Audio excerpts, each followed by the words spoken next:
Alrighty guys, let's go ahead and check everything's working. I think we're all good, so we're ready to go ahead and start with some more 7 Days to Die modding. So let's go ahead and get started. So greetings everybody. We have in the chat already, we have Mark Katanda and we have Fancy. So guys, give yourselves a hashtag early crew. Welcome to the stream. And Fancy saying boo, and Mark's giving the pink and the orange fox with some thumbs up. So thank you very much for that. It's weird though, because mine my restream chat doesn't show the YouTube emote, so that's kind of strange on my side. But I kind of at least tell what they are, which is kind of handy.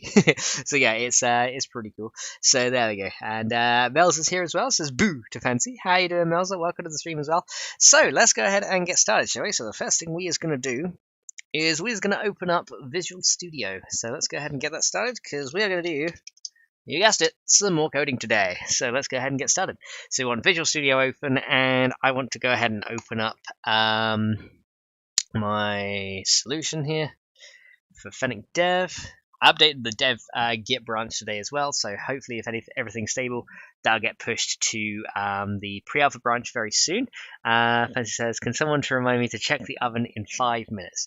Well, I'm probably going to forget, so I would say someone else should probably remind you, because I'm terrible with that kind of thing. But there we go. Right, so I've tried to zoom in a little bit for you guys who are viewing on phones, just so you guys can see a little bit more clearly. It might make it a little bit crazy for me to see it here, but yeah, I will try and keep it at this kind of size. So if you guys do happen to be watching on phones and stuff, hopefully if I zoom in like this much, it'll be enough for you guys to see pretty good.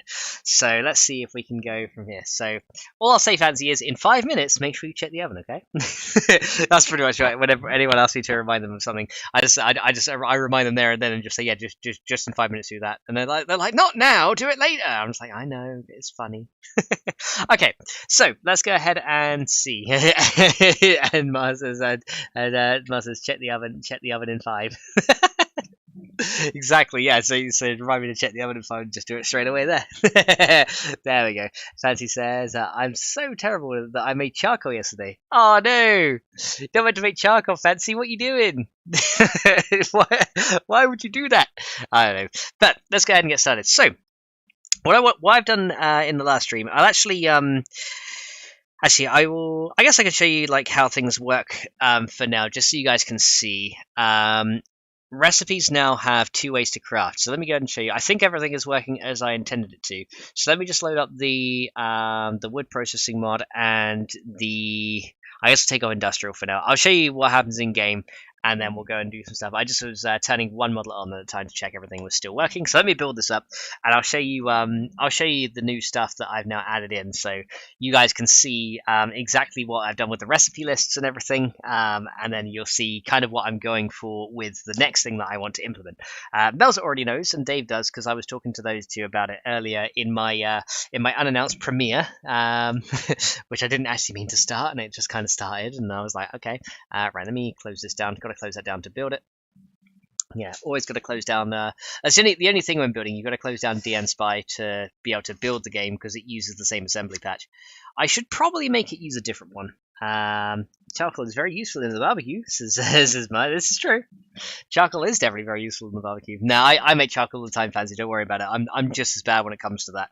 I'm just I'll be trying to cook something, and I'll kind of be like, yeah, probably could use 5 more minutes, and I open it up and it's just black. I'm just like, I guess it was done when I thought it was. So I'm just like, never mind.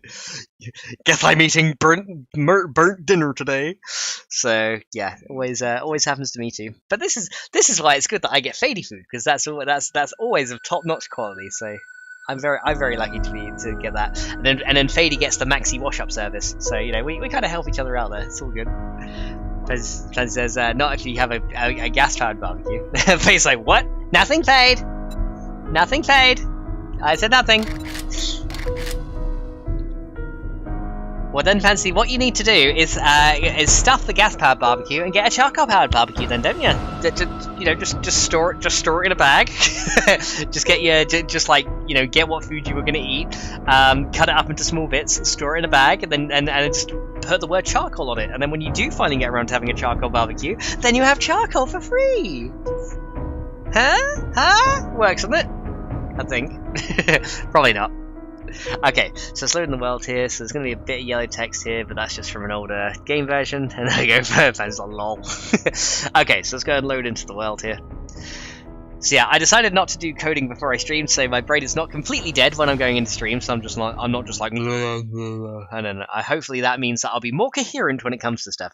Mal says, when I produce charcoal, I usually go to Plan B, can of chickpeas. Just like, so charcoal has been made. Get out the chickpeas. All right, here we go. So I'll show you what happens now with this stuff.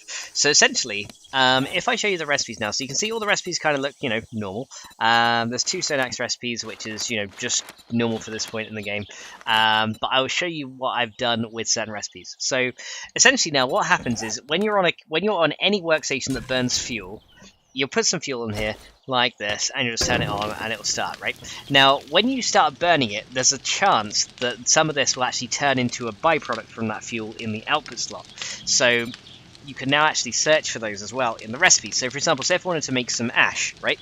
I can search for that, and you can see that there is 3 colors of recipes. There's this yellow one, which means it's used as a fuel. And there's a blue one, which means it's used as an automatic recipe in a certain workstation.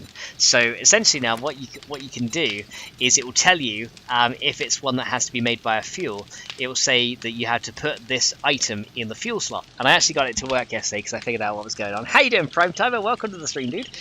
Fancy says, does that mean you can turn it on and off? You can turn it on and off to get more? No, it detects when the fuel counts down, and it will only do it once the fuel counts down. I did think of that, and that's a very good point. But yeah, it will only do it when it counts down, and it shows you the probability of being able to do it as well. So for example, ash, if you burn this type of wood, you get a 10% chance to get some ash once it burns. If you burn this type of wood, or if you burn this type of wood, you only get a 3% chance to get it done while it's there as well. Now, for some reason, the tree bark is not showing up here, which is strange because it should. Oh, I guess it's because I've not got it in my inventory here. But yeah, if you burn a piece of tree bark in here, it will also be a 3% chance. So you can also do the same with charcoal as well. So eventually, you'll see that. Over time, a bit of ash might pop into the output slot. Fancy says, "Aww, yeah, I'm not going to make it cheaty. I'll probably raise the probabilities a bit though, because 50 seconds for one piece of ash when you need like more than that to use in recipes probably can change it a bit. But it's all configurable in XML as well, so you can actually mark an item as a byproduct giver." And then it will go ahead and do that for you. Now you can also do things like charcoal as well. So I made it so that you can turn wood logs. So if you look at charcoal now, you can say that if you burn a wood log as any kind of fuel, you get a 20% chance to get charcoal out of here. So if I was to get a wood log, for example, and put it on here, so it doesn't. For some reason, it doesn't show the wood logs here as highlighted. So I'm guessing that's some kind of bug there. Because the ash, the ash did, now it doesn't. Okay, so that's a bug I gotta fix as well. Because I do have that in my inventory, so I gotta have a look and see what's going on with that. But as long as it shows in the recipes, then I'm not too bothered by it. But yeah, once you have that, you can actually put logs in here as well, for example, and burn those. And then there's a 20% chance that one of those logs, after 2 minutes of burning, will turn into a piece of charcoal that you can then use for other things. So that's pretty much what goes on here. Now the chance of ash is obviously very small, so we probably want to burn a few. You probably want to if you want a lot of ash production early on, you want to burn lots of stuff here. So scrap wood is a 3% chance, so you can get that going. But I'll probably raise the probabilities a little bit. This is just like I'm just making like a test version to see if it was going to work. But yeah, eventually you might see some ash like pop into the output slot. But yeah, it looks like we're just getting very unlucky. We're getting very unlucky. But essentially that will pop it into the output slot and you can use it. Fancy says, I have an important question. Are we going to get a FennecMod chicken thingy? A FennecMod chicken thingy. Define chicken thingy, and then I can answer your question more accurately. Do you mean like a chicken coop, or do you mean something else? Because I'm not really sure what you mean by chicken thingy. Do you mean a chicken boss? Do you mean an exploding chicken? Do you mean chicken nuggets? Do you mean what kind of chicken thingy are you looking for, Fancy? But yeah. We probably definitely need to raise probabilities because I probably want to get this up a little higher. But that's actually very easy to do, and I'll show you how you can do it in the items and stuff in a minute. So yeah, I just wanted to go and show you that the recipes do show up, it does work, and Okay, so yeah, now it does show up. So yeah, sometimes it does show up and sometimes it doesn't. It's a little bit of a finicky system from here. But yeah, you can get ash, and I guess charcoal is. Oh yeah, there we go. Once you're in the workstation, you can actually see it there as well. So it'll highlight when you're in a workstation to burn a log as fuel. So I guess it just has to be on a certain station that you're using it on. Lars says chicken with fennec foxes. Maybe. God, that'd be interesting, wouldn't it? So did we get any ash yet? Let's see. There we go, look, we actually got a piece of ash in the output slot. So over time, wood will burn up and it will turn to ash in here. Chicken stuff, chicken catching, chicken coop, chicken enemies, chicken breeding, chicken costume, and yes, of course, a chicken boss. Well, the chicken catching I've actually already implemented. It's not active yet, but that is something that I've already done. Chicken coop, I'm trying to think of a unique way to do that, because what I probably want to do is have it so, because if you guys remember Starvation, right? Starvation's chicken coop, you'd literally put the chickens inside it, and then they would pretty much just like act like items inside a workstation, and then produce more. A bit like how my transformer blocks do now. But what I was thinking of doing is have a block that could detect what entities are around it, and if there's enough chickens around it, every now and then, a bit of like feathers or eggs or something would pop in, as long as there was like chicken feed in there. And actually, that's something I could very easily implement at this point. Because I've almost got everything there that I need to do that. So yeah, that'd be pretty good. A coop with the chickens walking around, not just a boring coop. Yeah, that's the thing. I should be able to do that at some point. So the coop could be like a multi-block that you have, just like the coke oven and the other things, and then we could do that. So yeah, there's a couple of things I need to code in to make that work, but it's something that I'm close to being able to achieve now. A KFC POI, says Fancy, with zombie chickens inside it. that'd be something, wouldn't it? KFC with zombie chickens. But yeah, even better, a Fennec KFC. Yeah, there we go. So let's discard changes here. Don't need to do that. But yeah, that's the idea that what I want to do. Now, what I want to do in this episode, and hopefully now this is going to be a bit easier to implement. Now I figured out where all the little niggles are with the other piece of code. What I want to do this time is I want to make it so that when you burn stuff in a forge, for example, so like when you have a forge, you have the inputs to the forge, and you drop items into the inputs, and they melt up into like units into the forge. What I want to be able to do as well is make it so that, for example, if you had iron ore, now it doesn't exist in the base game, but in Fennec it does. When you actually smelt iron in in a bloomery or like in a furnace or a blast furnace like that, you actually get a byproduct called slag. Now that's not kind of the slutty female. We're not talking about that kind of slag. We're talking about the byproduct that you get from steel slag or iron slag. We're talking about that kind of byproduct that you can get, and that's actually used. If you use that, you can actually use it as a substitute for certain types of concrete and things like that. So I was thinking we could make it so that if you melt iron ore in a forge, you would get you have a chance of getting some slag as a byproduct, which you could then use as a substitute for cement mixing, right? So I thought that'd be really cool. A zombie in a chicken outfit, former employee of KFC. that'd be awesome. I could probably make hashtag radiator chicken, rad rooster. Yep, radiator chicken, rad rooster. And Fancy says, "Oh no, my oven!" Be right back. Oh, I guess we didn't remind him. Whoops. See, I told you, Fancy, I'm not the best person to remind you. I warned you. And everyone told you 5 minutes ago to check the oven in 5 minutes, and you forgot, so it's your fault. A zombie in a chicken outfit. Yeah, that'd be something. I could probably make it so like a zombie could wear a chicken hat or something, because that's actually quite easy to do. So potentially something like that we could do. Maybe. So I'd definitely have a go at that. That might be quite funny, because you can actually make zombies like in the vanilla, actually, as long as you know what the entity thing is of the item, you can make zombies like wear things. So for example, I could make a zombie that wore like a gun safe on its head, for example. Things like that you can actually do already. So there's actually a lot of stuff you can do. But yeah, what I want to do today is have a look at how we're going to do it with the forge inputs as well, because we've already got it working with fuel. So burning fuel produces an output, but I want to have it working with the inputs as well. So why don't we go ahead and see if we can do that? So what we're going to do is we are going to open up we're going to open up dnspy again, and we're going to have a look at the method that we need to kind of work on here.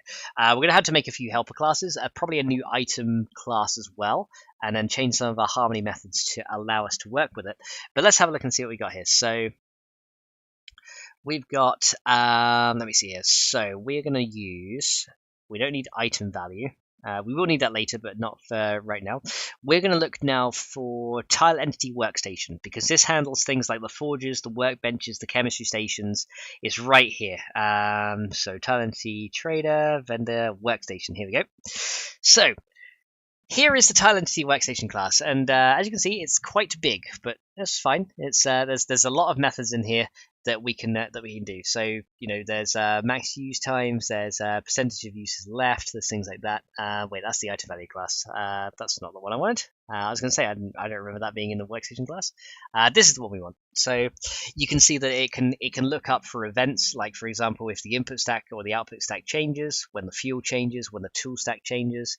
You can get the material names that it can smelt. You can get the items that are currently in the tools. So each of these you can actually retrieve to then manipulate, which would be pretty cool. And Spider says the zombie with the gun saber on the head, it makes me think of the triangle head dude from Silent Hill. That'd be a cool unique zombie to get a high game stage. That would be pretty cool. And so it says it'll be a covered meal. That's all right. Covered meal is good. Add a zombie that's super powerful with a safe on the head that carries a machete. That's actually possible to do. You can make them like hold weapons and items and stuff that are in vanilla. So that's definitely possible. But yeah, that'd be something we can do for like I'm kind of, at the moment what I'm doing with that is I'm waiting till A20 to implement that stuff, because the fun pimps are changing all the zombie models again, for like the screamer and for the cop and all that. They're doing all these model changes again, so I don't want to do it now, because if I do it now it's going to just break in A20 and I'm just going to have to do that same amount of work again, right? So probably going to leave that till they've released A20. Once I've got this working in A20, then we can go ahead and start adding all the bosses and all that stuff, because one pot surprise. Hell yeah. Whatever is left gets thrown in the pot. There we go. Yeah, one pot surprise sounds good. But yeah, there's a method in here that we can look at, and that is, let me see here. So we got update tick. So update tick here, what this does is every tick it will go ahead and calculate how much time has passed. It'll then I don't know what check if by water is why that's actually relevant, because no one actually uses this. But if it's on or off, it'll update the light state. It handles the fuel, and then this is the ones we want. We got a handle material input. So this method right here is what happens when you put inputs in and they melt down. This method here handles what happens to that stuff. So if we click on this, it'll actually bring us to the method. So what we want to do is if we look into the input stacks, you can see first it checks if inputs are actually used. If they are, then it goes ahead and just like cycles through the inputs and goes through that. It's quite a long method, but essentially what it does is it melts the stuff down, and then it goes ahead and checks to see if there's been any changes, and then it updates the values in the forge. It's a very big, long method, kind of ugly looking method, but that's pretty much what it does. So we don't really need to concern ourselves with what we want to do. So what we need to concern ourselves with is when you what we need to think about is when you have an input, what happens when it changes. So what we want to do is we want to look for the value change, right?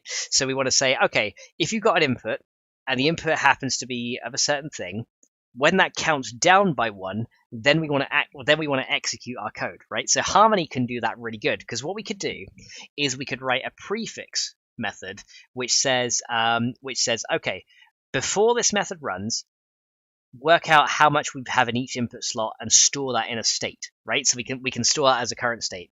Then what we can do is we could then write a postfix and say, after this method runs, if any of those inputs have counted down by 1, then we could go ahead and then handle the dropping of a byproduct into the output slot, right? So we could go ahead and do that. And I see Amanda, welcome to the stream. She says, morning. How you doing, Amanda? I hope you slept well. How you doing?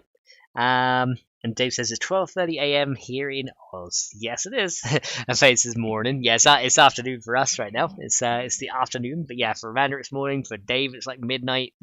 It's quite cool. We got watchers all over the world. That's a really cool thing. The power of online, isn't it? But yeah, what we can do is in the postfix in our Harmony patch, we could then say, okay, we could then grab the stack numbers again, and then we could say, okay, did this get subtracted by 1? Yeah, it did. Okay, what was the item in that stack? It was this item. Was this item the one that has a byproduct? Yes. If it was, then we can go ahead and drop the byproduct into the output slot. So we can go ahead and do that pretty easily. So I've got a lot of the code written for what we need here, but we're going to go ahead and have a look at so we don't need this one. We're going to remove this class here. We're going to remove. Okay, so what we probably want to do is make a new class that is very similar to this one. So I've got a class here called byproduct data, which stores a few things. So it stores the fuel item, so say like a piece of wood or a piece of charcoal or a wood log. Then it also has info about what the byproduct is. It then has info about if there's any other requirements in the output slot. So I have a piece of code that says, like, for example, oh, you might need a certain item in the output slot in order for you to get that byproduct. It will consume it, and then it will go from there. And then it's also got a probability here of what the actual output is. Well, Texas says, well, Texas in the USA here, so it's 9:30 a.m. here. So yep, so Dave, Spider's in Texas. There we go. And it says, I see, and this is why he's amazing and one of the smartest people here I've ever met in my entire life, dear. You're never allowed to say you're not amazing or awesome. Yeah, I just absorb myself in code, and I wouldn't say I'm smart. I would just say I kind of hack away at stuff and see what happens. That's pretty much what I do. But then there's also I've also got a couple of other methods here, whether it should give a byproduct. So pretty much I just say I get a number between 0 and 1. And then say if that's less than the probability value, then it's true, and if not, then it's false. And then I've also got a method that adds a recipe for our byproducts as well. So essentially what we want to do is we want to make another class that's pretty similar to this. So what we might want to do is we might want to make what's called an interface. And then we could implement that interface in both of these classes first. How you doing, Andre the Dragon? Welcome to the stream. Thank you very much for popping in. So yeah, we probably want to make an interface that this class can implement, because then if we have any other types of byproducts, then we could go ahead and do that, couldn't we? Although I don't know if it needs to be the same. I don't know if it will have like a requirement this time. So there might be a slight difference. So I have to think about that. So why don't we go ahead first of all and make a new class here, and we'll go from here. So in my stuff on the right here, this I don't think I can make any bigger. No, I can't make that bigger. So if you guys are viewing on phone, sorry if it's very small over this side here. But essentially what we're going to do is down here I have this thing called fuel byproducts. What we're going to do is we're going to change this to, instead of fuel byproducts, we're just going to call it byproducts, because now we're going to have different types of byproducts, right? So we're going to go and do this like this, just change it to byproducts here. And then we're going to create a new class. So we're going to call it like input byproduct data, and it's going to store most of the same things. But I'll write the class from scratch so you guys can follow along if you guys are thinking of modding and doing something like this yourself as well. So let's go ahead and do this, and we're going to make a new class here. It's going to save it as class 1. So I'm just going to call this input byproduct data. There we go. So I'm going to call it this. It's going to want to change the name of this as well. And there we go. That's now our input byproduct data class. Here we go. So let's go ahead and take this out. A struct might also work here as well, but I want some extra methods to happen. So let's see what we want to do. Okay, so first of all, let's think about the type of values that we want to store in our class. That's the first thing we always think about. Is let's think about Amanda says you're just downright brilliant. Thank you, Amanda. And Andrea is having a coffee right now. Awesome. And Amanda says 10:30 a.m. in the morning in PA. I need coffee or tea. There we go. And Dave says, "Why, thank you, Amanda. I'm cute too." Nice, Dave. All right, let's see. So let's think about the values that we want to store. So they're going to be private values because we don't want anything outside the class to be able to change these things, right? So we're going to say the first thing we want to do is going to be an item value, and we want to think about the ingredient that goes in the forge. So let's just call this input yeah, we'll call it input item, right? So that's the stuff that you put in the input slots of the forge and what happens to it. The next thing we're going to want to do is say, okay, what is the thing you get as an output, right? So we're going to, or the byproduct. So another item value again. And this is going to be a byproduct item, right? So we're going to call it, we're going to do that one. And then also we probably want to have a probability, right? So say if we wanted to say, oh, it has like a 30% chance to change into this. So we're going to save this one as a double, because it's more accurate than a float. Probably float is fine, but a double precision float is slightly more accurate. And we're going to just call it probability. And that's the values that we want to store. Okay, so that sounds good. We could make like requirements in the output as well, just in case. So say if we wanted like a slag collector or something like that in the output that had to be there to make it happen. But yeah, we'll see. Mage Josh Plays says, yeah, you are brilliant, Max. Thank you, dude. And thank you, Amanda, as well. Says, Andre the Dragon is a beautiful name, I dare say, and I agree with the coffee at the moment. Yeah, coffee is always good. Right, the next thing I want to do is write some getters and setters. Now, well, mainly just getters. So what this is going to allow me to do is retrieve values outside of this class, right? So we're going to go ahead and do this. So we're going to call it public item value. And then we're just going to call it, and then we're just going to pretty much call it the same. So we're going to call it input item. And then all we're going to do is we're going to call it get. So this isn't a method, this is a property now. So this allows us to either get or set a property in our class. And all we're going to do is we're going to return item or return input item. Now what this is going to do is this is going to allow me to, from outside of this class, return this input item, right? So now you can see that this is shown up in white because we have a way to access this from outside the class. So essentially it's used somewhere. The next thing we want to do is we're going to say public item value, and then we're just going to call this byproduct or byproduct item. I'm not sure if I call it byproduct item or byproduct elsewhere, but we'll just call it byproduct item for now. Hello, Ernest. Welcome to the stream. How you doing? It says morning all. And Anthony is here as well. Welcome to the stream. How are you doing? And Dave's saying, I hope Steph's okay. Yeah, I hope she's doing better. How's she feeling today? Hopefully, with some looking after, she's going to be feeling a lot better. Right, here we go. So what we're going to do is we're going to set another getter here, and this is just going to return the byproduct item. There we go. That's what we want to do. And then the next thing we want to do is we want to go public item value. No, this one is going to be a public double, and then probability, and this is going to just get, and it's just going to return probability. Okay, now the other thing we want to do is we want to make another getter, and it's going to be of a type boolean, and that's going to be can, or we should say call it should give byproduct. So what we want to do here is this going to be a true or false thing. And we're just going to say, we're going to generate a random number. So pretty much like in my other class that we did, we're going to generate a random number between 0 and 1. And we're going to say if that number is less than the probability value, then yes, return the item. So all we're going to do is we're going to return, or we should say get, I should say here. There's no way to set this. This is just a getting method. And we're going to return. And then we're going to do a pretty much check. We're going to say random static, which is a class I wrote that just gives us a random number. We're going to say random static next, and we want to return that.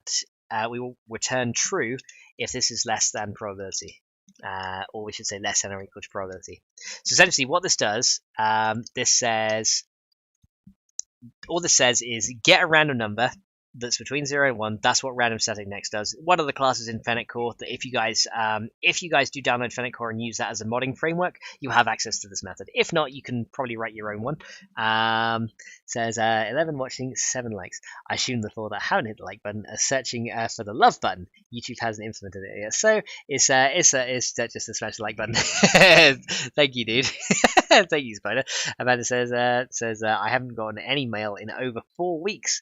Oh yeah, you told me about it yesterday. So yeah, no Amazon deliveries, no FedEx or anything like that. That's kind of crazy. So yeah, what this does is this just returns a value between 0 and 1.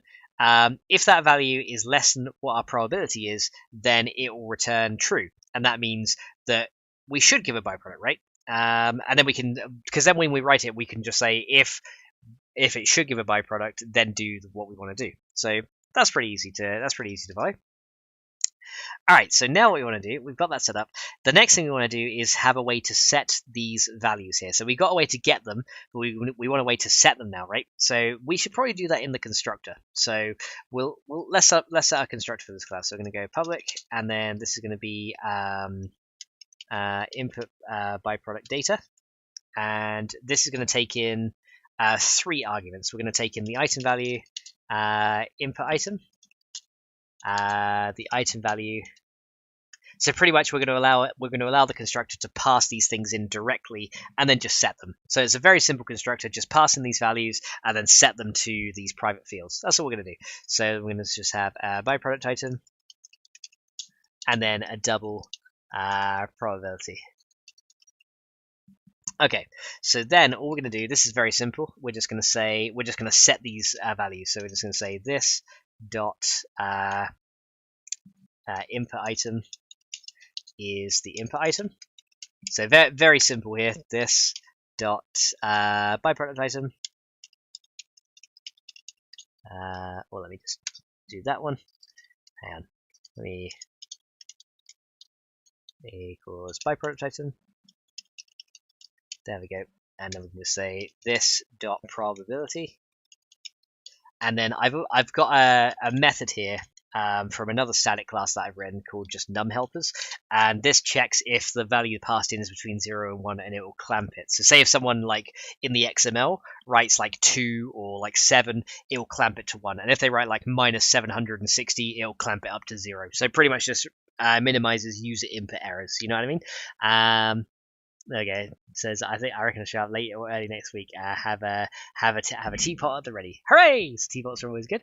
So let's go ahead and say we're going to say I've got a static class here called numHelpers. I have a method in that called check probability, and all you do is you just pass in the probability value. You just pass in the probability value, and if it's outside the range of 0 and 1, it clamps it to 0 and 1. That's pretty much all it does. So, and that's pretty much all we need to do for that is just pretty much get this and set all that stuff there, and it should be good. Now, are there any other methods that I wanted to take from this other class here? Attempting to open fuel byproduct manager. Yes. Okay, yeah, it's just because the path has changed, which is fine. Any other methods I wanted to do?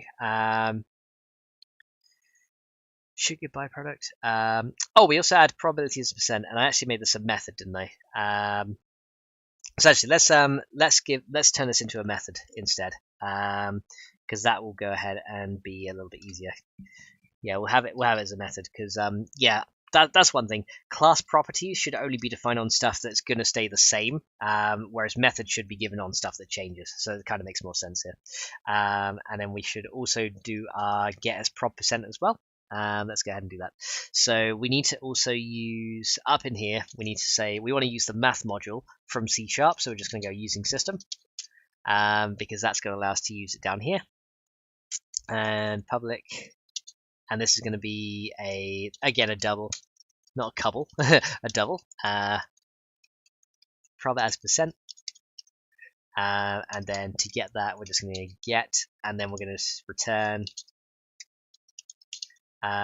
We're just going to return math dot round, and then probability times 100, because the probability is between 0 and 1, so if we times it by 100, it'll be between 0 and 100, and then we want to give it to like 1 decimal place, so we'll just go 1 like that, and that's pretty much all it will do there. So yeah, it will just return that between 0 and 100 with 1 decimal place if specified, so that should be pretty cool. Max is British, but we don't hold that against him. He's mad enough to be an Aussie. We'll fit in just fine here. Yeah, I've probably set foot in Australia and get bitten by a spider and instantly die, so that's probably what would happen. I'll be like, hey, I landed in Australia. Damn it. No, I'd be gone. But there we go. Andrew says you have a UK accent. Yeah, I'm from good old England, where the weather can never make up its mind. 1 minute it's sunny, 1 minute it's rainy.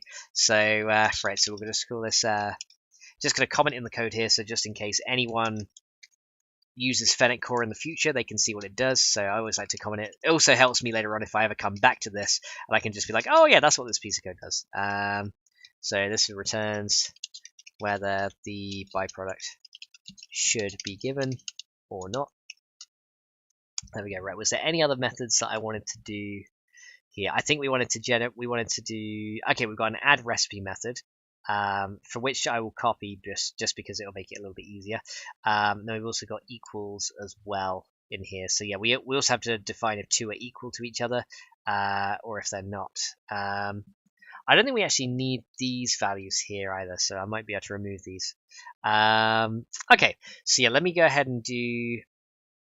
Yeah, so one thing we want to be able to do is check if one of these byproduct items are equal to another one. And we also want to have an empty one as well. So just in case we want to check that it's null, giving an empty item would be pretty good as well. So yeah, we should probably do that. So let's go ahead and do public, and this is going to be of type input byproduct.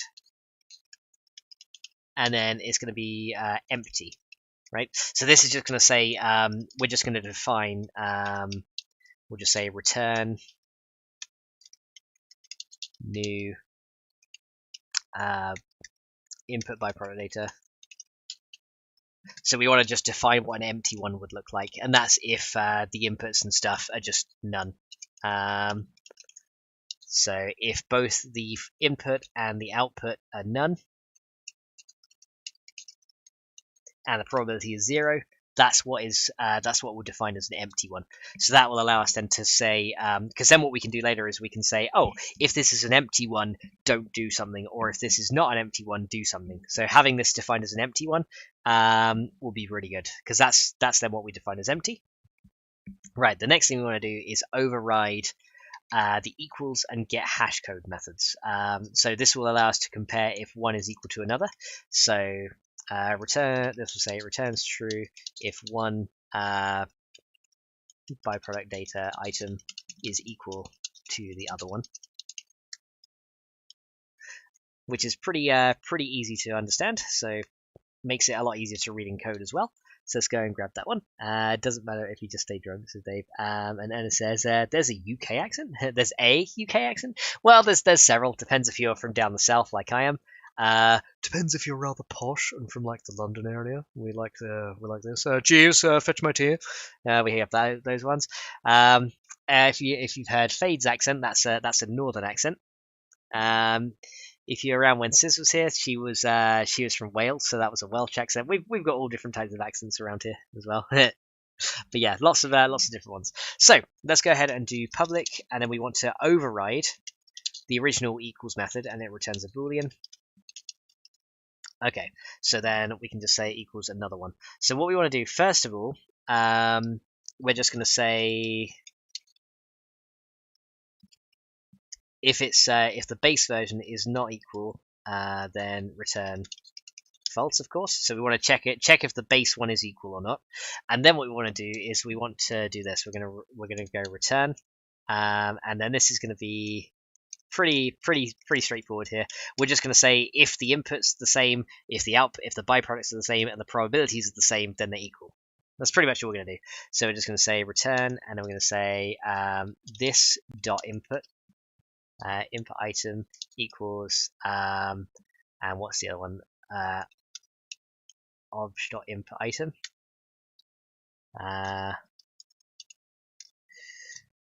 Hang on, we probably got to cast it to. We probably need to cast it here. So actually, before we do that, we're just going to say byproduct. Wait, this is input byproduct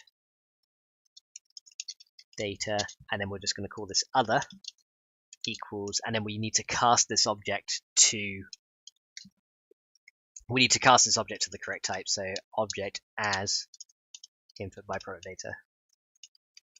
There we go. So we need to cast the object first, and then we can say if this input is the same as the other. So pretty much saying if both the inputs are the same. So this is what we want to return here. And let me move this bracket over here. So if this is the same, and we want to say if the outputs are the same, so if the byproduct items equals the other one,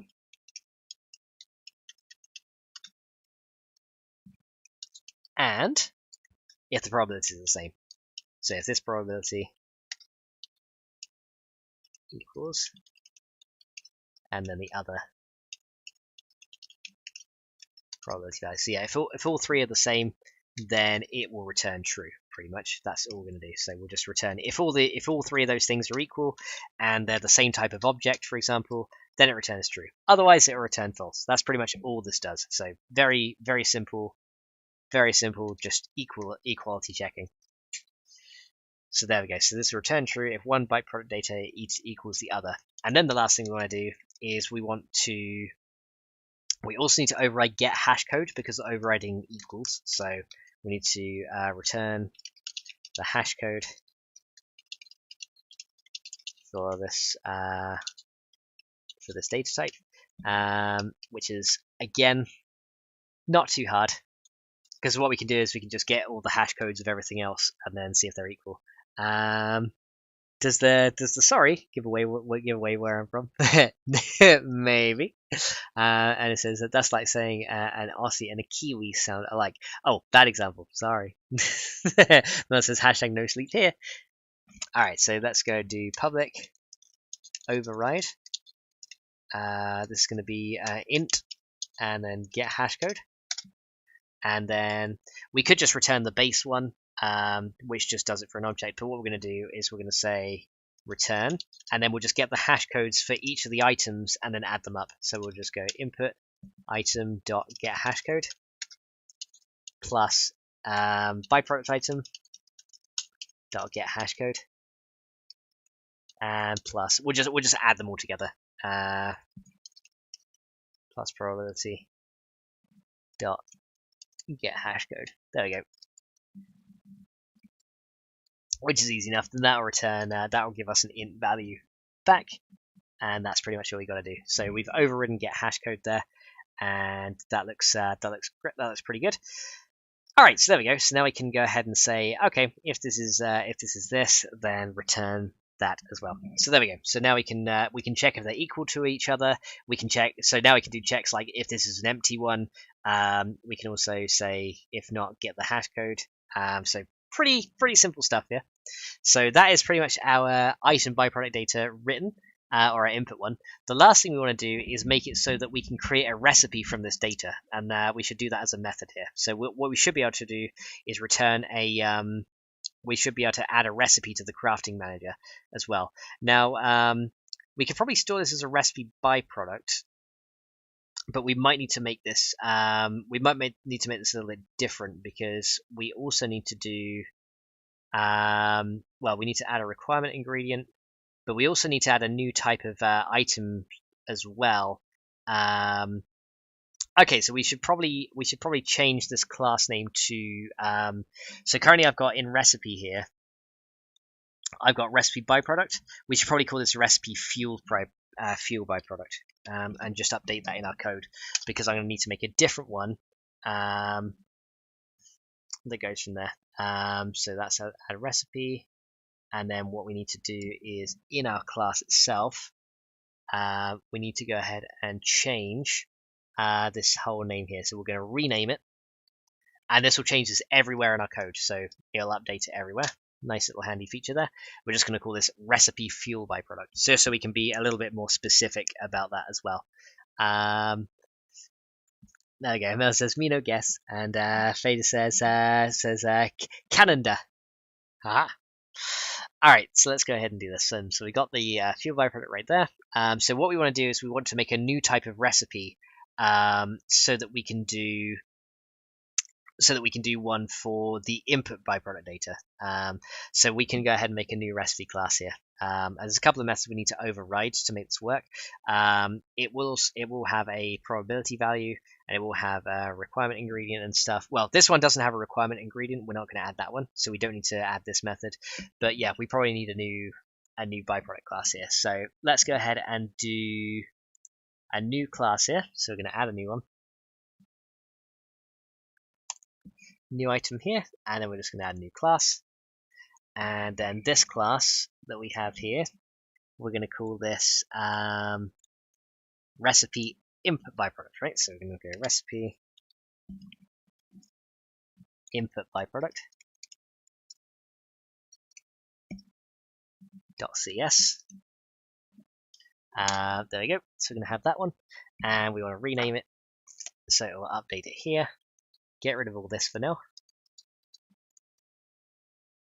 There we go, and we can grab that one. Okay, so what we want to do is we want to make this extend the original recipe class, like that.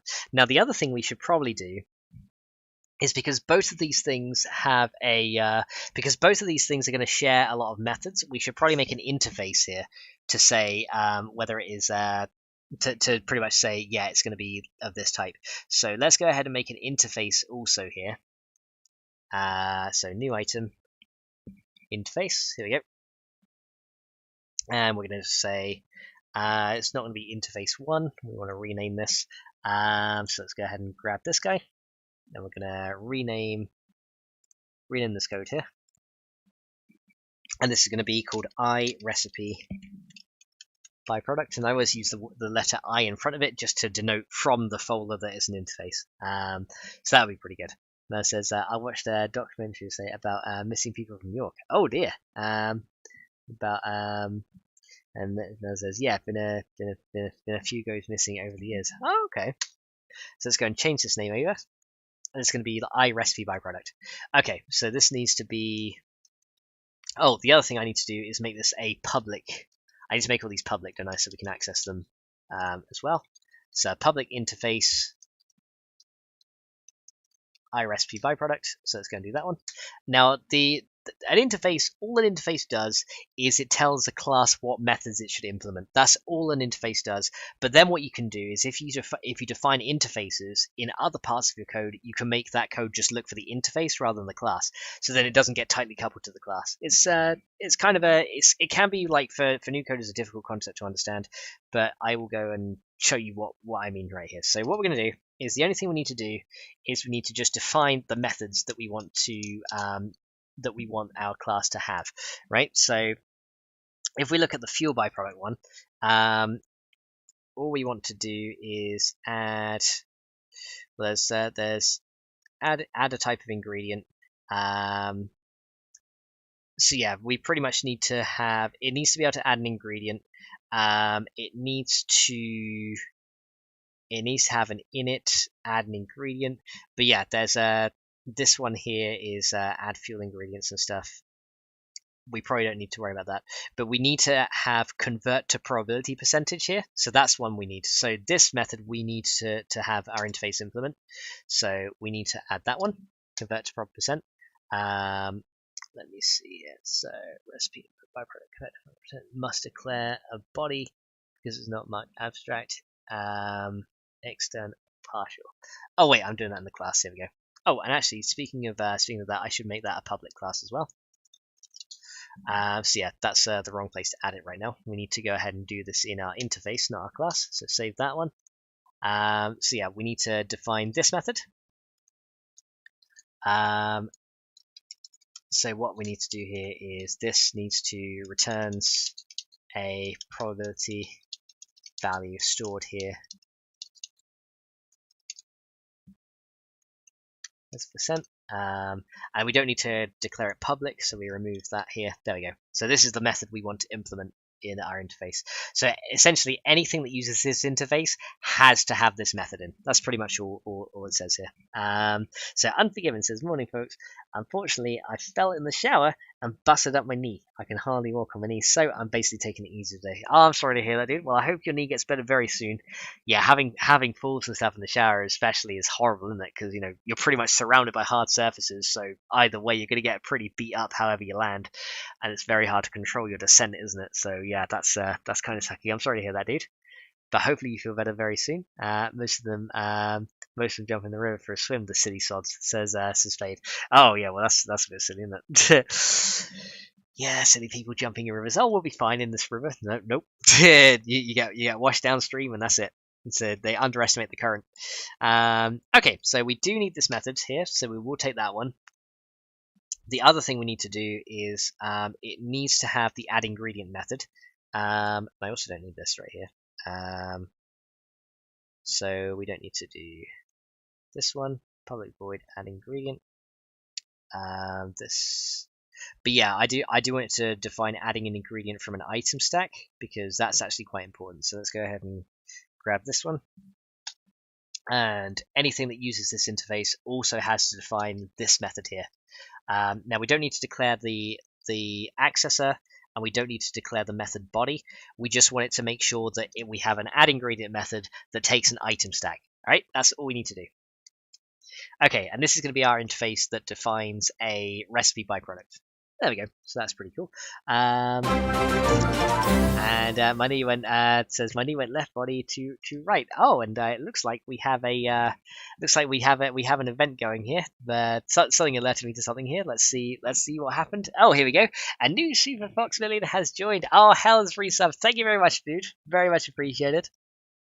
Hell yeah. So he's renewed his membership here as well. Thank you very much, Hel. Very much appreciated, dude. Yeah, sometimes Streamlabs takes a little while to tell me what's going on here. So I need to find a way to see if YouTube can say about resubs and see if I can make the message different that way. But yeah, there we go. The river is deadly. People just don't understand. That's the thing though. Like the river looks like it's going gently. Like, because the river is quite wide especially in the town center in York. It's actually quite a wide river. The bridge is quite long to get over it, but then it's like people underestimate the current and they just get washed down. So yeah, and it says you need my shower. Can't turn around, let alone fall. And there you go. Thank you, Mar, for the pink foxes and the orange foxes and everything. That's awesome. Thank you very much, Hel, for renewing. And how you doing, Jacob? Welcome to the stream. Thank you very much for coming. How are you doing? All right. So what we can do here is we can say now under our recipe fuel byproduct here, we can pretty much make it use our interface. So it extends recipe and it uses iRecipe byproduct. All right, so then we can go ahead and do that and make it use this one. And then the same, now we want to do the same thing for our other one. So we want our recipe input byproduct to use this method as well, this interface. So we're going to use iRecipe byproduct. There we go. And now it's going to throw us an error here. It's going to say it does not implement the interface method. So now it's pretty much going to give us some errors here because our current recipe class does not implement those methods. So we need to go ahead and write those methods that the class requires in order to implement the interface. So pretty much this is like a contract that says you have to define these things. So let's go ahead and copy both these methods here. And let's do this one. So copy this one. And then we're going to go ahead and say this one, recipe, iRecipe. Okay, so add ingredient. So we have to go ahead and do this one. So we do want this to be public, and we do want this to be public as well. So let's go ahead and do that. There we go. And then we need to declare the method body. So for each of these, we're just going to go ahead and give this a body here. Okay, so what we need to do here is we just need to say for the add ingredients here, we just need to say this dot ingredients dot add, and then we can just say stack. That's pretty much all we got to do. So yeah, this will add the ingredients as an item stack. Now the main reason I do this is because the basic add ingredient method creates an item stack during its method runtime, whereas if we can pass in an item stack outside this, that means I can pass in any extension item stack class as well. So say if I make an item stack class that just pretty much says, oh, this is an input type, or an item stack that says this is a byproduct type, I can actually pass this in here, and it will add the ingredients as that type rather than removing that and adding it just as a base item stack. So yeah. So let's see. So Faye says it was a part of every school's trip, and yeah, I've been there after with my dad when he was in his wheelchair. The next thing we need to do is do our convert to probability percent, and we could probably go ahead and take we could probably go ahead and do that. So what we want to do is we want to So fuel byproducts here. Let's go and have a look at how I do it in the other recipe, just to kind of remind myself here. So add ingredient, add fuel ingredients. There's a couple of things that I want to have here, but let's go ahead and do convert to %, so probability value. Show probability we probably don't need at this point, but yeah, probability value we do need. Oh, and the other thing it needs to define is init as well. So public void init is also required for our interface, so that has to be a thing as well. So let's go ahead and do this, and then we can just say void init, and this, all this does is initialize recipe, initialize recipe data. That's pretty much all it does there. So there we go, we got that one, and we just need to add a semicolon there. So yeah, anything that uses this interface has to be able to initialize the recipe, has to be able to add an ingredient, and it has to be able to convert the probability it stores into a percentage value for later on as well. It says, I used to chef right past my mum and dad's house. It was awesome. Oh, one of the steam trains, yeah.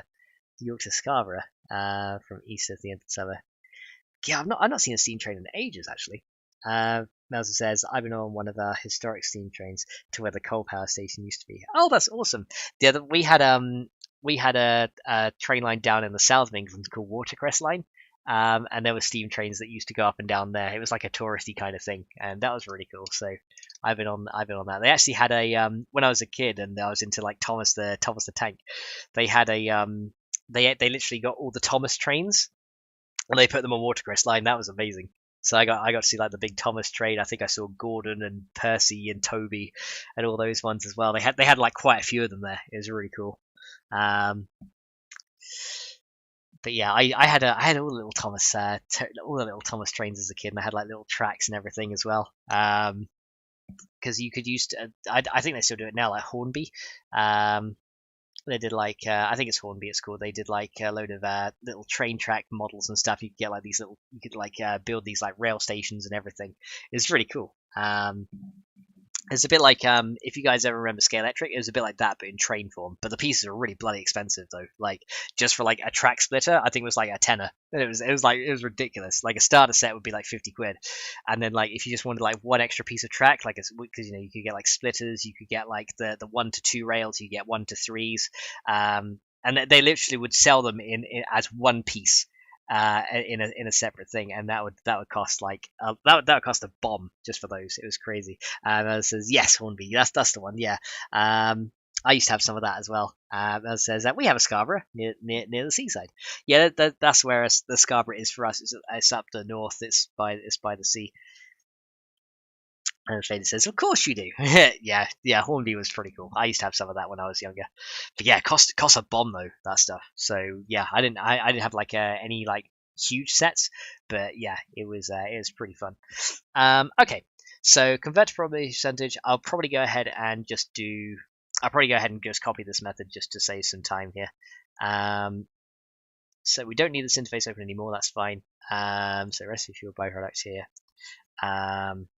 So add fuel ingredients. So yeah, convert to %, return math for probability value. So yeah, we probably just need these two things here. So I'll cheat a little bit and just copy these.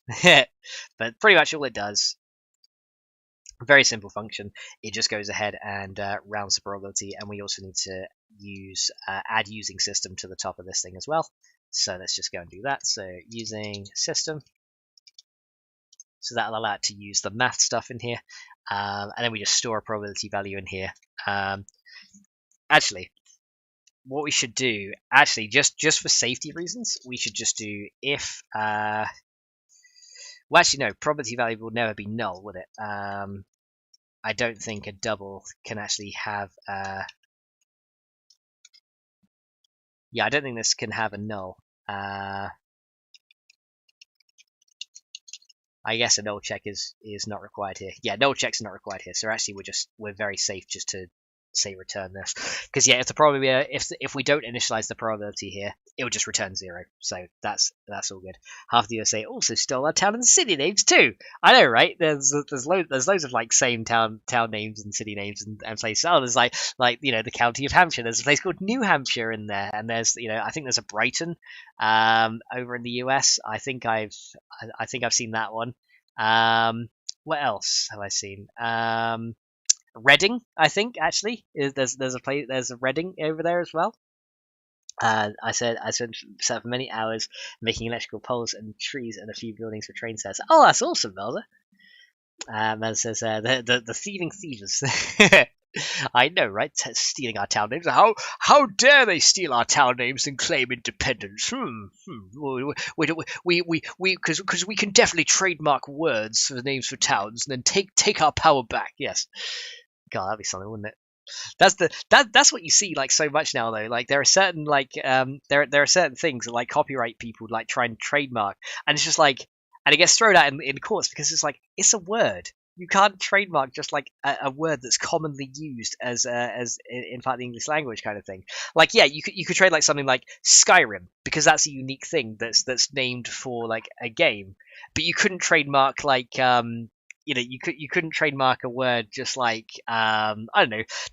There's one thing they tried to trademark. I can't remember. I think it was a word like globe or something like that, and they tried to trademark it or and do people in for using that word for in trademark cases, and people were just like, nah, you can't do that because it's a word that everybody uses. So yeah, it's pretty cool. Texas, we have a Texas in New South Wales. I saw that actually. I was kind of looking up a map just for just like sometimes I do. I just go on Google Maps and like look at places. And I was like, oh, because I was thinking, oh, you guys say you live around this area. So I was like, and then I saw a Texas. I was like, really? You guys got a Texas? Yeah, I saw that. Abigail says, do I need to add buffs to the rad suit, or is that already in the XMLs? You probably need to add the buffs to that. I would double check, see if there's passive effects, but I think you might need to add the buffs to it in order to do that. Yeah, Fade says, Brighton is down south. Yes, it is. We also do, although there is in Liverpool, there's opposite that, there's New Brighton, isn't there? So there's Brighton and there's New Brighton. So yeah, they can like even we steal our names from ourselves. So yeah, there's stuff like that as well. And there's places like there's a town called Chester, and then there's also a town called Winchester, which is literally just putting the word "win" in front of Chester, because that's how original we are. There's also the same with Chelsea as well. There's Chelsea, and then down by where I think Ashford International, where you get the train to France. There's also a place called Winchelsea. So it's like they're just like nicking the names and putting like something in front of it just to make it different. Oh well, that's Chelsea. Well, we're Winchelsea. And it's like, really? It's really, there's even some towns that have the same names or that have rhyming names. So there's one called Wareham, which is down south, and there's a town near where I used to live called Fareham. So and like they say, they don't wear them in Fareham. Fate says that we may steal from ourselves, but that's because we're keeping up with everyone else. Exactly, it's like everyone else is stealing from us. We're going to start stealing from ourselves. Why not? Alright, so there we go. We got that done. So the next thing we want to do is we want to go ahead and say. So we've done this one. We want to go ahead and say about our recipes here as well. So we want our class to be able to add a recipe as well.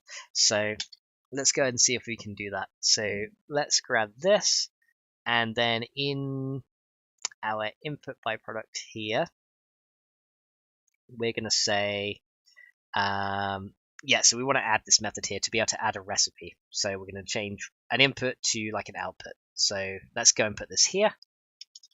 And we'll just copy this method over, and I'll just pretty much talk you through what it does. So essentially, what we're going to do is we're going to say if this equals input byproduct data dot empty, then we're just going to say the recipe can't be created, right? Input byproduct data dot empty. Oh, and I know why this doesn't work, because we need to declare this static. Now, what this word static does is it means you can essentially access this from anywhere in your code without needing to instantiate the class first. That's pretty much all it does. So Yeah, that's because if you instantiate the class, you get access to all these. But if you don't instantiate the class, anything that's marked as static, you can still get access to. So the only thing that you can get access to as a static thing is this without instantiating it first. And by instantiating, I mean like say you got a class, you used to do class C equals new class kind of thing. That's that using the keyword new instantiates the class, and that gives you access to all the public methods inside that class. That's pretty much all it is. So there we go. David Scott, welcome to the stream, dude. How are you doing? And Fade says, "I bet they won't steal the name Wetwang." I wonder if there's any. I wonder if there's any place that's stolen the name Wigginton. I don't know. I wonder if the Druids have set up in the US. Yeah, well, we're the American Druids of Wigginton. Maybe. That would be funny.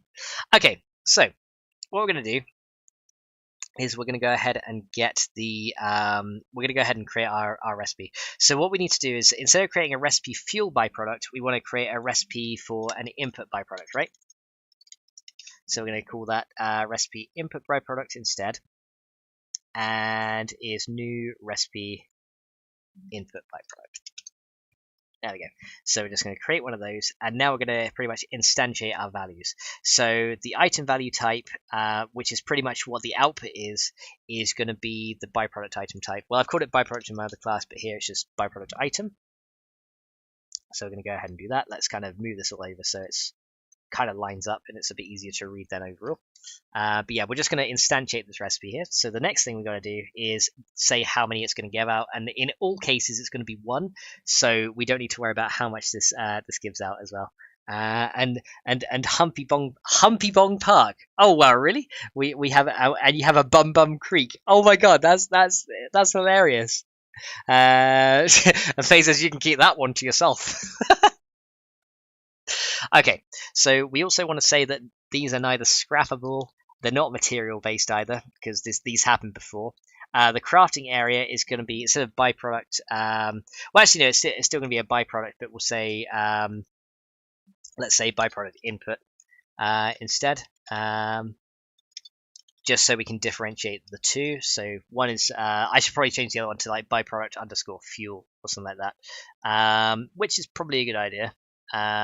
So if I go and find fuel byproduct data here, we're just going to say that's going to be byproduct underscore fuel, just to differentiate the two. There you go. I should probably make an enum for this as well, but we're not going to worry about that right now because enums can be evil. So crafting tool type is this one. Now crafting time is going to be, now the crafting time, what we want to do is, instead of getting the fuel value, we want to get the is there a way to get the melt time? Item class dot get quality from weapon. Is there no way to get the melt time?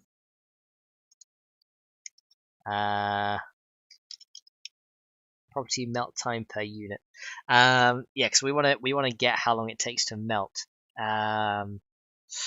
Because essentially then we can, because the time it takes to craft is going to be the time it takes to melt, right? So that's what we need to assign here. We need to be able to get the melt time. So what we could do instead, we could just do maybe byproduct item dot. Is there a melt time here? That's meta. So we need to get the item. Maybe we need to get the item class here and then get the melt time. Melt time per unit. There we go. So that's pretty much what we need to do. So we need to get its item class and get its melt time. And that will be fine. Unlock EXP. Well, we don't unlock this type of recipe, so just set it to -1. This doesn't actually subtract XP from you, but there we go. Hey Hell, welcome to the stream. Thank you very much for resubbing, by the way. Very much appreciated. Says he said a long night, hoping to get some sleep shortly. Oh well, I hope you do, dude. That'd be good. Sleep is always nice. Sleep is required. Sleep is great. Sleep is perfect. We don't want to use ingredient modifiers, but that's not really gonna do anything. So now what we want to do is we want to add our ingredients, right? So as you can see, I've got this thing called add fuel ingredient, but in our input byproduct here, we want a method maybe called add input ingredient, right? Just so we know. add input ingredient right here. So we don't need to add a requirement into this one, so this class is actually a little bit simpler than that other one. But we need to define a method called add input ingredient so that we know what it is. So let's look at recipe input byproduct here, and we want to define a method called add input ingredient. So let's go and do that. So we're just going to say this one, and we're just going to say adds an ingredient as item stack input.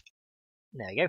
So we also need to define our new class item stack input, which we will get to in a little bit. So let's go ahead and do this first. So we're going to go public, and there's going to be just void, and then add input ingredient,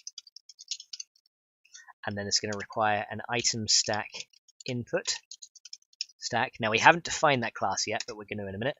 And then we're just going to do this dot add ingredient, and then stack. Okay, so we're just going to add that one there.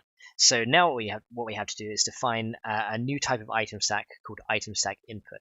Now we could just use a regular item stack, but what I want to do is define a new type. Now the main reason I do this is because when the recipe gets shown to the user on the screen, I want that recipe to also say you have to have this in the input slot, not as a regular ingredient. So the way that I can differentiate it where it belongs is by what type of item stack it creates. So if it creates an input item stack, I can then go ahead and say, well, if that item stack in the ingredients list is actually an input type, then also, as well as showing the ingredient, show, oh, it has to be used as an input, right? That's pretty much all it does. So let's go ahead and get this done. So the first thing we want to do is create a new item stack input. Now, I've actually already created a few item stacks here already. So if we go down a little bit, you can see I've got item stack fuel, item stack requirements. So we just need to add a new one just called item stack input, right? So let's go and do that. So create a new class, and then we are going to call this, we'll just call it item stack input. So let's go and do that. So item stack input. There we go. All right, so let's go ahead and rename it. And then we are literally just going to go ahead and we're just going to say public class item stack input. And that just extends the regular item stack class from vanilla, right? So that's just, essentially it's going to have most of the same functions as the item stack class, but we just need to change a few things. The first thing we need to do is add a new constructor. So we need just to say public item stack input. And then essentially what this is going to do is this gives us that just is going to be from the base one. So that's going to be item value. So you pass in the item value and then an int of the count.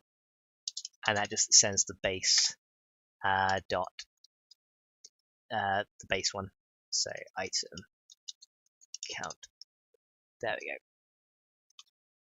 So that will extend the base method. So that's pretty much its constructor. So it says whenever a new one is created, you pass in the item and the count. And then what this is saying is it's saying, well, since we're extending from the base one, just do what the base stuff does, and then we don't need anything else in here. So nothing else needs to go in this method here. So that's just pretty much saying just do exactly what a normal item stack does. Now there's a couple of methods we need to override, and this is going to be the input. Well, it's going to be there's a clone method that we need to override. So that's the only one we need to do.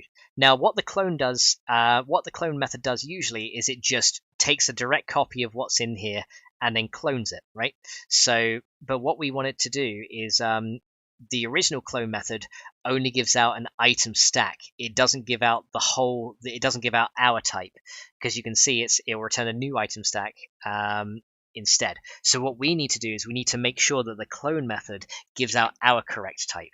So let's just copy this method and we can just change it, because a lot of what we need is right here. So the clone method, all it's going to do, clones the stack to give out the same type instance of a regular one. So what this does is it will say if the item value is not null, and instead of returning a new item stack fuel, we want to return a new item stack input, which is the item value clone and the count. New item stack input, item value item clone, and then if not, oh yeah, we need to make this return an item stack input rather than an item stack field. So you have to change the signature. And then last, we also have to just change this one as well. There we go. And now the clone method here, the clone method will now return this.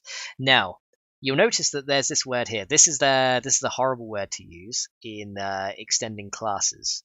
It's the new keyword. Now, I don't really like this keyword because what this does is say if we have... Now, the new keyword is good in some instances, but for what we need to do, it's actually really bad. Now, what I would usually do in this instance is I would use override, right? But when I try and do this, you can see that it's coming up with this, and it will say cannot override inherited member because it's not marked virtual, abstract, or override. So essentially, because in the base item stack class, this method is not marked as an overridable one, we can't do that. So we have to use the new keyword. Now, why is this a problem? Well, I will kind of demonstrate to you why it's a problem. So let me just kind of come down here. To a little bit of code here. So say, for example, we are going to have say when we retrieve our ingredient, so let's say we retrieve them as like an array, and we can just say ingredients equals, let's just say, for example, say if we have a recipe, we'll just go like, I don't know, we'll just go recipe get ingredients. This will come up with red text for now, because it's not an actual method, but I'm just using this as like an example, just so you guys can see what will happen. Now, what will happen is let's just like say this is what it looks like. So say if our recipe has a couple of ingredients in it. Let's say the first one is of type item stack, ingredient 1, and it has some data in there. Let's say our second type is going to be item stack input dot ingredient 2. Now, what you might want to do with those ingredients is just like print out what they have here, or like print out that, or like clone them. So let's say we're going to make a new. Let's go ahead and wait. Let's say a new item stack. Let's just say we make a new one. Ingredients 2. Let's just say equals. Let's just say something like this. So we'll just say we'll make a new array like this, and I'll show you. This is pretty much what I've done. So say if we wanted to create a new array and just clone all these other ones, the way we do that, we'd say for each, for each item stack ingredients in or ingredient in ingredients, we'll just say actually, no, what we do a for loop here. We do it this way. My bad, because it's an array, so we can't use for each. We do it like this. So we do something like for int I equals 0, I less than ingredients dot length, and then increment it by 1 each time. Then what you do is you would say, all you would do is say ingredients 2. Or ingredients 2 at entry I is ingredients I dot clone. Now, what this is going to do is this will work and it will populate the list of stuff. But then, when you have a look at the list as ingredients 2, so this will just be ingredients 1.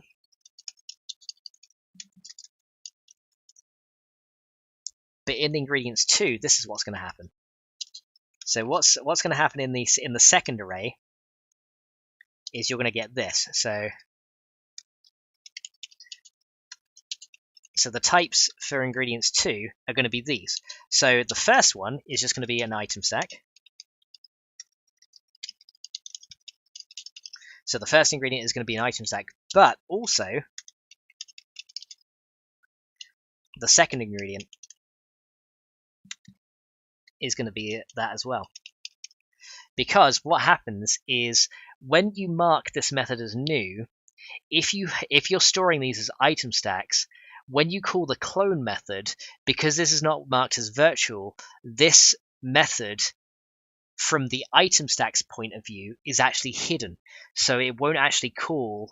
So even if our second entry is an item stack input, the second time round it won't call item stack input.clone because we're casting this as a regular item stack. So what ends up happening is you just call the regular item stack clone, which returns just an item stack. So essentially you lose your typecasting this way. So this is why the new keyword is not so good in this instance, but unfortunately there's no way to get around that. However, there is a little hack that we can do. Now this is by coding practices, what I'm about to tell you is very bad. You wouldn't usually do this especially if you had control over your own code and stuff like that. You would not usually do this. However, we don't really have a choice. So in order to make this work, we want to go ahead and we want to essentially go ahead and do an override on the original item stack's clone method. And we want to say if the item stack happens to be like an item stack input, or if it happens to be an item stack fuel, or if it happens to be one of those, then do that version of the clone instead, and then don't allow the original clone to run. Now Harmony can do that with a prefix, and I will show you. We've actually got it. I've actually already written this basically here for the other two item stacks that I've got. So that should be fine. I think I've called it under class 1 here, isn't it? I probably need to change that. Item stack clone patch. Yeah, here we go. So essentially I've already done this, but I had to now, and this is why it's horrible, because every time I add a new item stack, I have to make another case in my method. So you can see what I've done here is I've said, okay, so we're going to get our item stack. If our item stack happens to be of an item stack fuel, then go ahead and cast it to that and then run the clone method, and then don't let the original method run. I have to do that for every type of thing that I have here. Mel says hashtag however, hashtag hack. Yes, there is hacks that we can do here. So yeah, I have to do that for each type. Now, we wouldn't have to do this if I was able to override the method and not declare a new hidden one. But unfortunately, we have to do it this way because the base method is not marked virtual. So essentially, now that I've created a third one, I have to go ahead and extend my method to also accommodate for this third one. So I just have to say if our instance is item stack input. And I will tell you in a minute why this is actually horrible practice. Is very bad. So we're going to say result equals instance, and then we're going to cast this as an item stack input, and then run the clone method here. There we go. So we're just going to go and run that, and then once we've done this one, we don't want the original method to run. Now, why is this bad? Well, when you're talking about class inheritance, okay, we've extended the original item stack class with this like item stack fuel or item stack input. We've extended this base class. This one here essentially is the child class, and this one is the parent class. Now, the way object-oriented programming works is a child class should only ever depend on its parent's class existence or an interface in order to be, defined. So essentially, this child class only has to worry about what the parent class does. It doesn't have to worry about what any of its inheriting classes do. But now, because in our item stack class, we've overridden the clone method and say, if your child class exists, the parent class now relies on the existence of a child class, which is backwards, and it's horrible. But unfortunately, that is the only way we can get around it. Unless the fun pimps in the future change their code to mark their methods as virtual, for example, then we have to do it this way. But what that means is, say for example, okay, let me save this. But what this means is, for example, say if someone who wants to use Fennec core, they go, oh, I don't need item stack input for what I want to use it for. Say if they remove that method, well then what happens is this Harmony patch will then break, and the whole item stack class will break because this child class no longer exists. So essentially, it completely destroys compatibility, and it's, from a coding standpoint, it's very bad. It pretty much goes against all the principles of object-oriented programming. So it's terrible practice, and doing things like this as well can cause like an issue I had yesterday. It can cause infinite loops. It can cause stack overflows. It can cause all kinds of horrible things. So yeah, that's in general, unless you really have to, don't do this. But yeah, like I said, this is the only way that we can get around it right now because we have no control over the base code. We can't just go in. Like, what I can't do, for example, is what I'd love to be able to do is to be able to go into this, right? I'd love to be able to open the base assembly. I'd love to be able to find item stack. So, you know, if we go up and find item stack here, this is what I'd love to be able to do. I'd love to be able to do this and go into item stack right here. And then I'd love to be able to go ahead and find the clone method right there. And then I'd love to just be able to right click it, go edit method, and then what I'd love to be able to do is just to say, hey, I'd love to just be able to do that and then save it and have it run. But what that's going to do is, from a standpoint of the EAC software, so from like all the anti-cheat stuff like that, because I've changed the base assembly directly, the anti-cheat will then break and not allow you to run the game. So I can't do that. Plus, this ML says, hashtag this was the only way. Yeah, but I would love to be able to do this, because if I could do that, that harmony patch that I've got would not be necessary at all. I would not even need that harmony patch to do this. But yeah, unfortunately I can't do that because, like I said, when the fun pimps update to Alpha 20, for example, any changes that I do to the base code will just get undone. So me changing the base code is not going to allow me to update reliably in the future as well. So essentially the only way that I can do it without even changing the base code is to just use this crazy old harmony patch and do it that way. So yeah, unfortunately Melzer is correct. This was the only way we could do it. So yeah, that's one of those things that unfortunately we have to just pretty much just lump it and just say, yep, that's the only way it can be done. All right, so anyway, that's my little education about code pretty much done at this point, well, at least for this. So we've gone ahead and defined our harmony patch for our new type. We've created our new item stack. So now what we should be able to do is, if we go back to, we don't need this open anymore. We don't need this open anymore, and we don't need this open anymore either, so we can get rid of that one. So now that we've got add ingredient here, we don't need the interface open anymore either. Let's just save that and close it. So anything that we don't need open, let's just remove. So now what we can do, I've got my add input ingredient, right? So fuel item, add input ingredient. Oh wait, no, my input ingredient actually does this differently. Hang on, I do need that open again because I've done this a bit funny.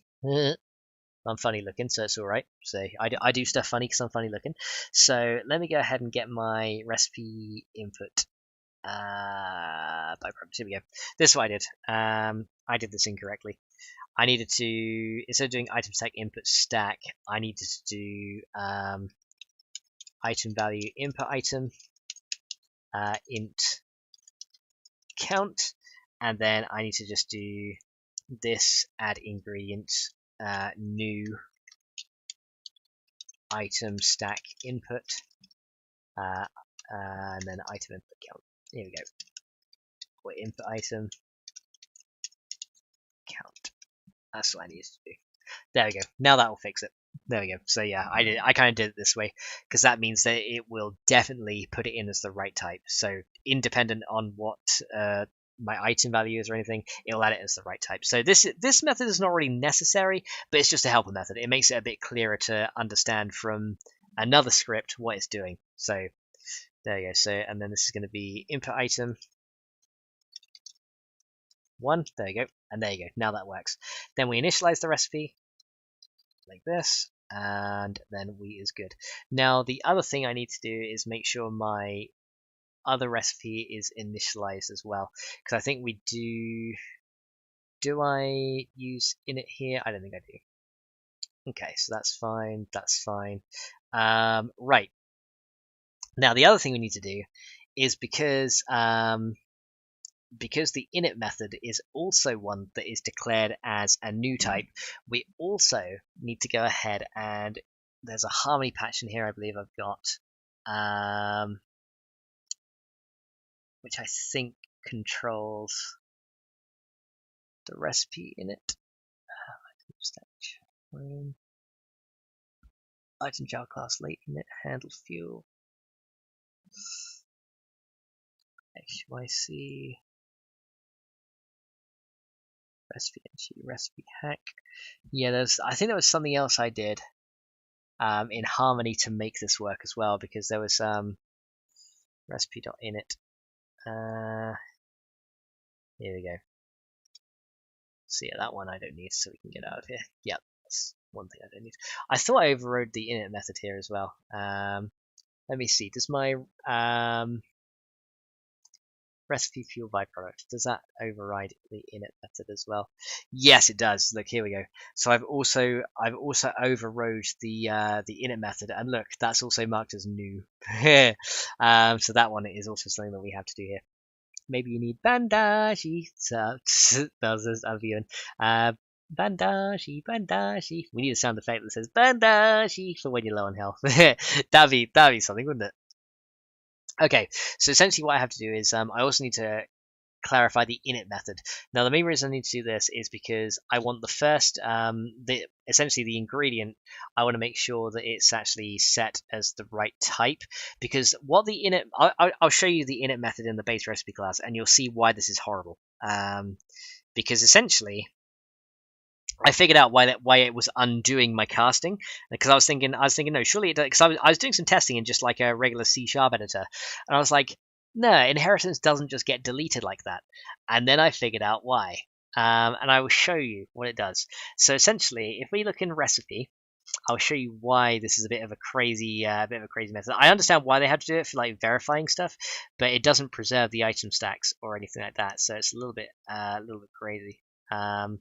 So if we go down to recipe, so a little bit more down. Okay, recipe. Let's find that. So recipe is somewhere up here. Here we go. Here's recipe, and let's go ahead and look at the init method. Right, I'll show you why. This is why it was undoing my changes. Right.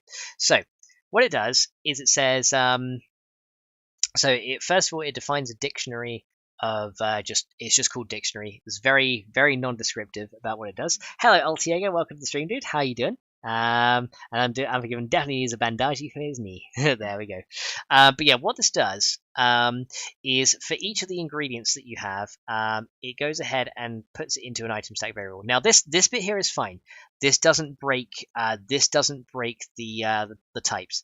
Then it says if the dictionary already contains the item value in the dictionary, if it does, it goes ahead and assigns that in dictionary 2.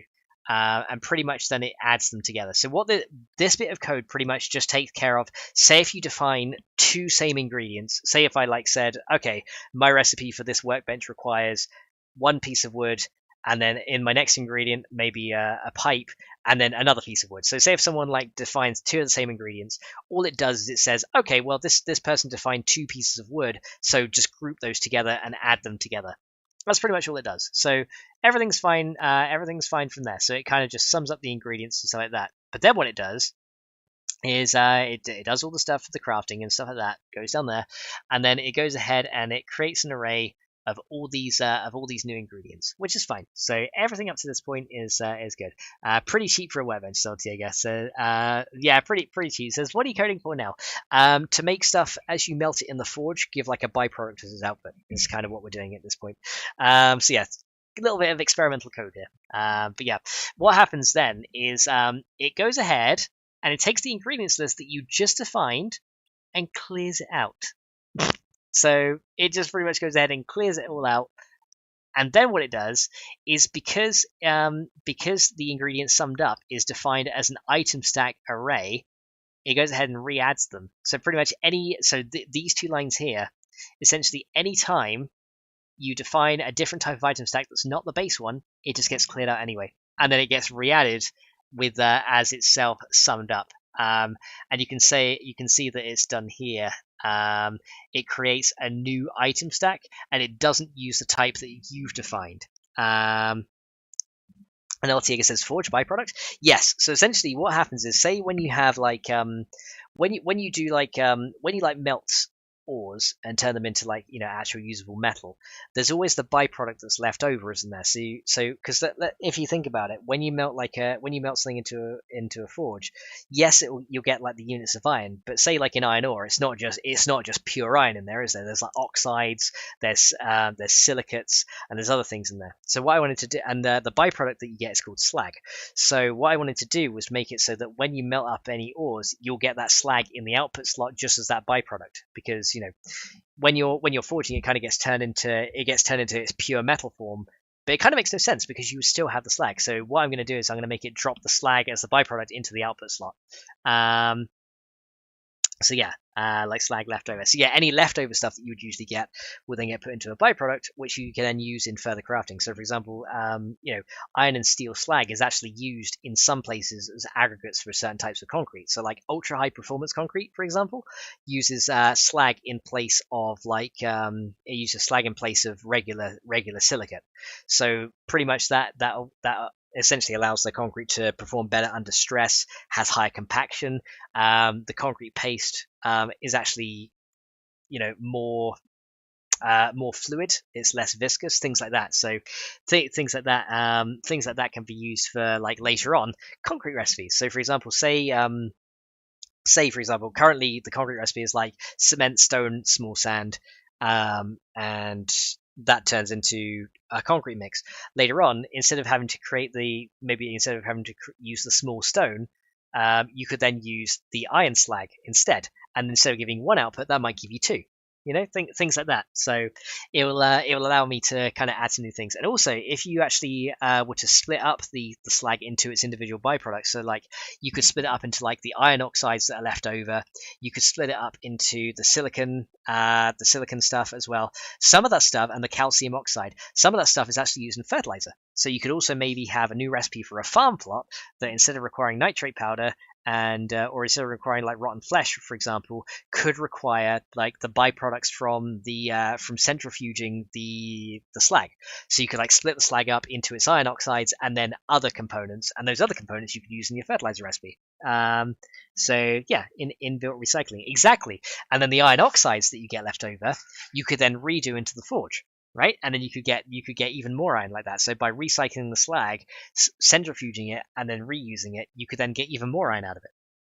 Which is kind of what the FennecMod industrial side of things is all about. It's about refining your stuff before you forge it, so that you get better, so that you just get better and more usable product. Which is a cool thing, because that's kind of what I want for the end of Fennec. Is you'll be able to essentially one piece of iron ore, instead of turning into like 5 iron, if you refine it, you could get up to like 20 out of it. You know what I mean? So by building all these other workstations, you could get a lot more. You should see him. Waving his hands out. So say, yeah, waving my hands. Yeah, I was just here, just like just like waving my hands up and down. Don't have a camera there, so you can't see. Ha ha. But that's a good thing because I kind of look like shit today anyway. So so probably good thing you don't see my face because it'll break the screen, won't it? So yeah, then I'll owe you guys like a load of new phones, then you all won't be very happy with me. So yeah, that's something we got to do. Now, the main reason I don't need to use a Harmony patch to override this one is because, now think about it, yeah, I don't need to use a Harmony patch to override how init works on this type of recipe. Now, the main reason because is I define my recipe right here, and then I use it as is. I don't cast it to its parent type. So the init method is pretty much hidden here. So what we're going to do is I'm going to copy this init method here. Init. We're going to put it in this one. And I'm just going to put that right there. So then what we're going to do is there'll only ever be one ingredient in this recipe. So we're just going to go ahead and do this ingredient's I, and instead of being an item stack fuel, this is going to change it into an item stack input. There you go. And there we go. So essentially what I'm doing is after the method runs, I then go back through the ingredients list again, and I then cast it to the correct type, and pretty much go from there. Let's see. And Fade says compliment farming again. I'm not compliment farming. I know I'm ugly. I know you guys know it too. But yeah, there you go. Mel says is Torquay near you? No, Torquay is down the south side, isn't it? I think it's down the south side. It rings a bell. I think that's near Weymouth. Is it down near there, or is it further north than that? I can't remember. I think it's down near Weymouth, which is kind of not near where I used to live, but I'm not too sure. I think it's down the south side, if my geography is correct. But then again, I don't know. Right down the bottom left. Yeah, right on there. Okay, yeah. So kind of in that right area. Okay, yeah. So that's kind of down there. Yeah, right down the south. So that's not really near us, but it's kind of nearish to where I used to live. But well, I was more like in the very south, like right in the middle, not towards the south, the southwest. I was like pretty much right there, slap bang in the middle, down south. That's pretty much kind of just above the Isle of Wight. Pretty much is where I used to be. Um, and as it says, fishing near the sea is all I know. I fished in a lake before. That was quite fun. Didn't catch anything though, so it was kind of boring. But it was kind of fun and kind of boring. I was like, I got something hooked, but then they got away. I was like, Cornwall area, yeah. I should have known that because I've bloody been to Cornwall before. It's bloody windy in Cornwall. Like, it is like one of the windiest places I've ever been. Like we went right down to like the Land's End area. Like literally, you could see the sea on three sides, and it was so windy. I've never been in a place so windy. And literally, like we were there for a few days, and every day it was the same. It was like windy, windy, windy. It was crazy. Went to one of the castles down there as well. It was really cool. It says Melza says Axel likes fishing, then feels bad. Why does he feel bad? What, just because because he's catching the fish, or does he catch them and throw them back, or does he catch them and take them and you eat them, or because like when we used to go fishing, we catch them, but then we toss them back. So we did crabbing once as well. We didn't keep them. We just threw them back. Mel says I need a rod for each fish I plan to catch. Oh wow, a rod for each one. Is that so you can just like pretty much just like hang them all out together and then just like bait them differently, or do you how do you fish, Melza? Because I know some people that literally will sit with their rod and just like they'll sit with it and wait till they get by. Other people, what they do is they kind of have like a kind of have like a brace, and they like have a whole string of rods that are just like thrown at like that are just cast out with like in different places of the water, and they just kind of like leave them there. And then they just like instead of holding one rod, they sit with like the whole string of rods and just like you can catch multiple fish that way. So I'm not sure how you do it, Melza, but yeah, that'd be very interesting to know. All right, so we've gone ahead and defined our recipe input byproduct here. So that part is now done. I believe that's everything we need to do here. So now that we've done that, we need to make a. Okay, so now I've done that, we've also got this class here. Let me see. So let's go in here. So we've also got a class here called in our data area. We've also got a fuel byproduct manager here. So this is kind of the thing that takes in the inputs, checks whether stuff can happen, and then gives out the outputs. But instead of just making it a fuel byproduct manager, why don't we just make this a general byproduct manager class? Because that'll make it easier. Then we can have one area that kind of just has everything in it, right? So we're just going to call this byproduct manager instead, because now we got fuel byproduct and input byproduct. So it's kind of just makes more sense to have this handle both things rather than write an entire new class. So let's go ahead and change the name here. So we're going to go ahead and rename this. Now, always do rename, because if you don't do rename, it won't change it anywhere else in the code, but rename does. So you do that, and then everywhere else in the code now that used fuel byproduct manager now just uses byproduct manager. And then instead of handle byproduct for here, we're going to rename this method now to handle, instead of that, it's going to be handle fuel byproduct for. Hang on, rename will update 3 references. Okay, hang on. Let me add a few lines here so I can actually see it below here. And then I'll go and read it. So let's go ahead and do this one. So we're going to go to definition. So rename, and I'm just going to call this handle fuel byproduct for. There you go, and now I'll rename it for that. Okay, so this handles, and this one now handles fuel byproduct allocation. There you go. Because all we're going to do now is we're going to create a new method here. And then what we should do is also get, and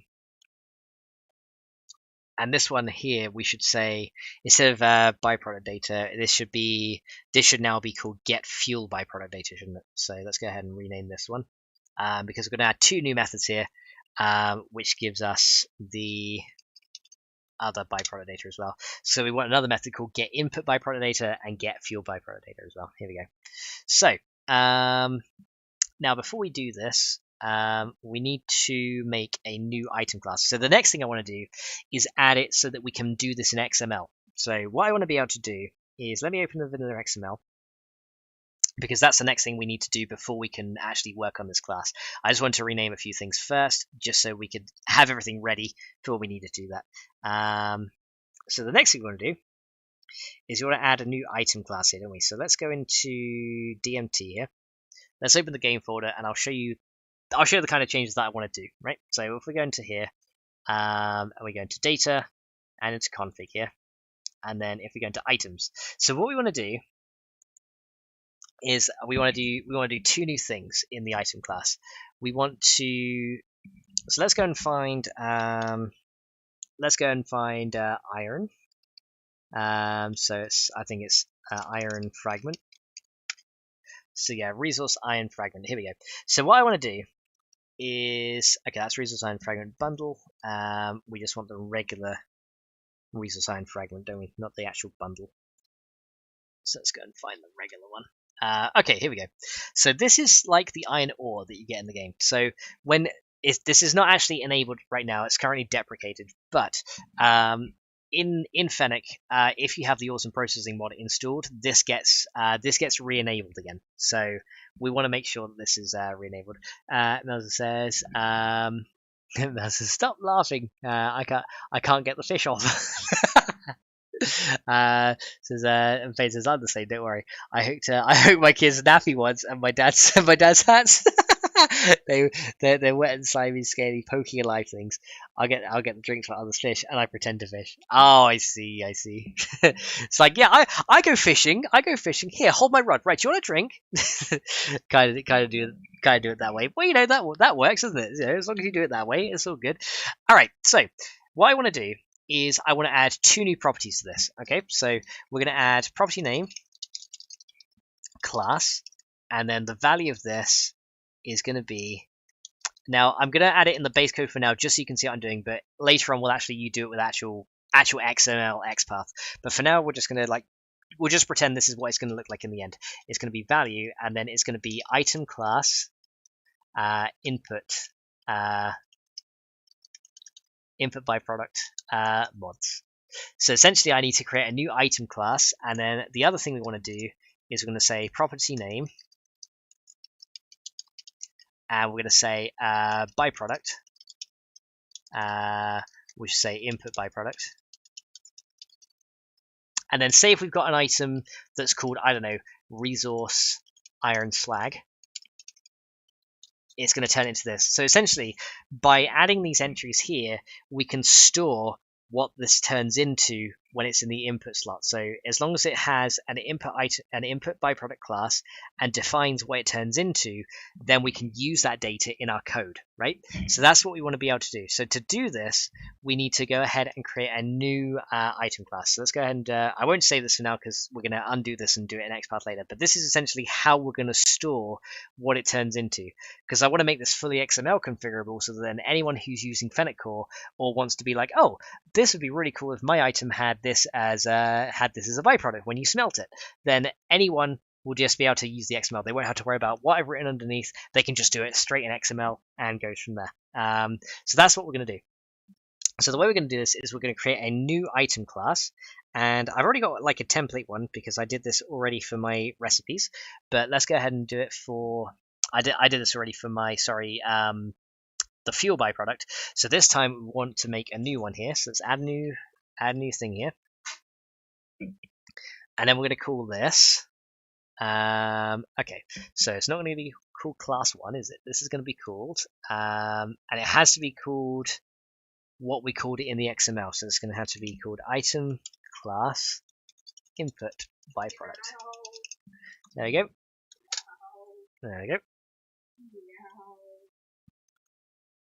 You're right, Fade. Sounds like you've gone a bit catty.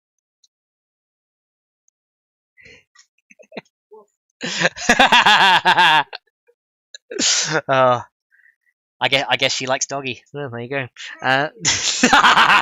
What? Blame dragon, okay? It's not. Woof. Right, let's see. So the item input byproduct has to extend item class, right? So we have to make it extend item class. Now, we got to think about the values that we want to store in here. So the first thing we want to do is we want to store the other thing we want in our base XML is how the probability of getting the item out as well. So we're going to say property name, and we're going to say byproduct, or we should say, I think it's, how did I name it in my other one? I think I called it byproduct change probability, didn't I? Let me check in here. Resource scrap metal. Yeah, byproduct change prob is what I called it. We'll call it the same just to kind of make it a bit easier here. So byproduct. So byproduct change prob. And then the value of that will be like a number. So say if we wanted it to be like 50%, it'd be 0.5, right?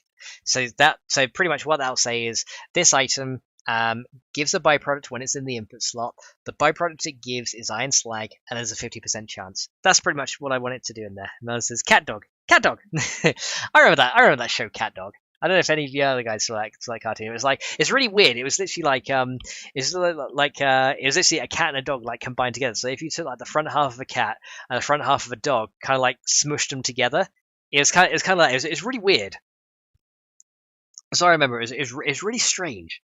But yeah, it was like a kind of a weird thing. But it was quite popular. I never really got into it, but it was actually quite a popular cartoon. But yeah, I was never really into it. I just thought that's weird that a cat has a dog's face on its ass, and a dog has a cat's face on its ass, and it's like which end is which? How does it pee? it's like okay, that's just a strange concept that I don't want to worry about. Okay, so what we want to do is we want to store a couple of static strings here, so we can call this as well. Nickelodeon, that's it. So we want to go public static string, and we're going to call this prop. I'm going to call this prop input byproduct. And then we're going to set this to the name that we called this here, which is just input byproduct. Now the reason I'm creating these class properties is just that means then I can use this without worrying about typos and things like that. It makes it a little bit easier to avoid typos, because then I can then use code completion to then get my input variable, right? So it's pretty good there. And then the other one we want to do is public static and then string. And then we want to go ahead and do byproduct change prob. Okay, so prop, I'll just call this change prob. And that's going to be byproduct change prob. So we're just going to call these the same properties. So, and then what we want to do is just read these properties in, right? So the other things I need to store, what I need to do is store I need to store like the item values and all that stuff as well. So we're going to go public item value, and this is going to be the input item, and we're also going to store a public double and prob or probability. Okay, so let's go ahead now and initialize these two values, right? Now we don't need to worry about the actually no, this is actually the byproduct item. Now we don't need to worry about the actual input item, because the input item is actually this class itself, right? So we don't need to worry about that. So we only need to store what the byproduct is and what the probability of that change is. So let's go ahead and do this. Now the way we're going to do this is there's two ways you can initialize XML properties. The first is the init method, which initializes it as the items load. There's also the other method called late init, and this is the one we want to use, because what we want to do is we want to initialize these new values after and only after all the other items and blocks have been loaded. If we use the init method, for example, and then we say, and then we do like an item check and just say, does this item value exist? Most likely, if it's not a vanilla item, or if your item or if this class loads before a dependency item, then what's going to happen is that's going to never exist, and then it's going to throw you errors. So you pretty much always want, if yeah, the rule of thumb is if your extension item class doesn't rely on other items to function, then you can use init. However, ours does rely on other things to function, so we want to do late init. So we're going to go ahead and do this. Now, unfortunately, we have to use the new keyword again here because we're not able to override the original late init. Okay, so we're going to do public new void late init. There we go. Okay, now this is where I threw an infinite loop last time. Usually what you would do is the first line of code you would write is base.lateInit, right? That's usually the first thing you would write. Now, because I have to use a Harmony patch that relies on the base version, if I was to do that, it would cause an infinite loop. And like I said, this is why child classes, this is why parent classes, depending on the existence of their children classes, is horrible code practice, because this is one of the pitfalls you can fall into: infinite loops. And this actually crashed the game before, and it was horrible. So we don't want to do that. We don't want to call base late init this time. So what we want to do now is we want to check each of the properties, whether they exist, and if they do exist, we then want to go ahead and assign them to byproduct item. So the first thing we're going to do, we're just going to say byproduct item equals item value dot none. Okay, so this is going to be our default value. So essentially, when late init is called, it's going to go ahead and take this and assign it to an empty item value. Okay, that's pretty much all it does. Oh, the other thing we also need to store here is, and actually these need to be private. These do not need to be public. Those are private ones because we don't want other classes to be able to come in and tamper with these. The other thing we need to store is a private, and then we need to do a input byproduct data. So that big class we made right at the start.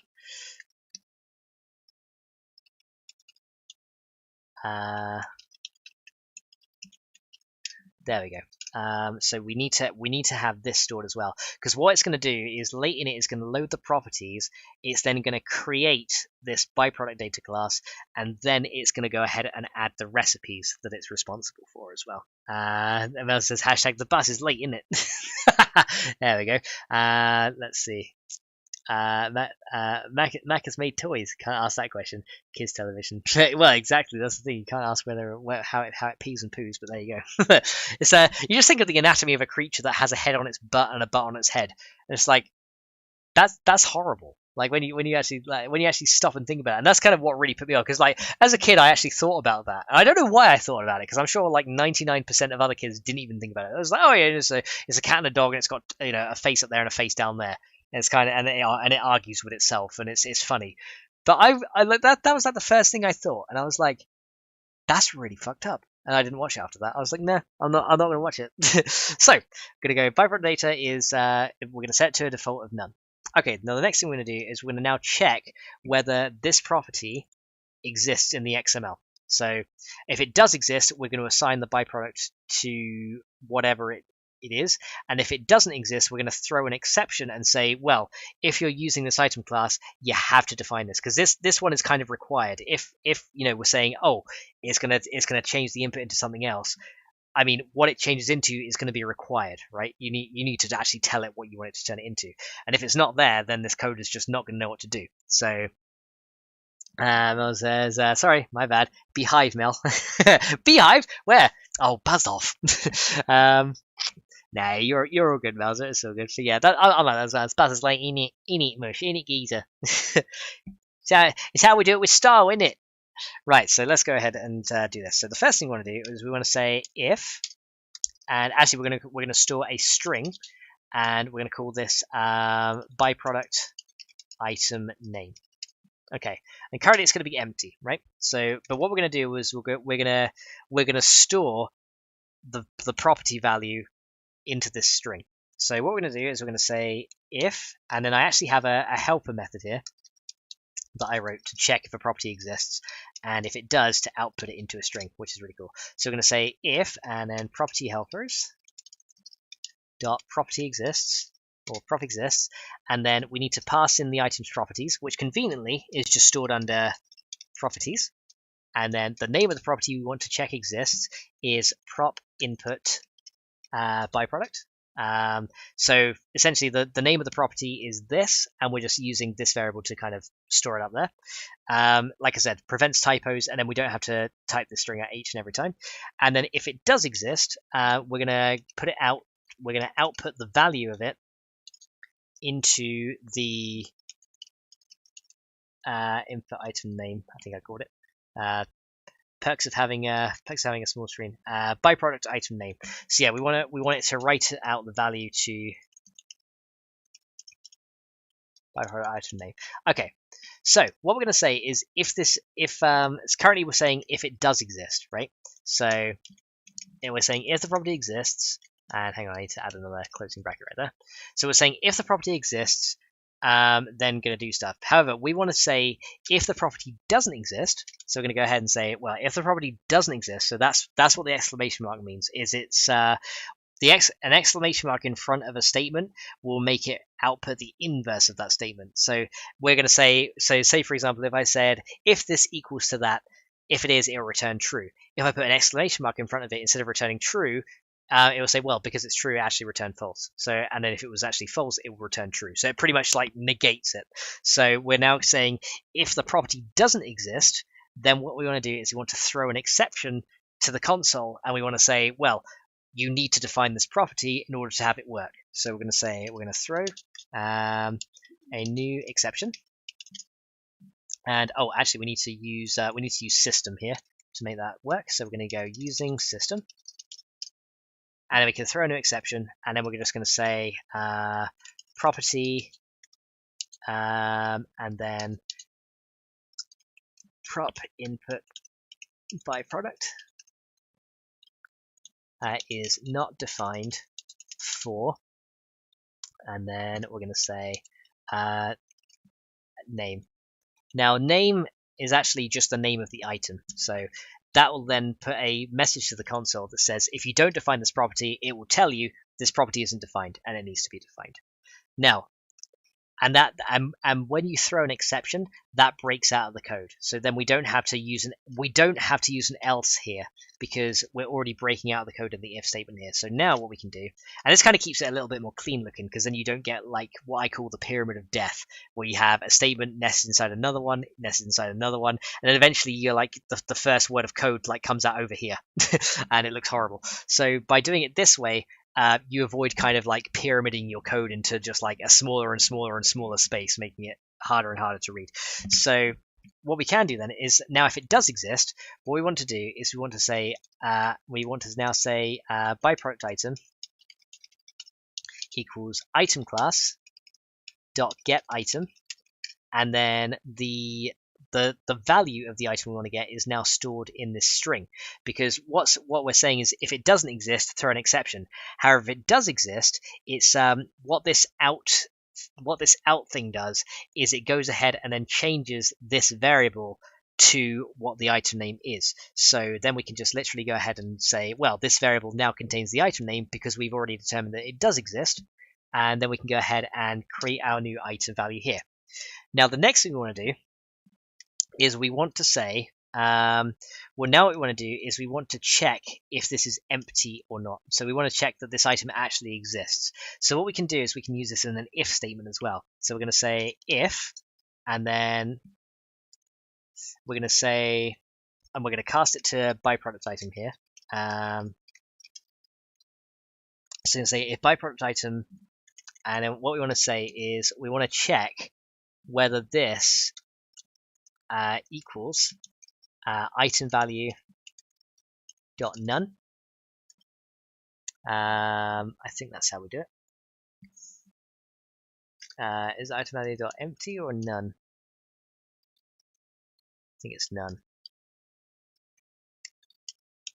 I think it's dot none here. If this equals item value dot none, so item class dot get item name. So let me just check my brackets here. So I got open 1, open 2, 3, 2, 1. So then this is this. Might make it more readable if we define it above there. Yeah, let's define it over here. So what we'll do is because you can do it in a nested if statement like this, and it kind of reduces the amount of lines you have to write. But what we'll do is we'll just do it there. So we'll say the byproduct item equals that. So this is going to return an item value, which is fine. But then what we want to say, if now if it is defined, it will go ahead and have an ID. But item value. Oh, hang on. Wait, I think I just spelled this wrong here, didn't I? Item value. No, that's actually fine. We can do it in one go. I just spelled it wrong here. It's item value dot none, which I think is fine. So we got to say if that equals item value dot none, which essentially what this is saying is that if it doesn't have an ID, then the item obviously doesn't exist, right? So if we don't have an ID, we want to throw another exception, because that most likely what that's going to be is that the user made a typo, and that obviously is going to mean that if they've made a typo, that item doesn't exist as an ID, which means that if it tries later on to look at that item, it's going to just throw a load of null refs. So before that happens, we want to throw an exception here and just say, hey, your item is not spelled correctly or it doesn't exist yet, so go have a look. So we're just going to say item name. So we're going to say item name byproduct item name is not defined for is not defined as a is not defined in, and then we're just going to go ahead and put name. There we go. Because then this, because essentially I want to make it like as informative to the end user as possible. Because then from that information they can determine, oh, okay, this item doesn't exist, and this is where it is in my XML code, pretty much. So I just want to make it as I want to make it pretty much as good as possible for end users. Now the next thing we want to do is we're going to say double prob equals 1. So by default, I want to go ahead and say our probability value is 1. Actually, no, we don't need to do that. We can just say probability equals 1 and assign it directly. So as a default value, we can say probability equals 1, right? So if everything loads fine up to this point, then once it gets to this part of the code, we can say, okay, well, we got to this point, so now let's look at the probability property. So by default, it's going to get assigned to 1. So let's go ahead and do it like that. And then we're going to say string probability value. And we're just going to leave that as empty for now.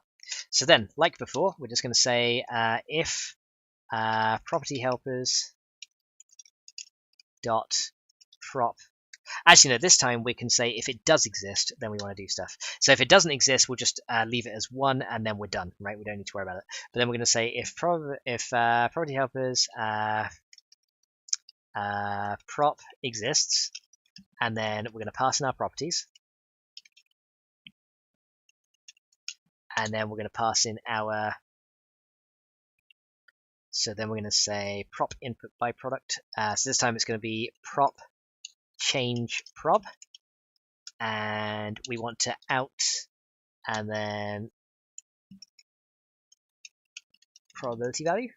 So if it does exist, it's going to get put out into this probability value. So if it does exist, the next thing we want to do is we want to see if we can convert that into a number. So we want to make sure that the string. So if it does exist, so essentially if it doesn't exist, it will just skip over this code and it will assign this to 1.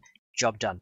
Because this probability value is optional. You don't have to specify a probability value. If it's not specified, it will just go ahead and assign it to 1. But if it does exist, then we want to make sure that the user actually typed in a number and not some silly thing.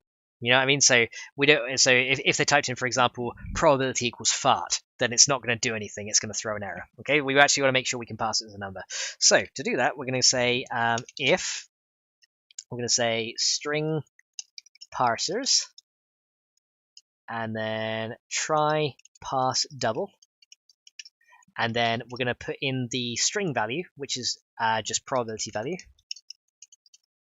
and then we're going to out and then we're going to assign this to probability. And then we're going to say if it's not a valid string, yeah, so so something like probability is far or probability equals fuck your face is not going to work. You know what I mean? But if it's set to a number, then it'll be fine. However, if it's not set to a number and it can't be passed as a float, we're then going to log to the user that they did something wrong. So we're just going to go throw new exception, and then we're going to say probability value, and then we're just going to say probability value for item name could not be passed as a double. Or, well, to a user they don't care. Let's just say as a number. Or we just say let's just say is not a number. There we go. So yeah, if they put something stupid in there, then it's going to tell them, hey, this isn't a number. It needs to be a number. Otherwise, it's just gonna go ahead and do that. So yeah, things like probability equals fart is not going to work. So there we go. All right. So once we've done that, that means everything now is set up just fine, right? So that's great. The next thing we need to do is we need to create some input byproduct data, right? So we want to create, now that we've got this set up and every property is correct, we want to create a new input byproduct data so that then we can add the recipe for the change. So we can just say, okay, if it's an input thing, it'll go from there. Mel says, so I went looking for the cat doc Macca's toy. I'm still in its bag, but it's 2:25 a.m. and I only have a torch and I'm not certain where it is. I found Yoda while I was there looking though. Yeah, and Yoda was like, keep looking, you must try. All right, so let's go ahead then, and we're gonna go so then we can go input byproduct data equals, and then we're going to say a new, so we're going to add a new thing here, new input byproduct data, and then we're going to assign, so the first thing we need to assign is the first thing we need to assign is the item value, right? So we want to do item class dot get item, and then we're going to go this dot name, or we can just do name in this case. So that's the first one. So that's going to be, so remember in our constructor, the first thing we wanted to pass in was the name of the input item.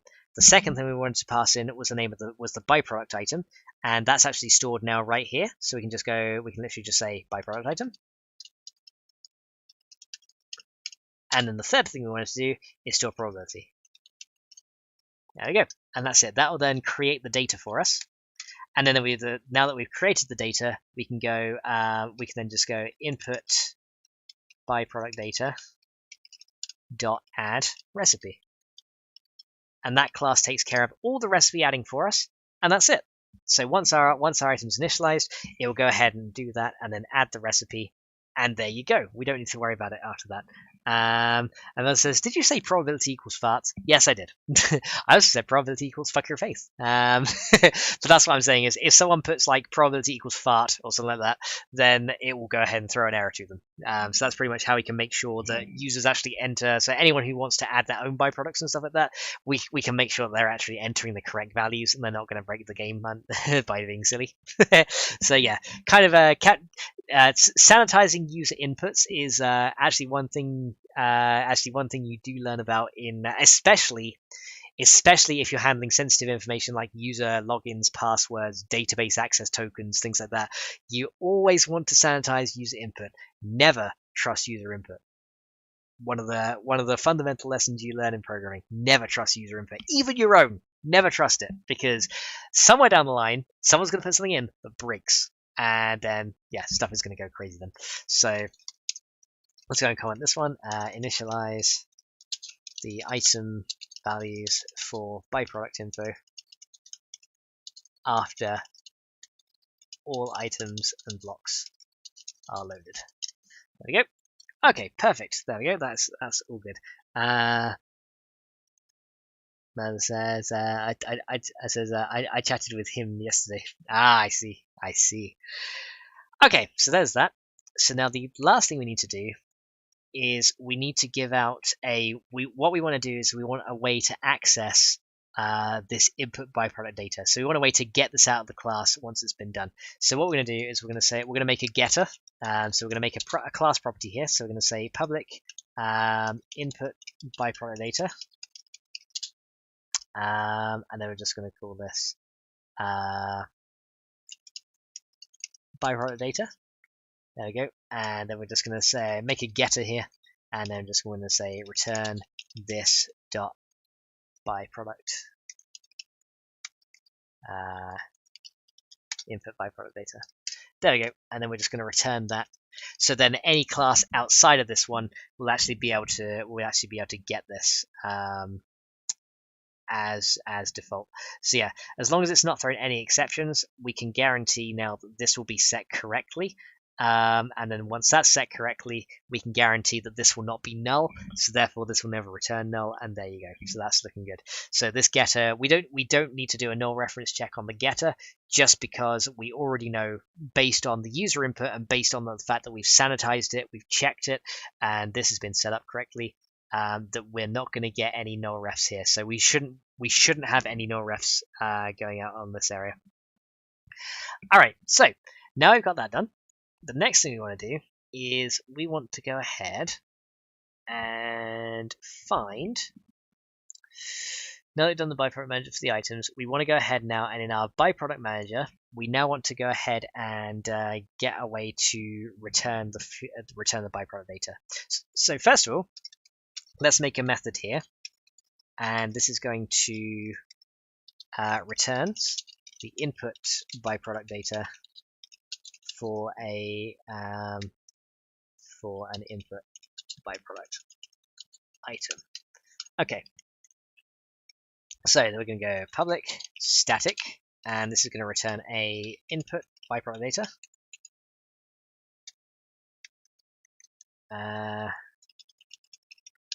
And then that one is called get fuel byproduct data, so we should just call this one get input byproduct data, right? So it would make sense. Okay, so there we go. So we're going to go and return that. Now, what we want to do is we want to pass in the item value that we want to look for. So we're just going to pass in this dot item value, or this item value, and then this is going to be input item. Now, the main reason I'm doing this is what this is going to do is this, when you use the keyword this in your method, this is what's called an extension method. Now, what this is going to do is, like, the item value class will have access to this method from anywhere. So then we can actually go ahead and just use it like an extension method, which is really cool. So if you pass in any item value, you can then use that like an extension method. So literally I can just say, if I've loaded an item value, I can just go item value dot get input byproduct data, and then it will go ahead and give that to me, which is really cool. So next thing we want to do, we can probably copy some of this. So we want to do, let me see. So let's do this like this one. So we're going to do, item class equals, and then we're going to do input item dot item class. There we go. And then we're going to say if. So this is going to be a bit of a simpler method, because this one up here is applied to both items and blocks, but this one, you don't really put whole blocks of anything in the forge to melt them down, you know what I mean, in 7 days in general. So this will probably be fine just to use as items. And to be honest, any blocks that you would put in the forge are already refined and crafted into something that would most likely not give you a byproduct anyway. So we can just do it with items in this case and get away with it. If we want to expand it to blocks later, it's not going to be too difficult. But for now, we'll just do it for items. So we're just going to say, if item class equals null, then what we want to do is we will return, and then remember how we specified the empty version of the input byproduct? We're just going to return an empty one. There we go. So if the item class is null, i.e. it doesn't exist, then just return an empty byproduct data object, which is a little bit better than returning null. If we can return like an empty version, that means that when we do our checking later, we can check whether it was empty or not, rather than doing a null check, which is a little bit more readable, makes it a little bit nicer. Now the next thing we wanted to do then, we wanted to pretty much just go ahead and return. So then all we have to do is just return, and then we've got item class. Well, actually, then we need to check. We need to say if item class. Okay, let's do this. So we'll say do an exclamation mark here because we need to do it like this. So what we want to do is we want to say if the item class is not an item class input. So remember the item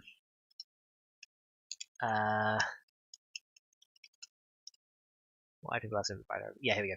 So we're going to say if the item class, remember this exclamation mark here, if it's not an item class input byproduct, then again just return the empty one, right?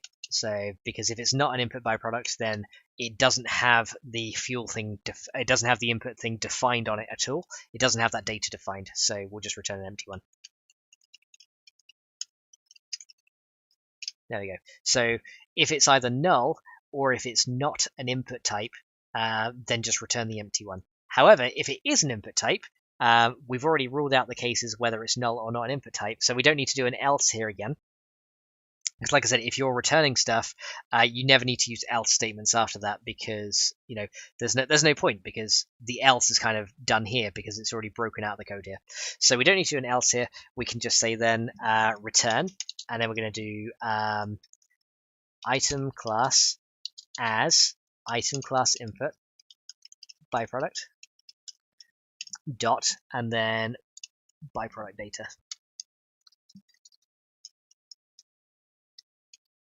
Because remember that getter that we made earlier? There we go. There it is. And it will go ahead and return that directly. So essentially, once it's been initialized, we can then check if it exists. If it doesn't exist, it will come up null. If it's not the right type, it will also just return an empty one. If it is the right type though, so once we've ruled out these two cases, then obviously it will work and return us the correct type right there, which is awesome. Okay, so now the last thing to do is we need to go ahead and make the big method. Now this is the big one. This is the big one. So let's do it. We're gonna do this is the big one. So we're just gonna say checks the stack array, and if any, and adds inputs. Add input items to the stack array. There you go. So that's pretty much what it does. So, and you'll see it in a minute. I'll walk you through the method as we write it, and we can go here. So we're going to go public static, and then we're going to go. It's going to be an item stack array, and then it's going to be handle input byproduct for. And then the thing we want to pass in is the item value of the input item, and then we want to also pass in the an item stack array, and we'll just call this stack array. Essentially, stack array is going to be the input or is going to be the output stack right here. So what we're going to do is we're going to say. So the first thing I should do, we're just going to say, so the item value here. So we're going to say, first of all, we're going to do a null check just to be safe. So we're going to say if item value, let's just check for nulls because let me just check up here how I do it. Yeah, if it's equal to null or it doesn't equal an item. So here we go. So we're going to go if item value input item. So if it's null or if input item equals, and if it's item value dot none. So if it's either null or it doesn't equal anything, then we're just going to return the stack array as it is. So pretty much this is what I call a pass-through method. So if anything goes wrong, it will take the stack array and just return it without doing anything to it. So that's all we need to do. So return stack array. Actually, what I want to do is considering when it was the fuel, the only piece of fuel we had to consider was the currently burning fuel. However, when you have the inputs, you actually have multiple places where the inputs can change, right? So I need to see. Maybe it can just be a handled input. Actually, no. If we make it check one at a time, that'll be fine because different inputs will burn at different rates. So there's no reason to check all three together. We may as well make this function allow it to check it one at a time. So that's fine. Now, don't worry about this being red right now. It's just because not all code paths return an item stack array, but they will eventually. Okay. So the next thing we want to do is So let me go up here and see what I did for this method because it's going to be Okay, yeah, here we go. So then we're going to go and now we're going to retrieve our input byproduct data. So I'm going to go input byproduct data, input byproduct data, and we'll say, and then that's going to be, so then what we want to do is we want to get the data from our input item. So input item, and then because we've defined our extension method here, so remember I said this is the extension method here. Oh, hang on. What have we got here? So that's going to be input byproduct data. Byproduct data. Hold on, this one's not returning something here. Inconsistent accessibility. Return type input byproduct data is less accessible than method of byproduct manager dot get input byproduct data.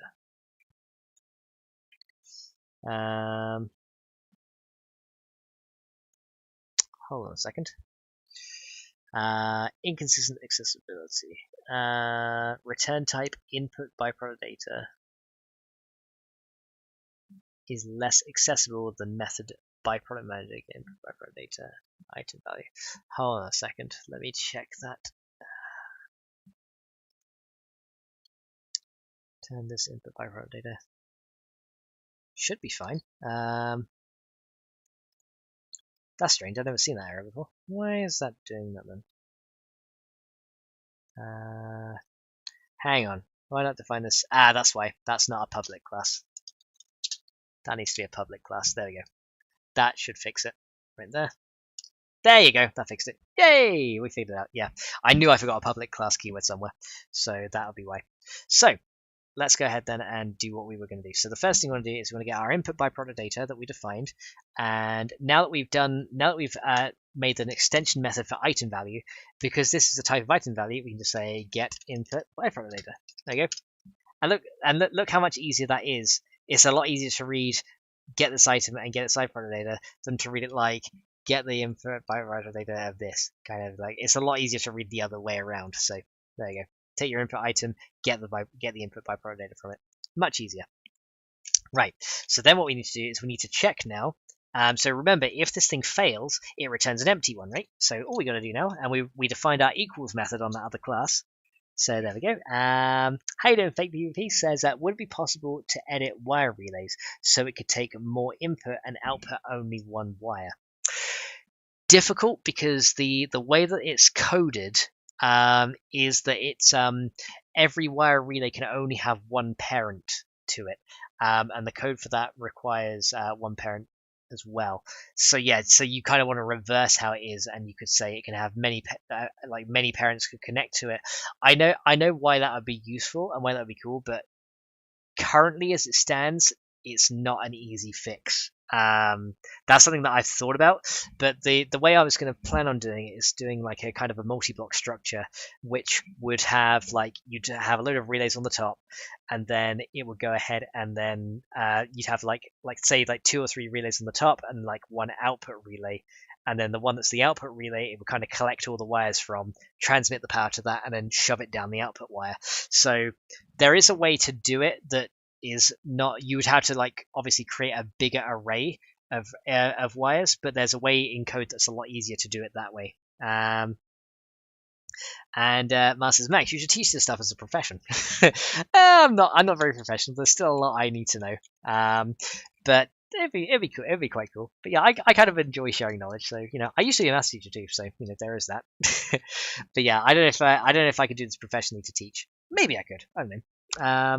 But yeah, let's go ahead and see what we got here. So we got the byproduct data right here. So Now, remember we defined the equals method on this, didn't we? So now we can check if it's empty or not, because we already defined that. We defined an empty version and the equals operator, so we can check it now. So we can just go if input byproduct data equals, and then input byproduct data dot empty. So if it's an empty one, then again, just return this without altering it. So return stack array, and don't alter it at all.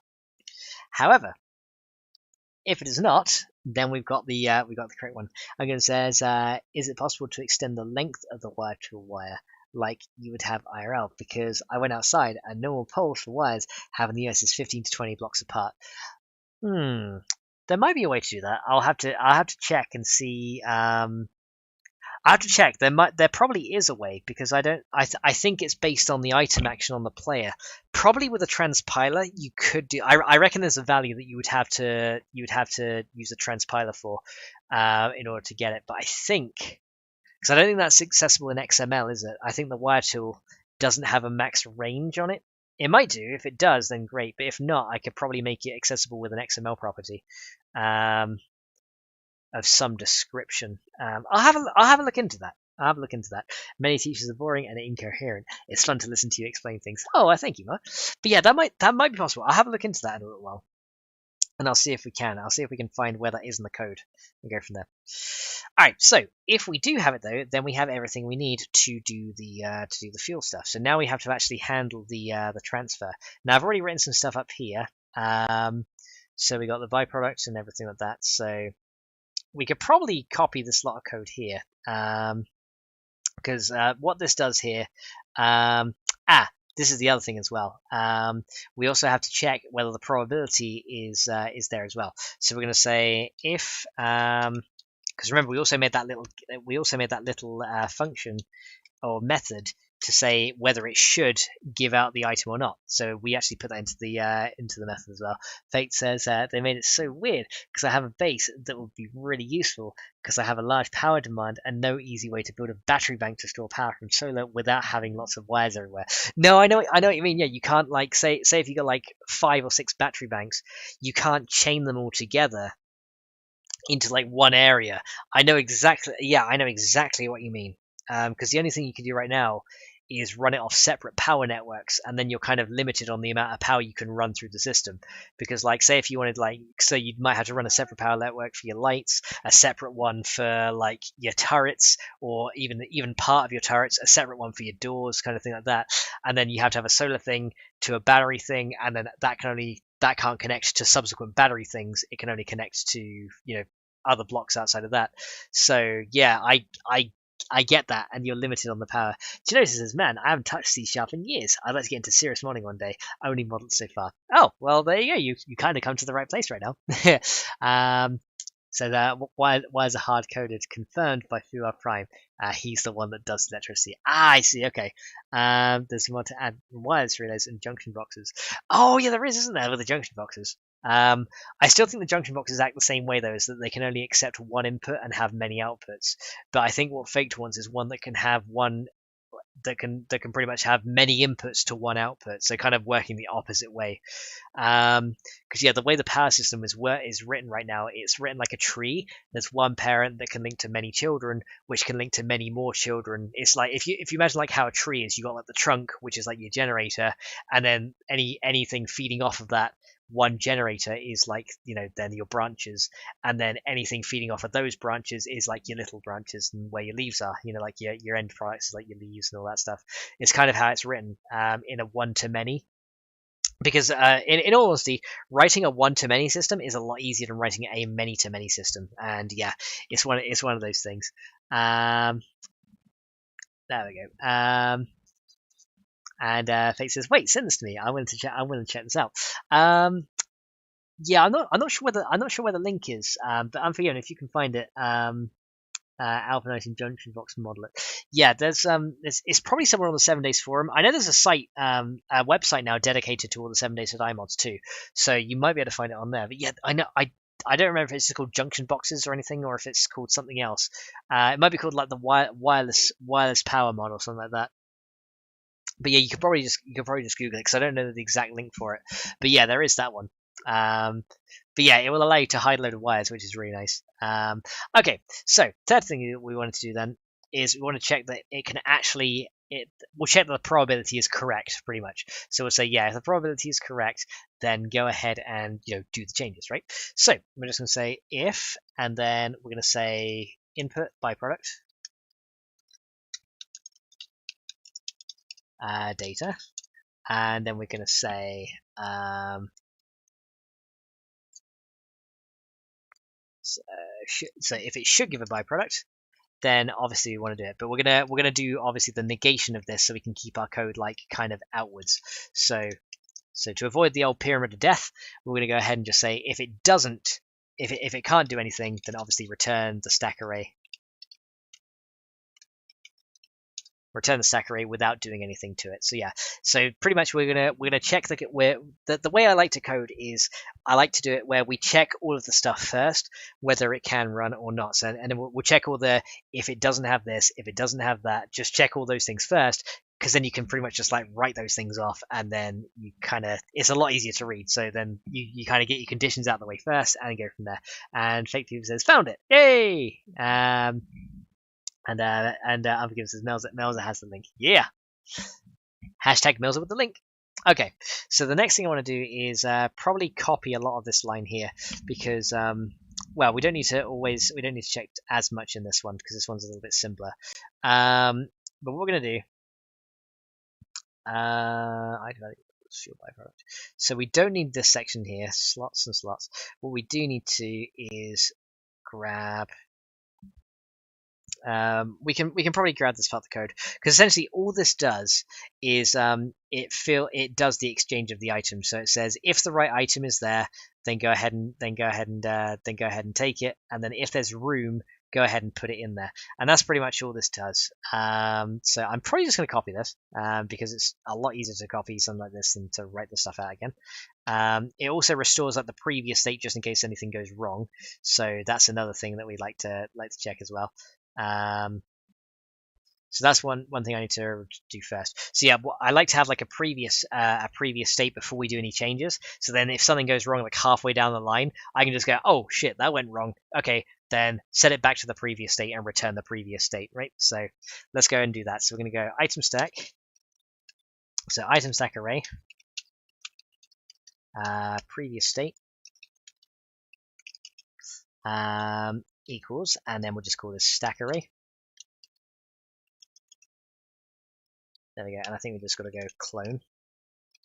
There we go. So we're going to clone. Can we not clone the stack array? Oh, we have to cast it as an item stack.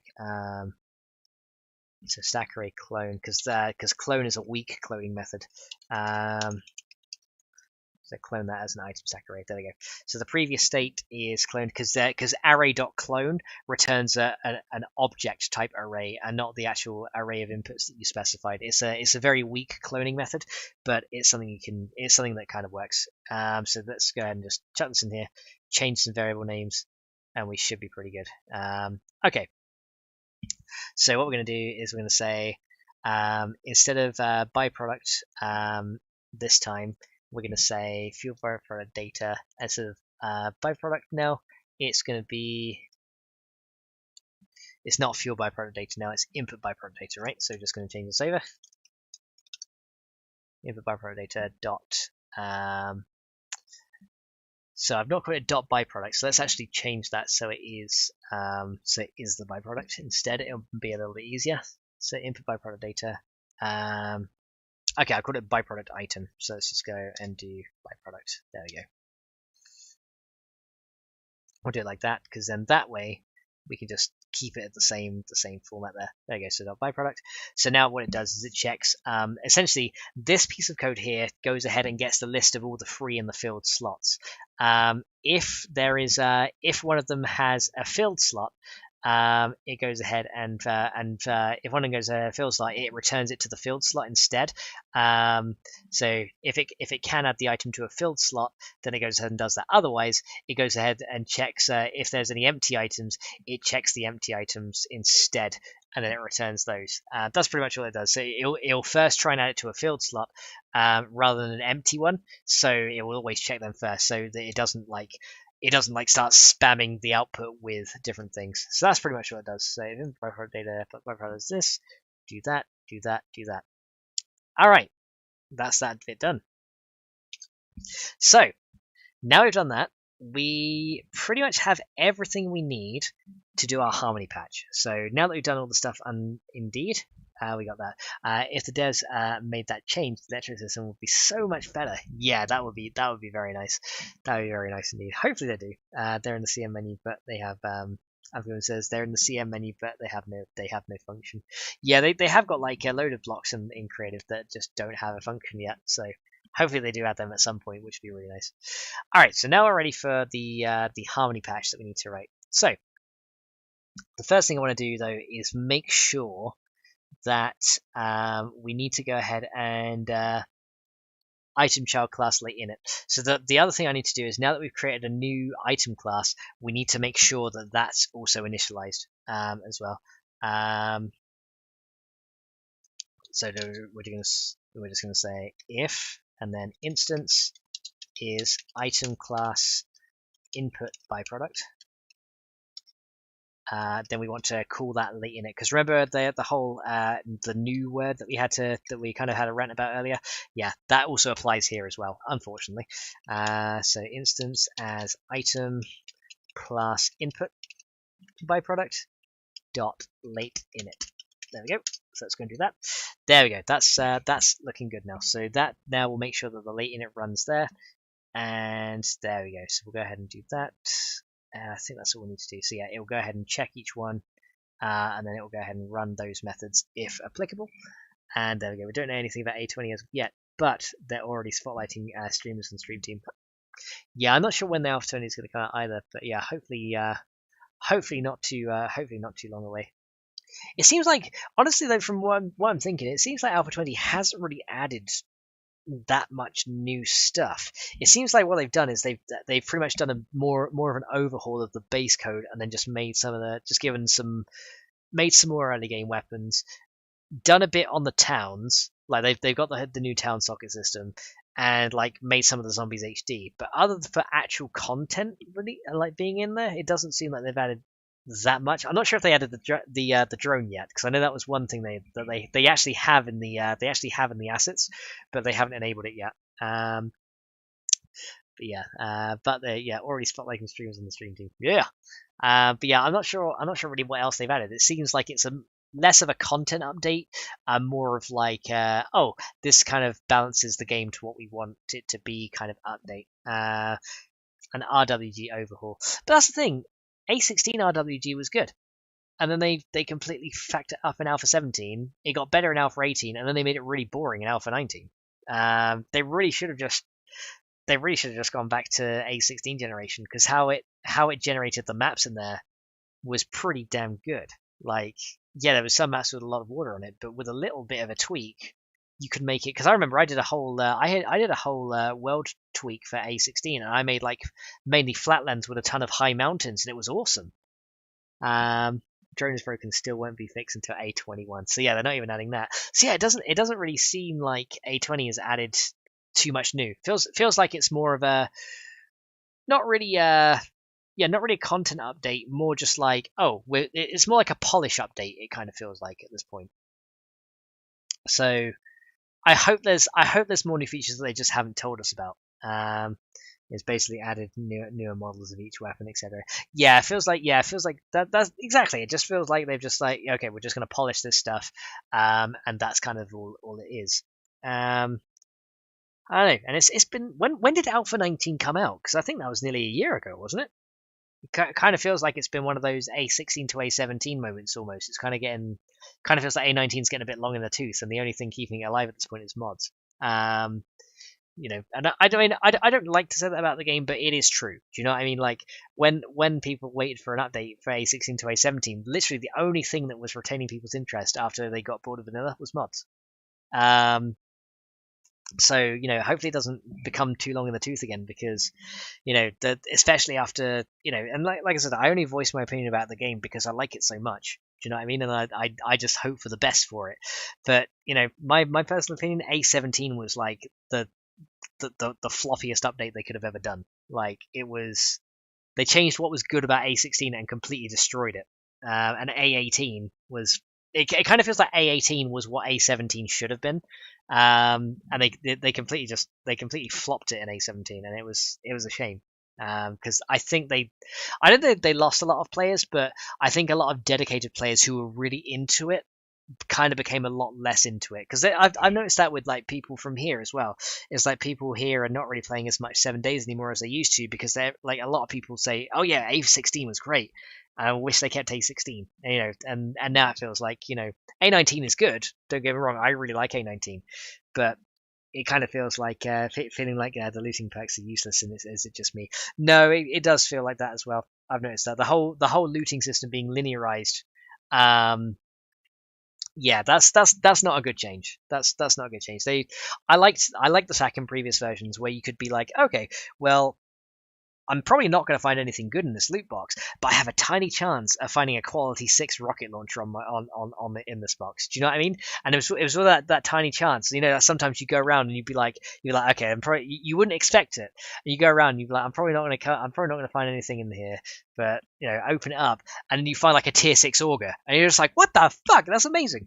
And you know, it kind of adds that excitement to it. But now that they've linearized it all, you know you're going to go into a working stiff on day one. You're going to be like, I'm going to get stone tools. They're going to be quality 1. You know exactly what you're going to get, and it kind of ruins the game stage controls loot. So don't bother with me. Yeah, exactly. Played back in like A13. Yeah, same here. Faked. I've watched 7 days since Alpha 1. I watched YouTubers and everything since it first came out. You know, I watched like I watched like Kicks, Game Edge, all of them. You know, I watched Cage a bit. I even watched Rongo the Bald when he was doing videos back in the day. I watched him as well. And back when Achievement Hunter was doing 7 days videos as well. Watched it from the very, very beginning. I only picked it up in A13 and started playing from then, and I started recording videos in A14 and beyond. But yeah, 600 level tools. Yeah, I missed that. I missed that. And now it's kind of just like between tier 1 and 6, and it's just like, I miss being able to, like, you know, have your tools degrade over time. And you know, it kind of made it like, because you know, once you got a tier 6 tool now, it's like you don't have to worry about it, slowly but surely degrade. You don't have to worry about its upkeep anymore. It doesn't degrade. It doesn't kind of get worse over time as you use it more. The quality doesn't go down. And if it says, oh my god, Achievement Hunter crew playing the game was madness. I know, it was great. It says, is there possible to overwrite the game stage controlling loot in XPath? Yes, there is. Essentially, I've done it in the looting redone modelet, where I've added I've added like the tiny chance of getting awesome stuff back. I also added instead of stone tools, I just added rusty versions of the iron tools as well. So, because it makes no sense that, I'm going to go into a working stiff store that's, you know, by the game law, it's like, okay, this working stiff store is like, okay, it sells, you know, material grade tools, a bit like what you would find in you know, it sells hardware store grade tools. Do you know what I mean? You know, from like, you know, semi to professional grade tools that you would use. So why the hell would you find a caveman tool in an industrial grade sealed box? You know, you don't go. You know, in England we have a place called like B&Q and Homebase and stuff like that sell tools. You don't go into Homebase and you go like, I want a caveman tool. You know, or you don't go into a camping shop and go, yeah, I want to buy a stone axe. You know, you wouldn't find them in there. It makes absolutely no sense where you'd find them. So I thought instead we'd make it so that you have like rusty tools. So at first you'd start finding like rusty versions of the tools instead of stone tools, which are kind of more equivalent to iron tools, because then it gives you an incentive to loot. You know what I mean? It gives you more incentive to loot. It gives you more of a reason to actually go out and loot, because essentially looting early on, you can make all the stuff yourself anyway. And by the time you're looting iron tools, you're already making quality 4 or 5 iron tools anyway. By the time you're getting, you know, quality 1, and it's just like, why? It's like it's just one of those things. It's like, why would you even bother looting at that point? Because you can already make better stuff. The only reason you really need to loot is for stuff that you can't make early on, like, you know, like finding glue, duct tape to make all that stuff, maybe like forged steel and some guns, and that's pretty much the only stuff you can't make without parts. But other than that, you've already got yourselves like the tools you need before you go looting to find those tools that you need. It's kind of like a circle of death situation there, and it's kind of like it's a shame because they had loot. They had loot really good. I miss how hard the game used to be. Yeah, same. That's why I got so into it. Like that's the thing. Like I remember the first time I played Alpha 13. I think within the first in-game day, I died about 12, 13 times. And now it's so much easier. Like, yeah, you still die like to zombies and stuff like that every now and then, but survival used to be harder. I miss how difficult it used to be because that's kind of it was harder. Some of it was a bit more luck based as well, and it kind of made it interesting. And they've taken it all away, and it's like why? It's like they've added all this cool new stuff, but they've taken away what made it's almost like they've added stuff to make the game more awesome, but they've lost the spirit of what the game was meant to be about. It wasn't meant to be easy, it wasn't meant to be an easy game. A bit like it's almost like can you imagine like Green Hell, how difficult that game is to survive even on easy mode? Can you imagine if Green Hell pretty much just made it like so that hunger and thirst didn't degrade so fast, so that your player was more tanky? But then they added all this other new stuff to craft and stuff. But could you imagine you'd lose the spirit of the game? Do you know what I mean? You'd lose the spirit. Oh, this is super difficult, and that's kind of what made it fun, because you see, oh, how long can I survive this time because it's so bloody hard. You know what I mean? Says how many times did you die in my mod? Says Unforgiven. Well, the Horde Knight got me pretty good. I think I died like once outside of the Horde Knight. Then that first Horde Knight, I got completely wrecked by a behemoth that that even you said shouldn't have spawned on the Horde Knight. He one shot me. And then I think the second run through, I didn't die until I did like a late game Horde as a test, and I think I got hit by a regular behemoth at that point. So no, yes, I just got into one in the game. The toilet pistol was the best find. I know, right? That was so good. Yeah, toilet pistol was great. But that's one of the things. But yeah, it's like I said, I miss difficulty. It's like that's what the spirit of the game was about. It was like, yeah, 7 Days to Die, zombie survival game. It's bloody hard, But now it's kind of like 7 Days to Die. It's a looter shooter, kinda adult Minecraft. That's kind of what it feels like more now than it did before. Because that's the thing. Like back when Alpha 1 came out, it was just like, okay, yeah, this game looks like a Minecraft with more HD zombies and a bit better graphics. Admittedly, that's pretty much what it was when it came out in Alpha 1. But then up till like A13, they kind of went further and further away from that. And then it's like, and then it was just like, okay, now this feels like it's its own game. But now it's kind of like, oh, well, it's kind of become easy mode again. And now it literally just feels like, oh, this is what Ultra HD Minecraft looks like with a few extra zombies added in. It's kind of what it feels like again. So yeah, more like Fallout with zombies. Exactly. Yeah, it kind of feels like more Minecraft Fallout, which I understand was the influences of the game, but they've kind of come too close back to those influences they drew from. How you doing, Frisk? Welcome to the stream, dude. Says my friend that just started playing thinks the current game is hard. Nah, that's the thing. Yeah, I understand. Like a new player, I understand that they wanted to get more new players in because the start of the game is hard, and they probably thought, okay, well, new players would probably get put off by how difficult the game is, and I can understand. Some people would. Some people would probably rage quit because they'd be like, this game is too bloody hard, and they wouldn't enjoy it. But all they need to do was add a difficulty mode below Scavenger that would make it so that zombies didn't hit you as hard, and maybe that hunger and thirst didn't damage you if it got to 0. That's what they had to do. Add like a super easy mode, and that would have covered it. Not dumb the entire game down around it. Do you know what I mean? It's just one of those things they could have done that would have catered to new players, and that would have been something like what a coder could have done that in like a day, whereas they changed everything. Anyway, I'm going on a super big rant right now, aren't I? I'm on a super big rant right here, and I really should be finishing this mod off. If a friend is a very new player, don't introduce him to my mod. Says I'm yeah, don't introduce him to enter at your own risk, because he'll turn a corner, there'll be a rad bear there, and he'll be running and screaming, and then probably die. So yeah, that's one of the things. But yeah, thank you very much for popping in, Frisk. How are you doing, dude? He says I really enjoy this rant. It says faked. Yeah, no, that's the thing though. It's like, that's the thing. I only voice my opinion so strongly about it because it's a game that has pretty much all the friends I have today have been through 7 days. Do you know what I mean? And it's like, if it wasn't for that game, I wouldn't know pretty much every person here. I wouldn't have known them. Do you know what I mean? I wouldn't have known Fade. I wouldn't have known Unforgiven, Hell, Rivy, Melza, and everyone else here, Frisk. When I had some people back in the day, Missy, Christina, I wouldn't have known any of these people. And it's all because of them days. So that's kind of why I feel so strongly about it. It says, Chris says, would be funny. It would be funny. It's true though. And he says, it's true though, everything you say. Well, that's the thing. But but what I say also is opinion.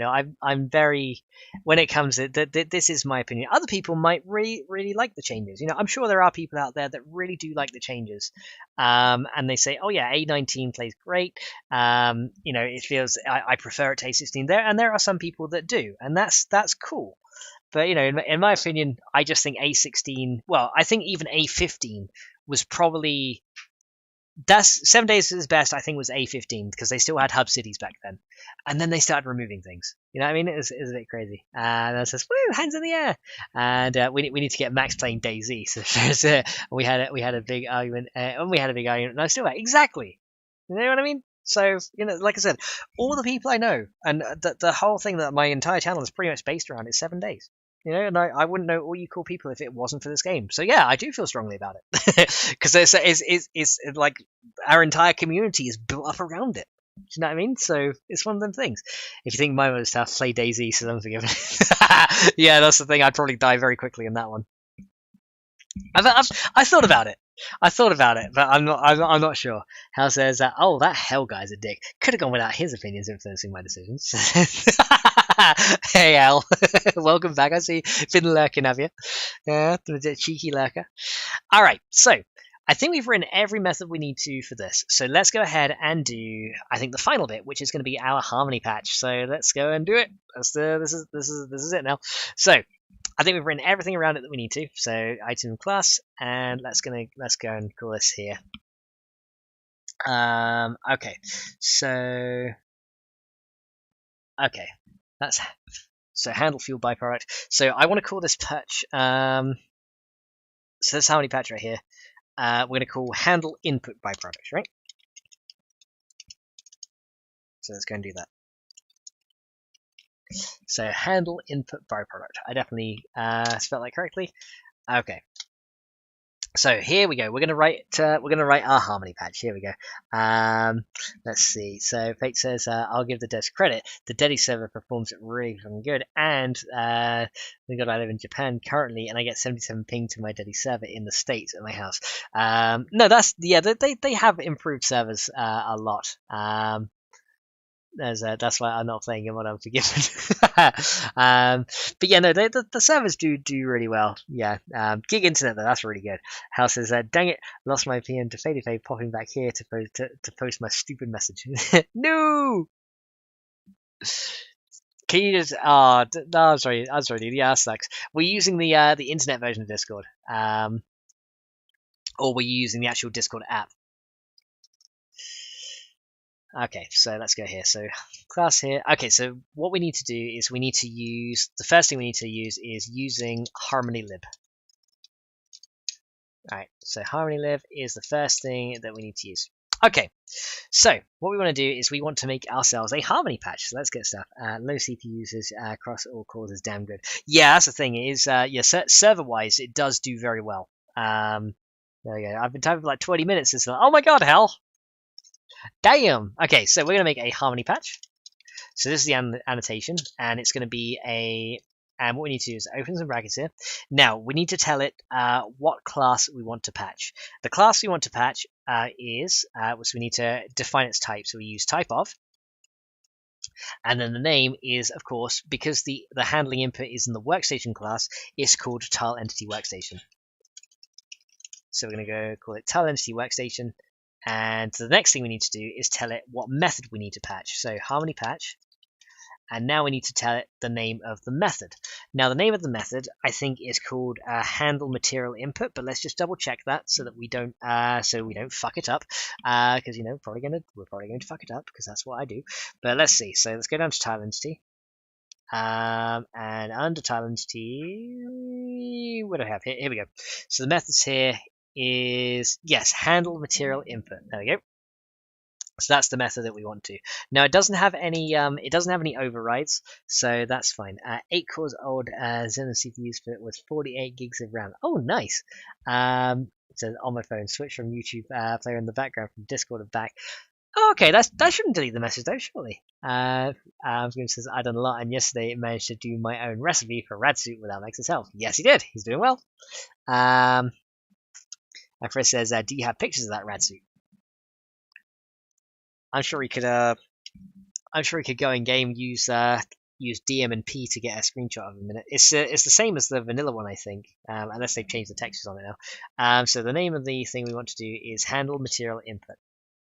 Okay, so here we go. So we got and actually this needs to be defined not here, but this needs to be defined right here. So it's got to be defined above the class, and it's got to be a public class. So public class handle input byproduct. Right, so what we want to do is there's two things we want to do. The first thing we want to do is we want to record what the inputs are before the method runs. Then we want to do the input out the method runs. Hi, Fady. Ooh, Fady food. Hell yeah. Oh, that's fine. I'll take the Fady toasties. Hell yeah, we got some Fady toasties today, guys. This is awesome. Mel says, "Fuck." Yes, I did. Yes, Risk, I did. I kind of become a little bit more lenient about my vocabulary, I will admit. But yeah, the past 2.5 years have kind of changed me for the better, but also kind of changed me for the worse in ways. So yeah, it's I've become a bit more impatient than I used to be. So I'm just like, yeah, fuck it. I'm just like that. So time for mukbang mode, guys. So I guess I'm gonna eat some stuff here because Toshi is good. Now would have been the time to have the rant, wouldn't it? now that I'm eating food, now would have been the time because I'm like, let's write this harmony patch. And I'm like, wait, there's food. Let's wait to write the harmony patch. Do it later.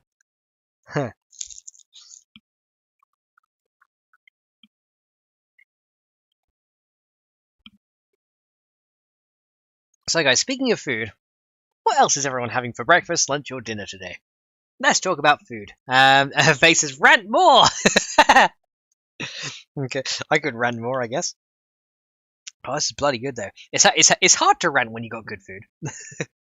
Because then you're kind of all satisfied. You're just like, maybe, oh, you know why? Maybe because I'm not me when I'm hungry. Then Fade will be like, Max, what? Have a Snickers. I'm like, why? Because you're not you when you're hungry. Snickers, get some nuts.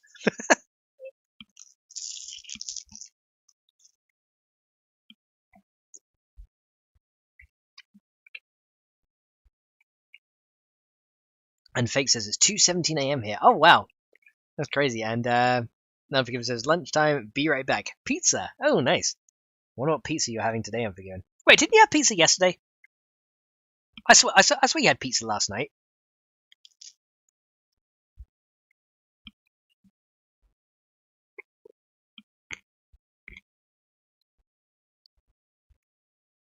How much pizza could an Unforgiven eat if an Unforgiven could eat pizza?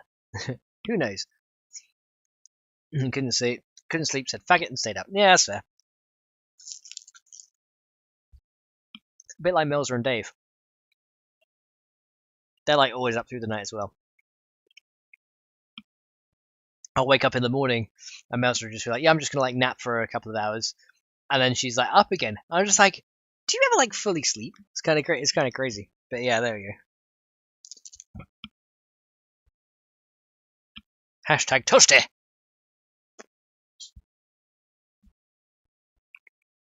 Everyone says, no, I didn't. I had tuna mac and cheese. Oh, okay. No, I swear it was either last night or the other day that you said you'd had pizza. I was like, didn't you just have that? And Mel says he's sleeping. Oh, Dave went to sleep now? Oh my god, there's more! She's bringing out more, guys!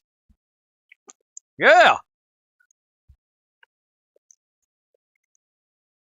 Hashtag more!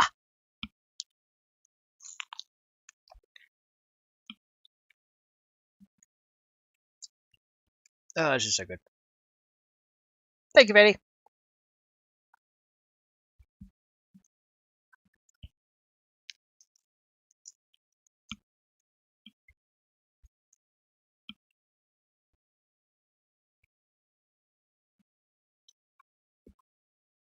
And Fate says has a super mukbang mode. Yeah, pretty much super mukbang mode now.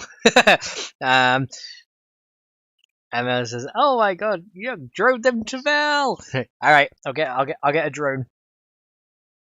I'll get the wait, I can't get the drone because that's not available until Alpha 21 because we haven't fixed that. So I'm gonna have to say you're gonna go without toasties. Oh, and I'm forgiven for stealing my faded food. Hey, I need that. It's streamer fuel, and thou shalt not steal the streamer fuel.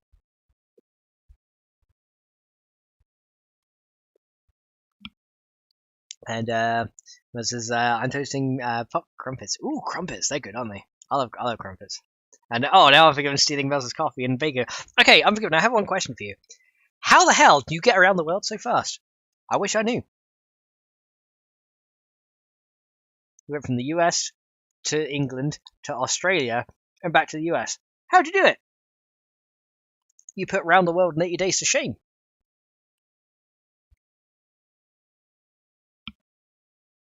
Mel says, no, my bacon and coffee. Faye says, and Faye says, or shall steal it all.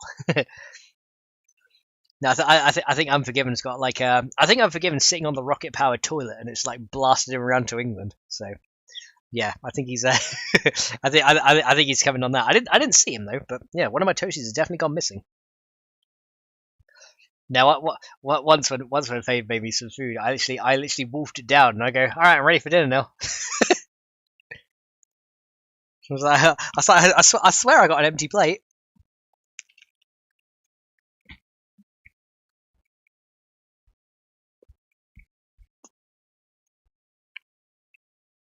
Amigan says, my friend Tony knows how to fly. He was in the military. Oh, okay.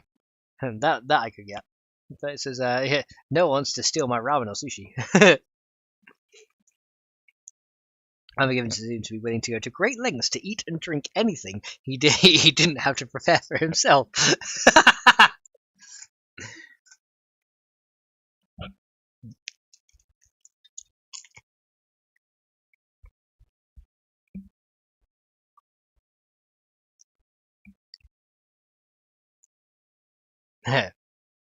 Yeah, I got you, Fate.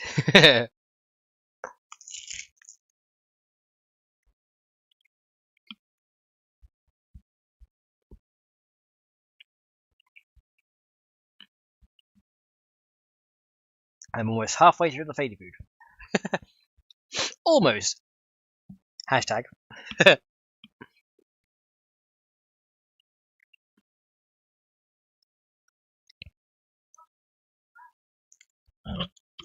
Hmm?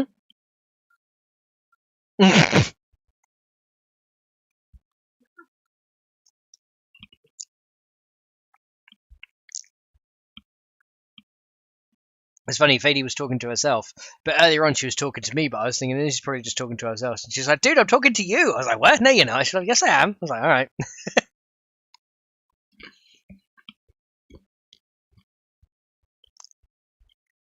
And Fake says, any good movies to watch? Depends what you're into. One thing I haven't seen in a while is a good horror film. I love horror films, but I haven't seen any good ones in like ages.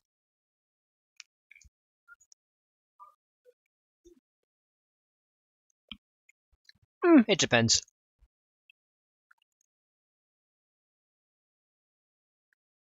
I mean, yeah, you kind of predict that like most people are going to die by the end of it, and there's probably going to be one person that gets out alive.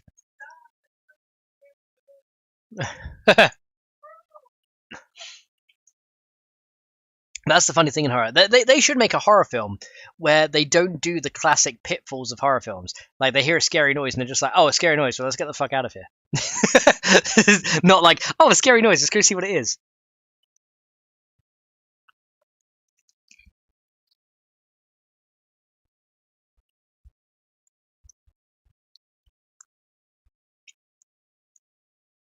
Then, like, the creepy Grim Reaper thing is like, God damn it! I thought if I made scary noises, they'd come in so I could slash them. What? that'd be absolutely great.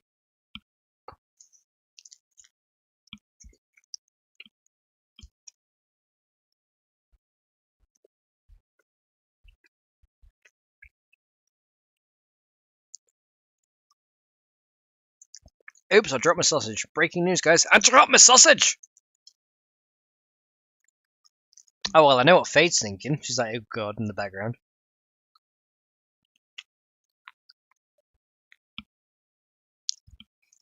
Yes, Fade, it's the sausage that was in the toasty that I was eating, okay? Not the sausage that came from working stiffs.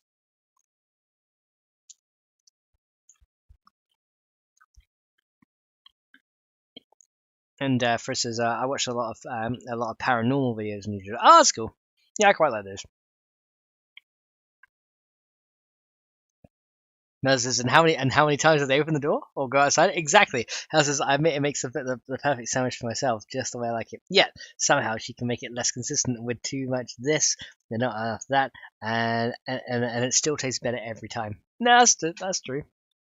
That's true. And hey, Daniel, he says, Max, too much info on dropping a sausage. Well, I just said I dropped a sausage. You guys are all the ones with the dirty minds, all right? Not me. I just dropped a sausage on my plate, which was in the toasty. That's it. It's not what it sounds like. You dirty buggers. Then someone's gonna say, came for the modding stream, subscribe for the sausage. I'm just waiting to see that in a YouTube comment or something. That'd be bloody hilarious.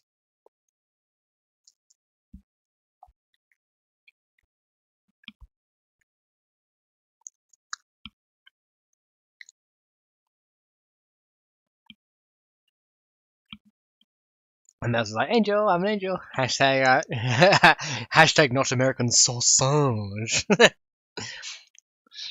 Nah, I still need to add that buff to 7 days. Like, if you knock a zombie over and like when they fall over with their arms pinned to their sides, they look like a sausage. As they fall over, it just be like sausage. Another given says hashtag don't get creamed.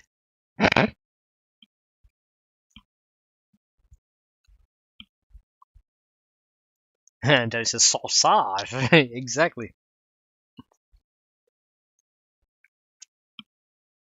I'd be kind of worried if I was eating a creamy sausage. I'd be like, hang on a minute. What is that?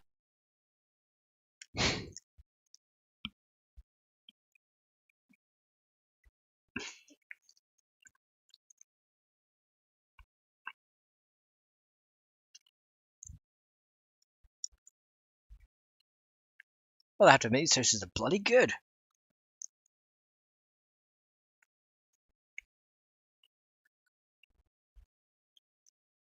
This is not a fan of gourds, honestly. No pumpkin spice, nothing, no zucchini. Just the occasional sweet melon like honeydew or cantaloupe. Yeah, I like those. I like watermelon as well. That's really nice.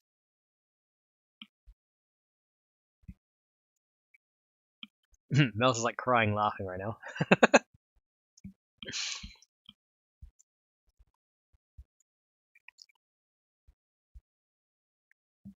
This is well in my vanilla game, which is multiplayer. I'm not passworded, by the way, chat. I managed to die and get a crucible by day 3. Hey! Nice! That's a good early find. Mel's like crying, laughing. In Mel's head, she's probably just heard like code, creamy sausage, code. And I said, wait, what? Friss says, Max, you should do a cooking stream. I bet that would make Fade happy. That wouldn't make Fade happy. I burn her flat down. Today we're cooking Whoops. Well, I just blew up that part of the stove. Never mind. I guess we'll go over to... Well, microwave's gone as well. Never mind. Alright, so I guess we use the fan. There's a fire in the pan! And we got no extinguishers!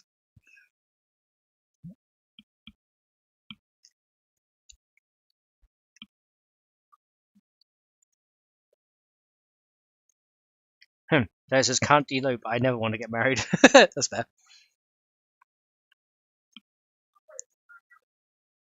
Where? No. Worms? Ugh. I ain't putting worms in your house either. Damn.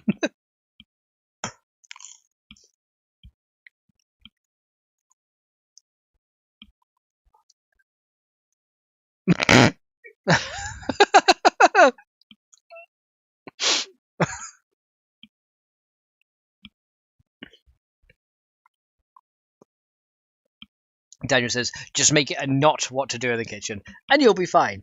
Yeah, that's true. That would work. Yeah. Here's how. Yeah, it's like we'd have like it'd be like one of those things like now here is Fade. Fade is a professional chef. Now Fade will tell us what to do in the kitchen. This is Max, and he like goes over to me just like hello. It's like Max is a complete noob. He does not know what to do in the kitchen, and I'll be like, I'll just like so whatever Max does, be sure not to do. Step 1: boiling water. Pour the water in the pan. And you see Faye like doing it perfectly. There's me just like spilling it over the edge. Just like, so then next, put the pan on the stove the right way up. And then Faye does it perfectly. Me like tipping the water over the pan, like over the stove, short circuiting it and zapping myself.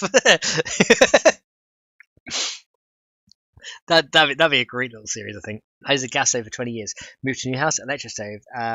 I 1 week I had burned down the kitchen. No. Hard to get a watermelon that has much flavour around me, it seems. Always just watery and lame. Though I have a few good ones as a kid. Memories might be better than reality. Yeah, sometimes they are. Yeah, sometimes you find that it's like, yeah, I remember that was really good, and you actually come back to it and you're like, that wasn't as good as I remember. Yeah, your memories can warp things, can't they? I think it says, told you I stole one's coffee. And it says gas stove for 20 years. Look in Discord. Okay, hang on.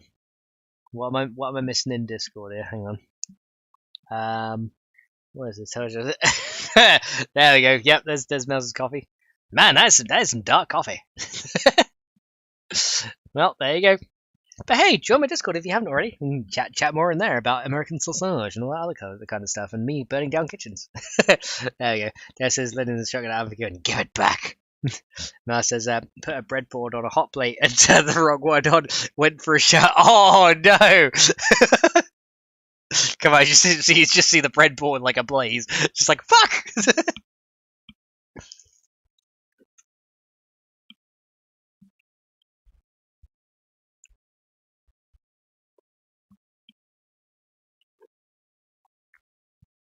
Mel says nice looking coffee.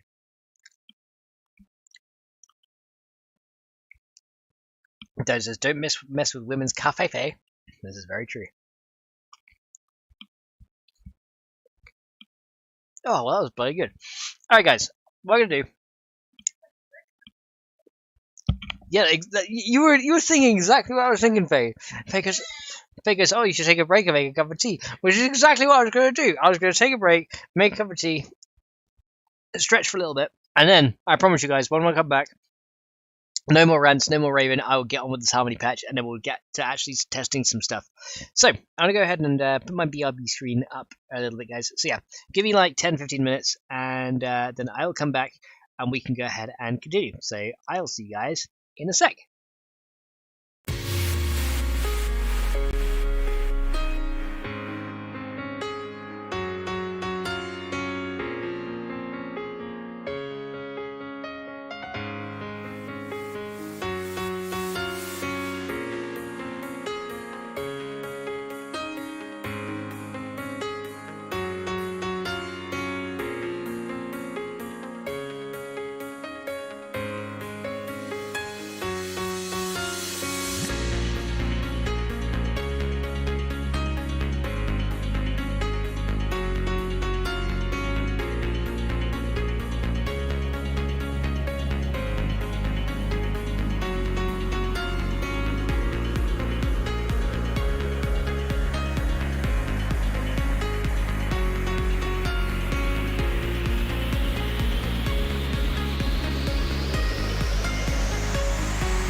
Alrighty guys, I am back, so let's go ahead and continue from where we left off. So, Fady has tea.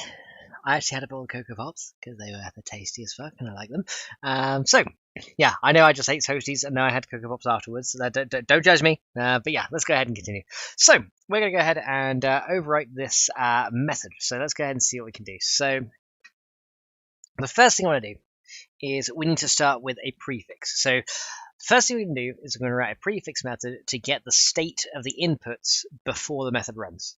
Then what we're going to do is we're going to write a postfix method to get the state of the stuff after it runs, check for any changes, and if there have been any changes, then we can go ahead and moreover, if the changes were less than what was in there before. So, for example, I don't want it to happen for example, if the output increases, for example. So we have to make sure it's less, and then we can go from there. It says I've posted a recipe for you to make for Fady. There we go. All right, I'll have a look in a little while, dude. Well, it says hashtag Max is back. Tell your friend. Hell yeah. All right, so let's go ahead and do it. So first of all, we're going to go public. We don't need to return anything in this. So we're going to go public. It's got to be static as well. So public static void prefix. It's got to be spelled prefix. Okay, let's go and grab that. So what we want to do, we want to go ahead and output from this. We want to output a state variable of type item stack array. So we're going to do that. And we also need to get the instance so we can get the inputs and outputs as well. So let's go ahead and do that. So we're going to say instance, we're going to go tile entity workstation, $_instance. It has to be 2 underscores, and then we're going to output a state of this as well. So what we're going to do is the state. All we're going to do is we're going to grab the inputs in the workstation. That's all we're going to do. So we're going to go ahead and say we're just going to go state equals and then instance dot, and then we're going to go input dot clone. I think we can we not do input dot clone? That gives an item stack array, doesn't it? Item stack array toString. Okay, so then we gotta cast it. So I'm gonna go clone as item stack. There we go. So that's what we're going to do. That's the prefix. So before the method runs, we're just going to go ahead and clone that input array, and then we're going to store it in our state variable. Because what state allows you to do is it allows you to carry this across to after the method runs and see what happens there. And that says my favorite still. My name is what? My name is yeah. That is a good one. Okay, so let's go ahead and do the postfix now. So public, and this one just is going to be static void and then postfix. Okay, so this one is going to take again the instance,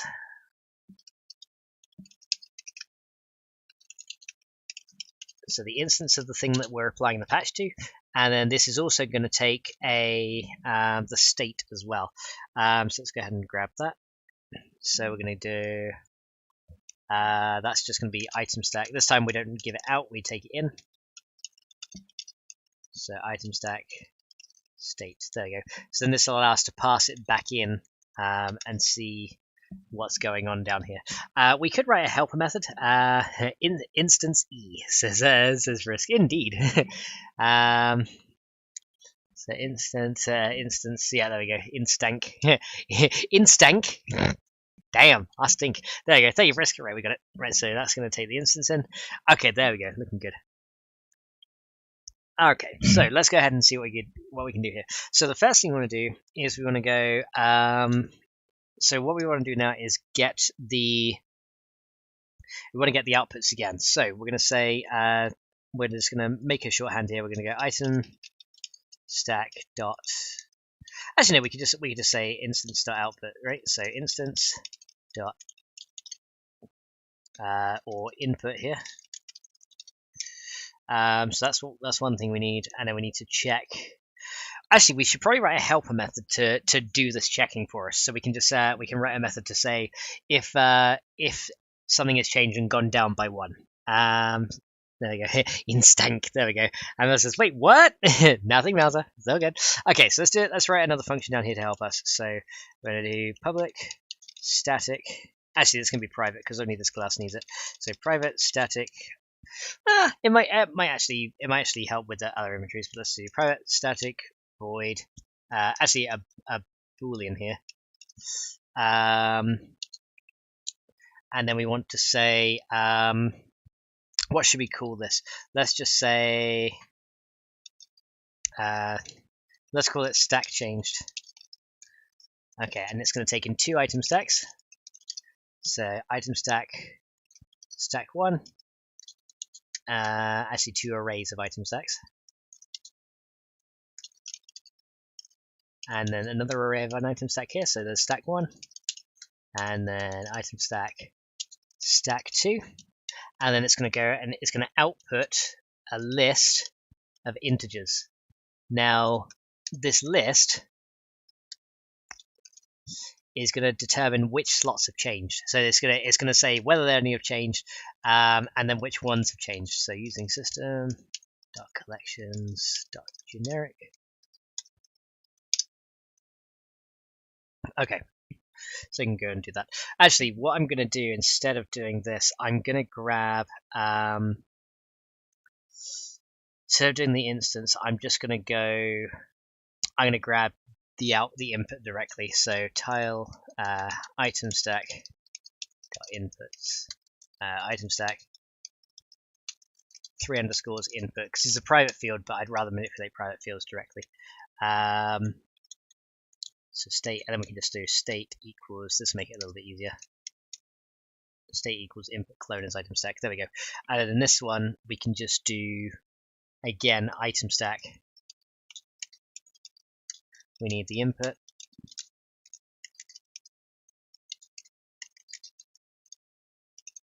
Then we need the reference to the item stack output so we can change it.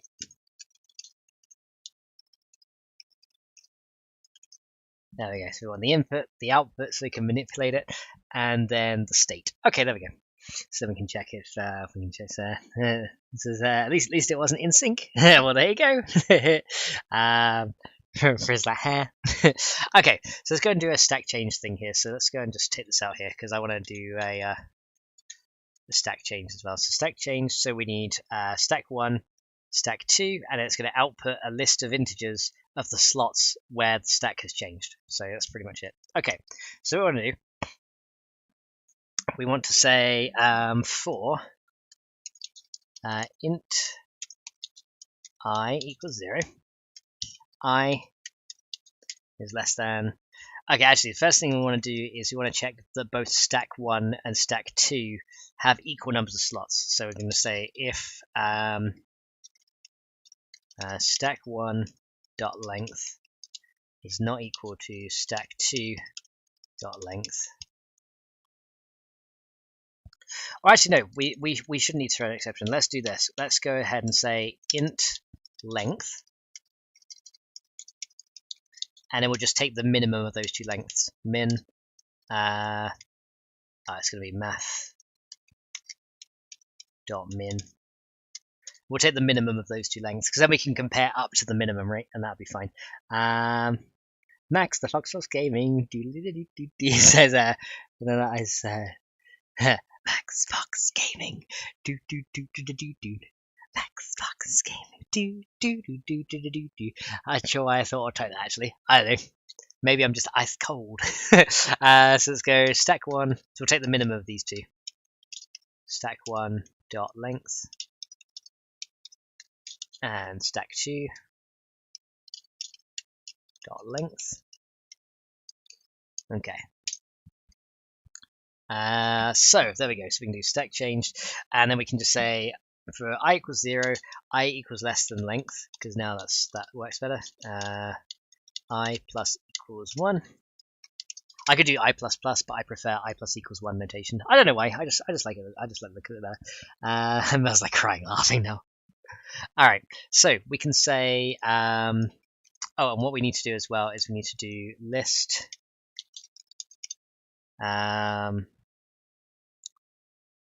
Slots. So list int slots equals new list. So we're going to make a new empty list here. Actually, I don't think we need to even specify its type because we've already set it out there. So yeah, slots is a new list of ints, and then the length is this. So what we want to do is we'll say, should we do this one? Actually, let's name this before and after. That'll make it clearer. That'll make it much clearer about what it does. Because then we can say before, and then instead of after. Okay, because then we can do before, and then we can do after, and that'll be a lot easier. Because then we can say, is there a change from before to after?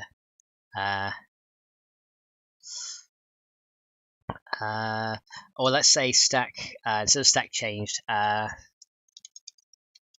stack counted down, because that's pretty much what we're going to do. We're going to check it's one less than before. That's pretty much what we're going to do. So we're going to say if after dot if after in slot I dot count equals after dot after no, this is going to be equals before I dot count -1. So essentially, if the after slot is the same as the before one, then we're going to go ahead and do. Then we're just going to go ahead and say slots, not sbyte, slots dot add I. That's pretty much what we're going to do. So we're going to say if the after is the same as before, just add that to the slots. And then we're going to say return slots dot count is greater than 0.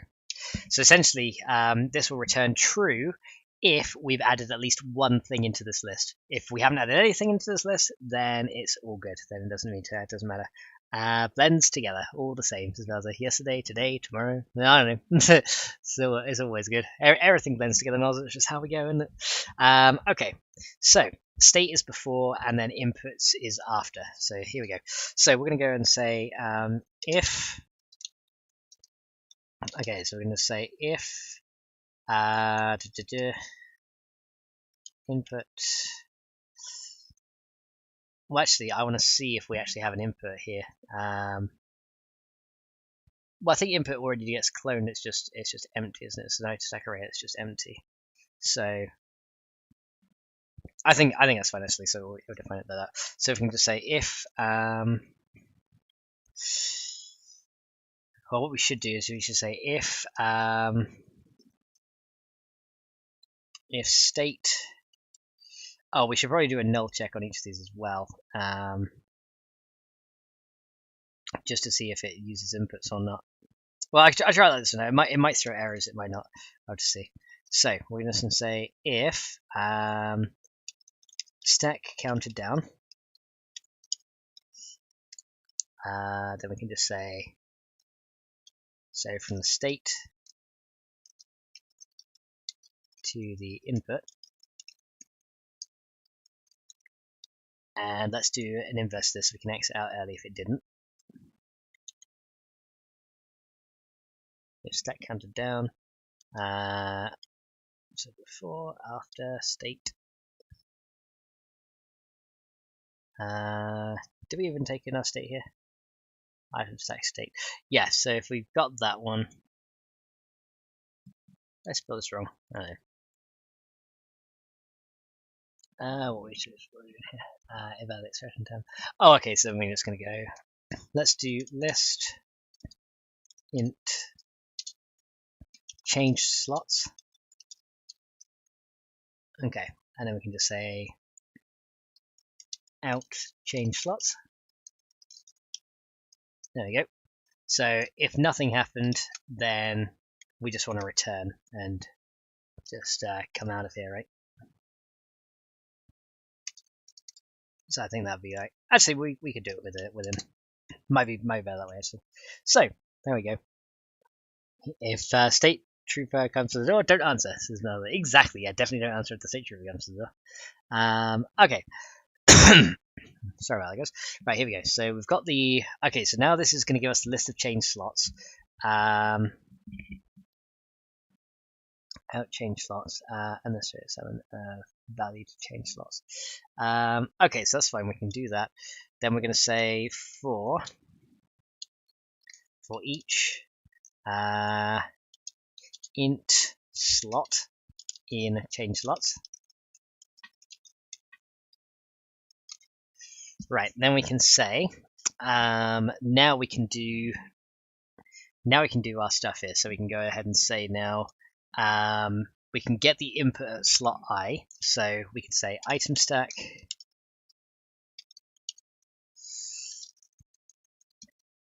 okay, we could do item stack dot input. I gotta actually. I think I gotta do this here. So we're gonna do previous state. So item stack output, or I should say new output equals output.clone as item stack. So clone this whole thing. So I'll say the new output is the current one, which makes sense. And then we want to say for each of those slots in the change slots, we can say if so we want the byproduct manager, and we can say output equals byproduct manager dot handle input byproducts for, and then we want to get the state I item value.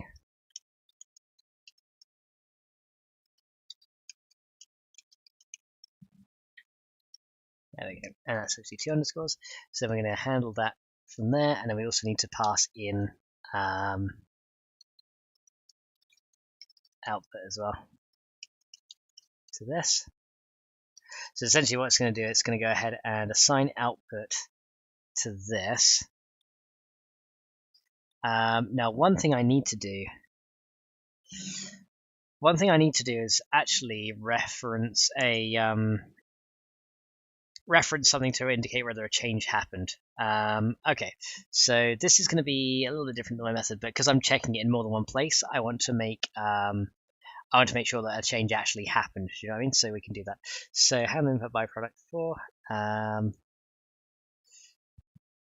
So what we can do is we can say in this method here, we can go out for change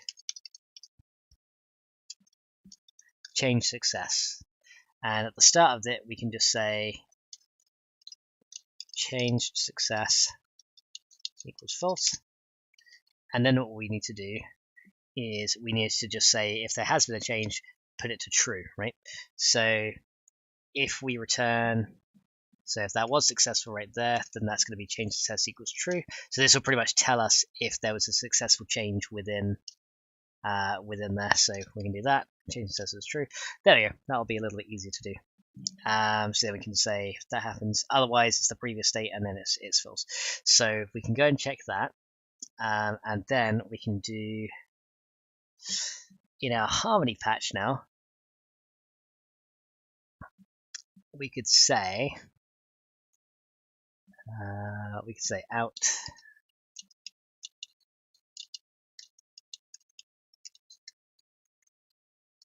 out changed, and then we'll store a bool here. So bool changed. There we go. Let me see. Well, actually, I kind of want to do an enum instead. Actually, Let's see. Maz says some ethnic caller here today with Amazon Prime account updates. They rang twice. Dame called them back. They blocked him. Yep, that's definitely a scam. Yeah, it's a scam. Amazon will contact you directly via an email about Amazon Prime, so they won't really call you. They will just contact you via email. Okay, actually, let's do a new enum here. We can do so under data types, under enum,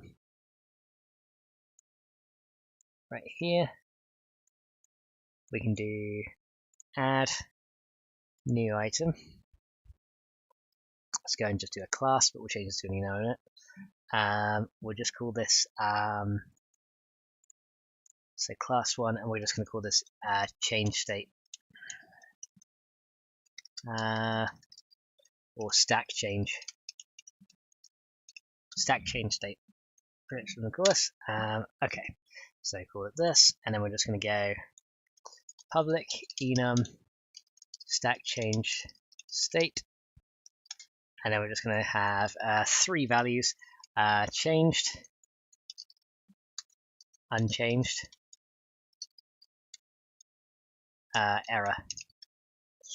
So if there's an error, we can output that we actually got an error instead, which might be actually a better way to do it, because then we can say if it changed or didn't change, then that's fine. But if we got an error along the way, then we know that that something went wrong within it, because that's kind of like a true, false, and very bad kind of thing. It's kind of what we'll have here.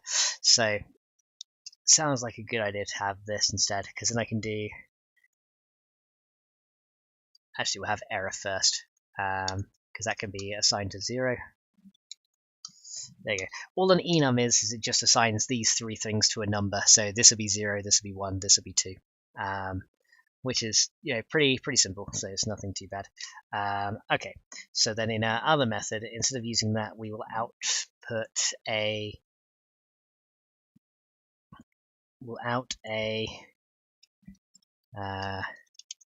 just call it change instead, and we're going to out a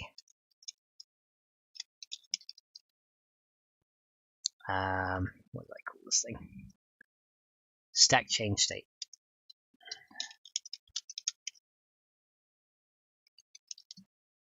There you go, stack change state change. Right, here we go. Because then we can see if it worked or if it didn't. So then we just go ahead and do this, and we can just say return stack changed state dot unchanged, because nothing changed here. So changed equals, there we go. And here we'll just do stack change saying over here.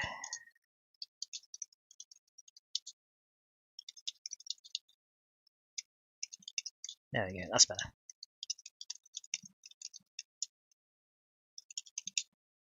There we go, so we'll do it like that, and then we don't have to define it here. So change, actually we need to call it change, and then do this. There you go. Okay, so now anywhere we return our boolean here, we'll just go ahead and do it to this here. So change equals stack change state. So we did have a change here. There we go.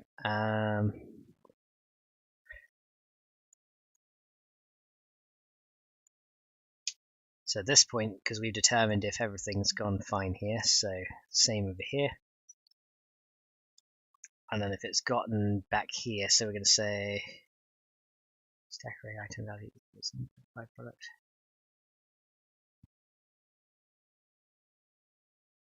Shouldn't get a byproduct, so it changed unchanged here. So then this down here, we want to put a changed as error. There we go, because then we can check whether it's good, bad, or an error. Yeah, credit card info scam. That's true. That's probably what it is. Okay. Yeah, try to just fish for details. Bloody phishing scams, I hate those things.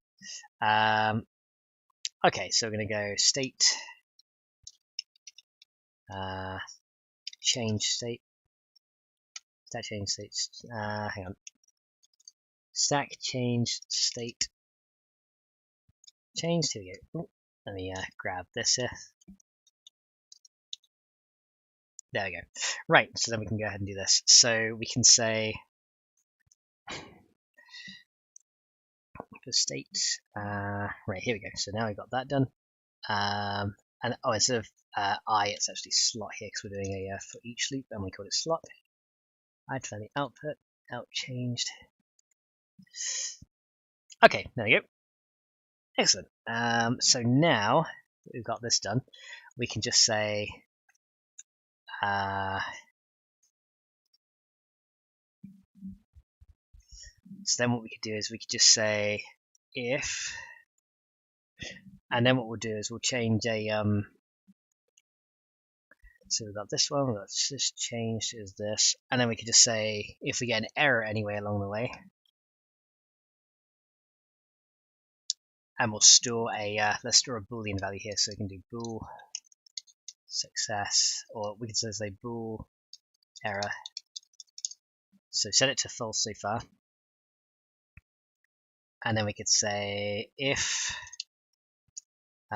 changed equals stack change state dot error, then we can go log dot out error. Actually, no, we don't need to log anything out. If it's an error, it's just that the item stacks are full, so we can just go ahead and do, yeah, in that case we can just go ahead and do my thing in here, so we can do that because yeah, sometimes you might get more than one state change, so you got to always check each time. We could just say error equals true, and then break. Okay, so yeah, if it's errored, then it's going to break out of here. Otherwise, it will continue and do what it needs to do. Okay, so then we can do change slots. Okay, item set new output clone. Output.PreAlpha. Actually, let's go ahead and do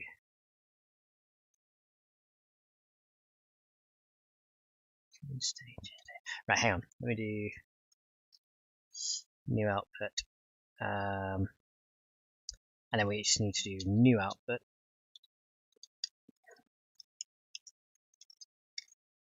And pass a new output here. Here we go. And then what we can do is if we kind of store it up here, then we can do then we can just say if we haven't errored, we can then go output equals new output and just set it to that.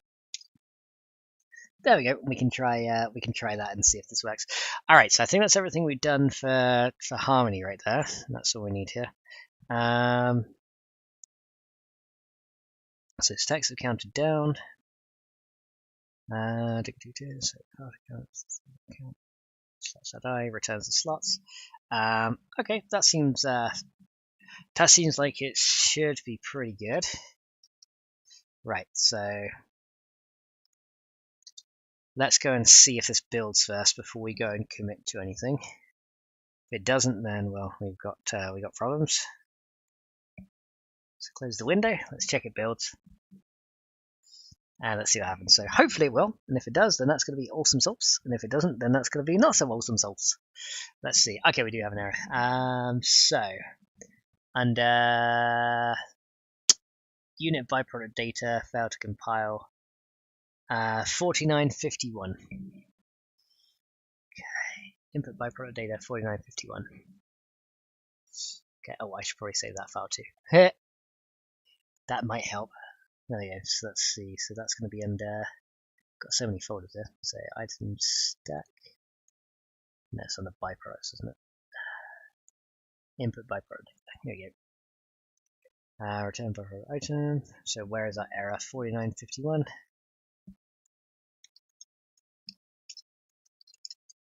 There you go. That'll be the error. Yep, just gotta close that bracket. One bracket that we missed. There you go. So that's fine. We can go and do that. Wait, I don't want that. Dang it! Too many tab syndrome. We're back with it again, guys. Hashtag TMTS. TMTS. Do do do do do. TMTS. Do do do do. Alright, let's go ahead and make our way into here then. Let this build. Make sure it builds properly.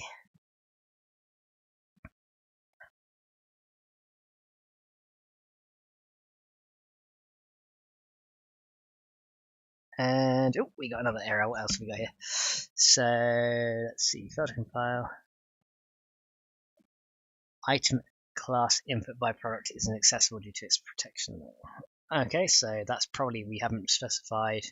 It's a public class. Yep. Public class. Public. There you go. Much better. Let me see, make sure all these other ones are public as well, so we don't get any public static class, public enum. Yeah, missing on the public can be a bit crazy. Always have to keep the public informed, guys. Always have to keep them informed. Right, here we go. So it's going to be a public class. In some programming languages, you don't specify whether a class is public or not. I honestly don't see the need for a private class unless it's like, because abstract classes are ones you inherit from and can't be implemented unless they're non-abstract. But then private classes, I don't really see why you would ever use them, because you can't interact with them from outside anything, which kind of seems weird. But there we go, it built. Okay, so that's that built now. So let's go ahead and see if we can do something with the XML now. So I've done everything that I think we're going to need for the XMLs. And that's hashtag keep public informed. That's it, Melza. You got it. Right, so let's go ahead and grab these. So I don't want to grab this from here. So let's go ahead and get rid of all these three here, because I don't need these anymore. So let's kind of just undo all the changes here to revert the items file back to normal. There we go. So items file is now back to normal. So I'm probably going to do this in my ORM processing mod, because this is the point where it's going to be used. So let's go ahead and do that. So let's go into DMT here.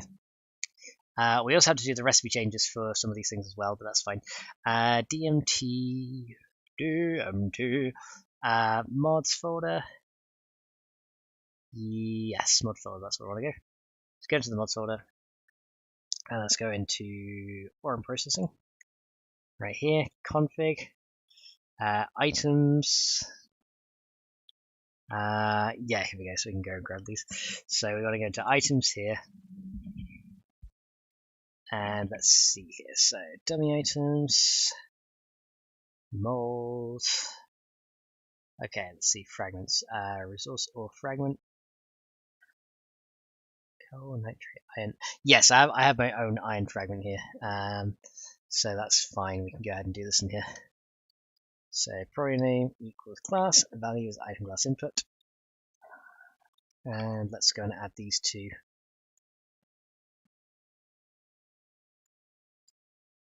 Add these two here, because then we can use these and we can test it on this iron fragment. So the only other thing we have to do is go ahead and add a slag item, and then we should be good from there. So let's go ahead and come up here. Maybes. Better than just in case. Okay, so let's come down here a little bit further. Unit, those are units. What do we do? That's our forge stuff. I'm just trying to see whether there's any other uraniums and stuff. So molten steel, so molten metals.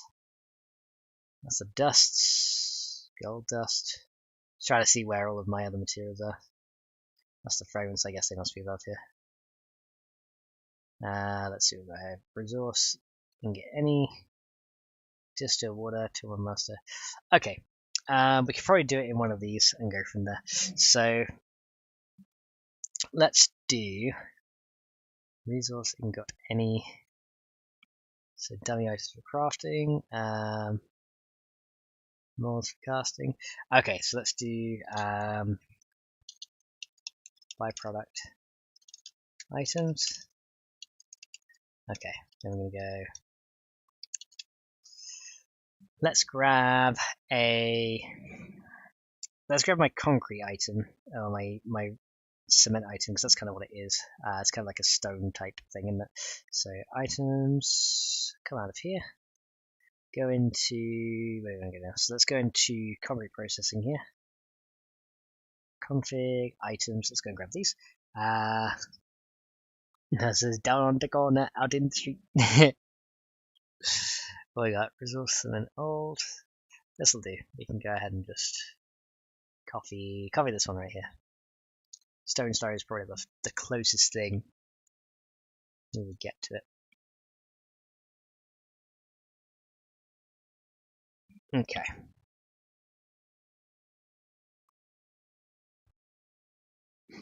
Oh, and one thing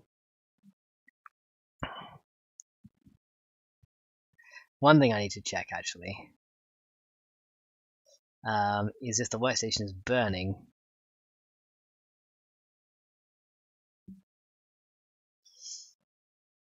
Because yeah, there might be a way you can kind of manipulate this to produce slag automatically as well, which might be a bit of an oversight, but there's not much I can do to fix that if so. Oh yeah, this bug is fixed, by the way. I did fix that one.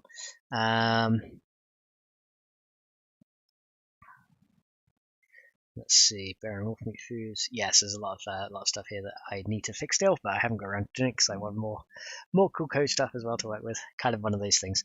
Okay, so we'll get that stone story item, and we'll just kind of do this here. Let's also get any. Here we go. Stone story. And then we'll just call this resource slag FM. Oh, hang on, I added it there already. My bad. I already did it. 500 items.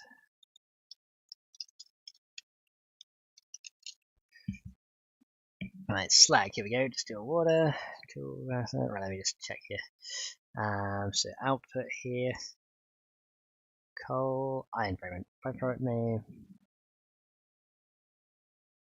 Resource. Okay, I call it iron slag, but we can just go resource slag because it's the same type of thing. Alright, there we go. So that's looking good. So we got to give it an icon, and then we've just got to localize it, give it an icon. So let's have a looky here.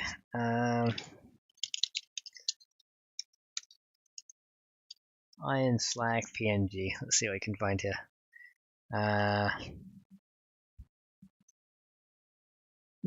That one looks kind of good. Let's see what else we got here. So we got that one. Let's see if we can find any other ones, because that one's actually quite good. I don't mind that one. That one's also quite good. Yeah, we could use that. Iron slag looks good. Oh, that one's pretty good. Wait, that's satisfactory. We don't want to take that. Some people will be like, "Oh, you're ripping off satisfactory now." I'm like, no.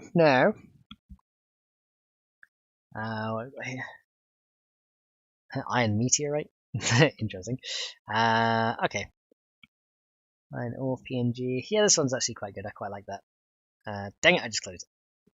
Where is it? There it is. Right, so open image in new tab. And let's go and download this. Wherever I can. Hang on. Download. Where are you? Where are you? There you go. Oh, yeah. Sign in with Google.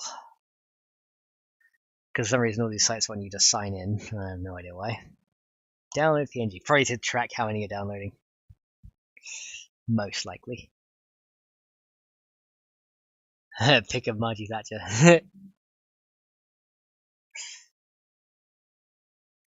Okay. Open this. Alright, there we go. And there is our iron slag image. So copy this, file, new, gotta be 160 by 160. And plug this in here, and then just make it smaller.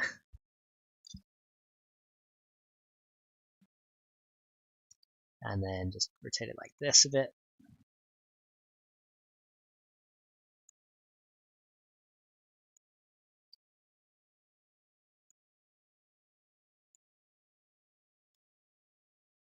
and then kind of bring it out like this.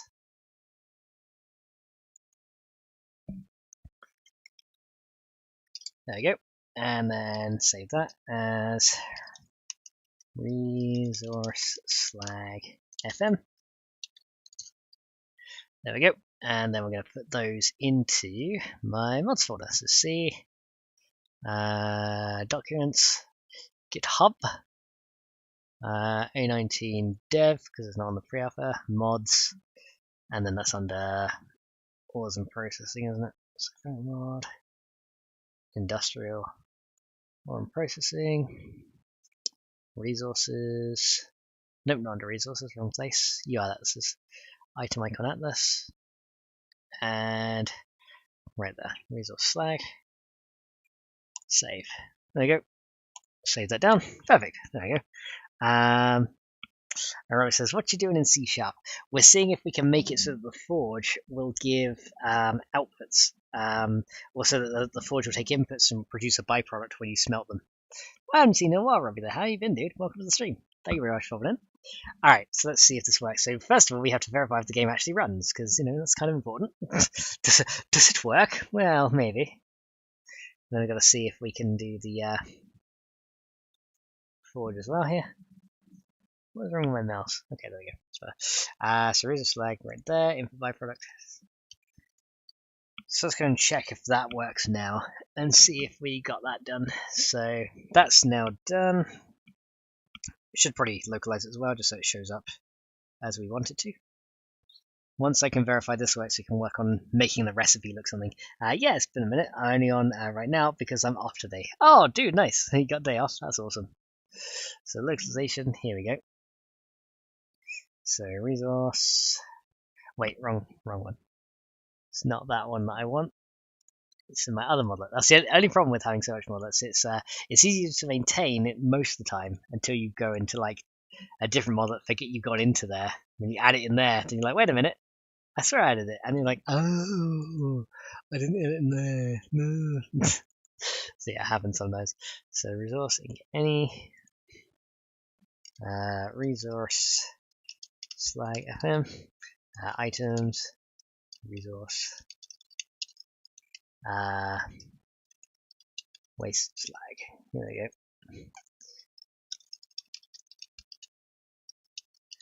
Items, resources. Here you go. And then you could just say waste slag is produced when ore is melted in a forge. There you go. Produced when ore is melted in a forge. It says somewhere in one of the 27 tabs.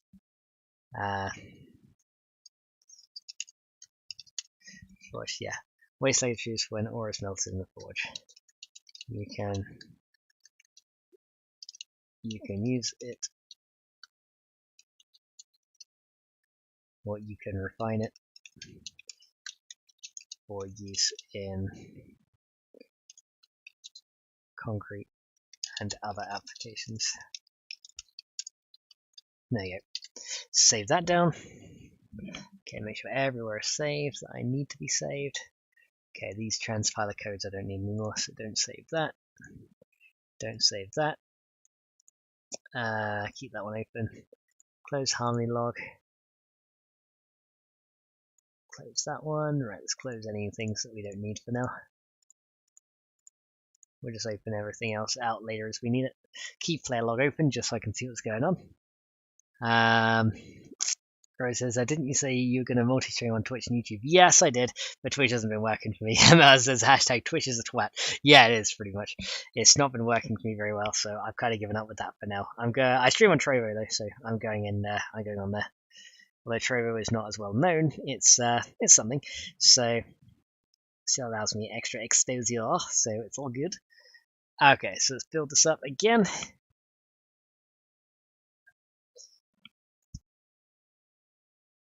And we'll see, well, first of all, we'll see if the recipe actually showed up.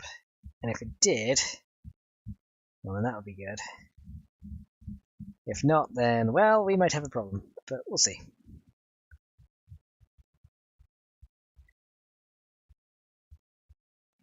We will have to see.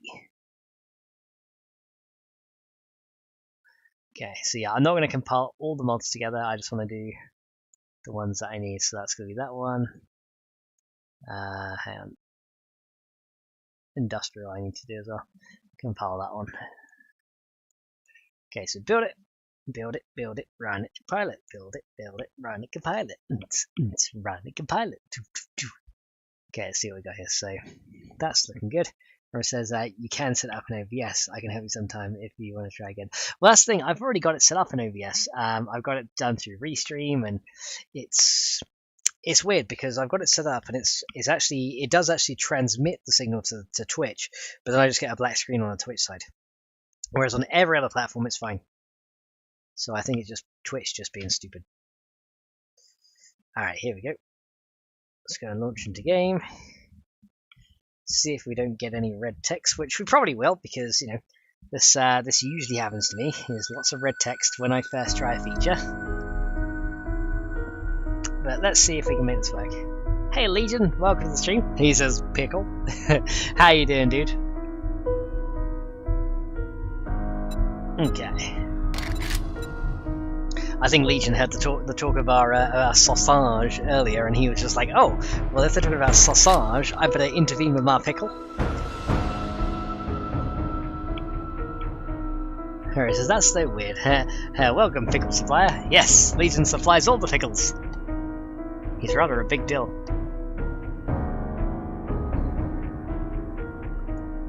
All right. Or actually, he probably heard me saying if probability equals fuck your face. He probably heard me say that, and he comes in. It probably made his ears ring. He says, "Nope, nope, just got here. I'm okay though." Well, I'm glad to hear you're doing okay, dude. That is awesome.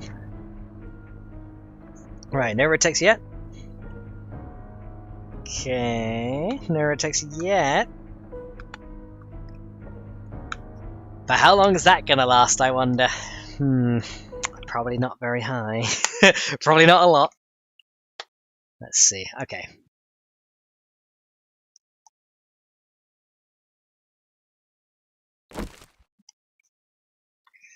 Alrighty, here we go. Right, launch into game. World loads. Okay, so world is loading. Right, let's go ahead and get a forge. One forge. And oh, is it using my new forge now? That's probably like really off position actually. Oh wait, no, it's not.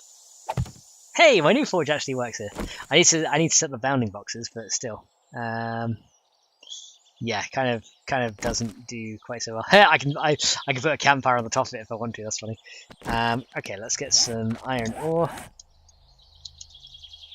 Yeah, so new forge looks pretty cool. Iron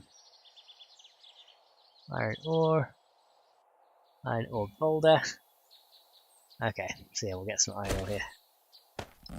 Right, this probably is not going to work, but let's see if it does. You never know. Because the fuel byproduct should work with this, so hopefully the input does as well. So if I type in slag here, waste slag, there it is. It does show up, and it shows that iron ore can turn into a waste slag, which is really good. So, it doesn't show you where yet, but at least it shows you that it is a thing.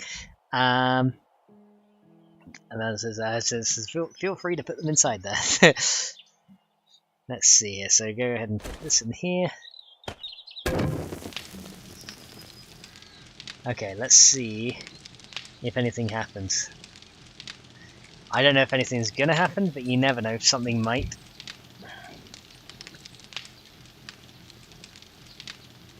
If we don't get any after like 4 or 5, then I think something probably has not worked out. Or maybe both these have to be full, otherwise it errors out. Let's see. Yeah, looks like it's not quite working yet.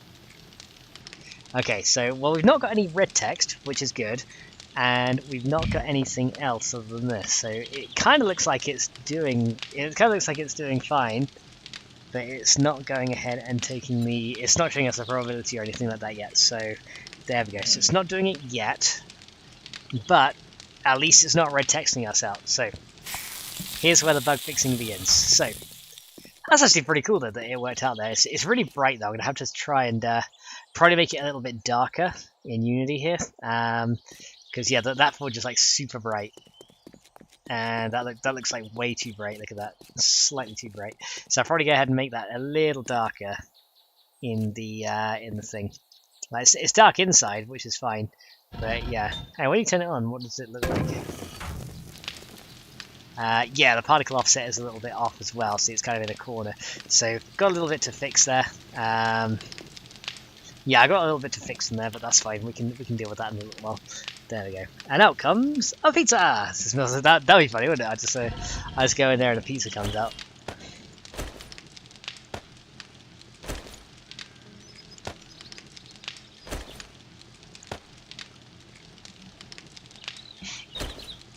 Okay. So yeah, no output changes are happening. Okay, yeah, definitely no output changes happening right now. Okay, that's fine. As long as I know what's going on. Okay, so let's go ahead and exit. We'll go and save this here. Right, so now I know what's going on. Very not like the hashtag coke oven. God, that'd be something, wouldn't it? Yeah. Just putting a can of coke in the oven. And I was like, what, a coke oven? I was like, no, not cooking coke.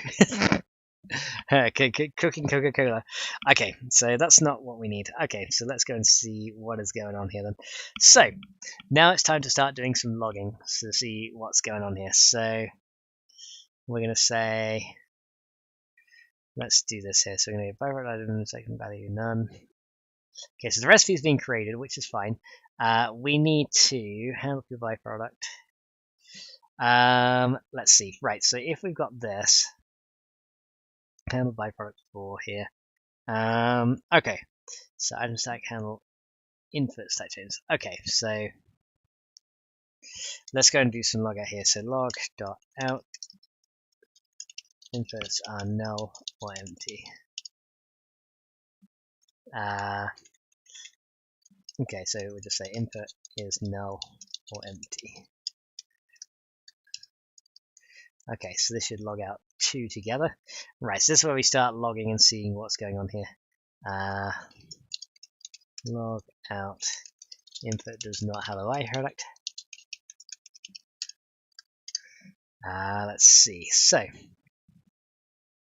log.out probability byproduct.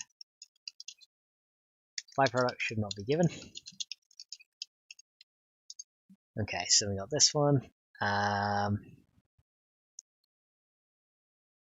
So then here we're going to go ahead and say, I'm going to say log out same item found in slot plus I to string. Okay, so it's going to log these out and see what we've got here. So we're going to do that. And then this one is going to be log.out empty item found in slot I to string. There we go. And then we're going to do log.out change success. There we go. And then for this one, again, log.out changed. Perfect. And then change that to error. Then we can just go log.out change failed. There we go, so we can log that out and then we can see what's going on in the method itself. And Barista says, Fox, how are you? I'm doing very well. Barista, how are you doing? Thank you very much for popping in. Alright, so that's that one. Let's go and check our harmony patch as well now. We can say prefix. We can say log.out getting state of inputs. And then here we go. So log down and change slots. Okay.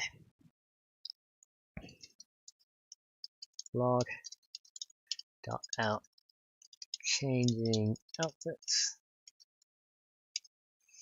Okay, so you can do this. Stack counter down. Okay, so min before or after. I less than this count. This count -1. Am I doing this in the right way? Okay, let's go.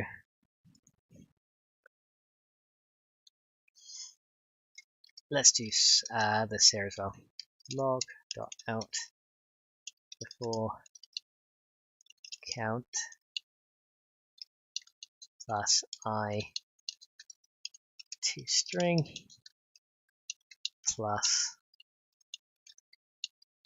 and then plus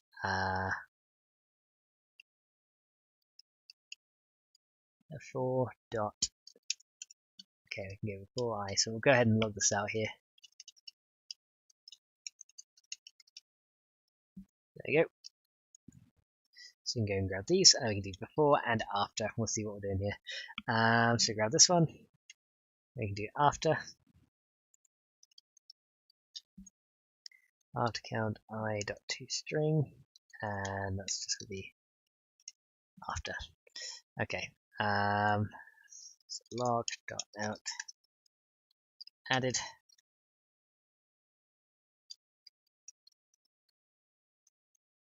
There we go. So before, after, added, and then slots count is equal 0. Okay, so we can log all this. So we'll add a load of logging in here, and then we can kind of follow it through and see what happened. So log dot out checking stack countdown. Okay, so then we got change slots. Log dot out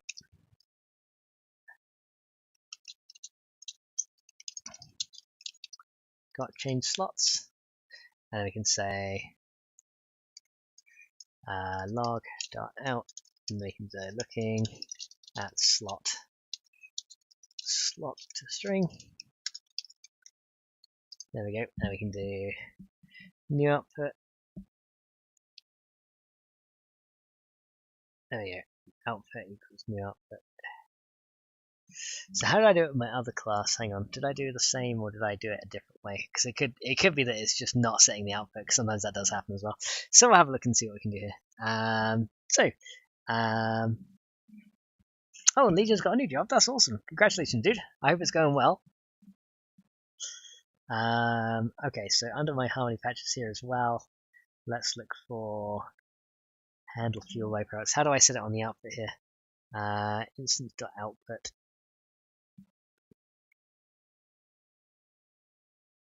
Okay, oh, I do just do instance.output here. Okay, yeah, this is a little bit more simple here. So I could do instance.output. Instances burning instances. Yeah, I could just do it like that then. So maybe that'd be an easier way to do it. So yeah, that might be easier. So we'll just do I have to pass that by reference as well, or maybe I do. Handle byproduct. Handle fuel byproduct. Hang on. Do I pass the reference here or just the instance? No, I literally just do the reference here. Okay, that's fine. We can probably do it that way then. Might be easier. So ref.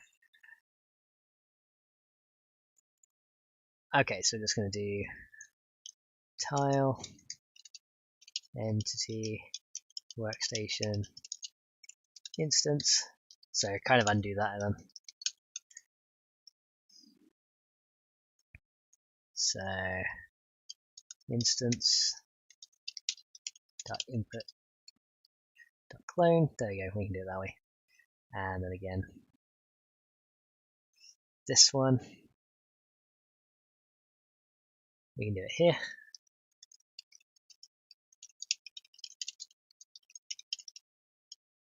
There we go, perfect. And we can do that one. Instance, just change that to this. Okay, so instance.input. Here we go. So let's do that. Instance.input. There we go. Change slots, and then we just have to change this to instance.output. It's new output, and there's one bit missing up here as well somewhere. That's going to be instance.output as well. Let's do that one. Instance.output. Let's change. Let's try it that way. That might work better because now I can check. Now I can check what's going on here. So log .out .error. There we go. We can try this. Okay, let's try that one. Let's see. And Hal says, if you say if I had passed by, let her know I dropped her another PM. And Fade's put a tongue face in there, so I'm assuming she's seen it. She's like, heh. So then we can go log out changing output. Okay. So, oops, wrong tab. Hashtag TMTS. Too many tab syndrome. No, we don't like it here. All right, so build. Let's see if we can get this now. So we'll build it. Hopefully no errors. Hopefully no errors or ors, and we should be good.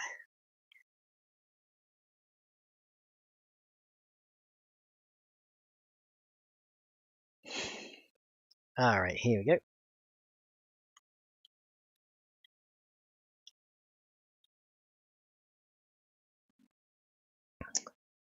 Okay, let's go ahead and launch. And let's try this again and see if it works. And there's 20 likes. Hooray! Thank you, everybody. Glad you guys are enjoying. Still got 8 viewers as well. Not bad. Not bad, considering it's a modding stream too. Considering it's me just like writing code, and there we go. I think you guys can tell I'm getting a bit tired already. I'm just thinking, yeah. So much ones and zeros.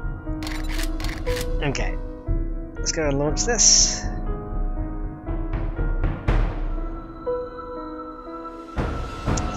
And let's see if this works. And it says, woo! 21. Thank you, guys. 21 likes. 21 likes. 21 likes. 21 likes. 21 likes. Ha ha ha ha! So yeah, I reckon we're erroring like somewhere down the line.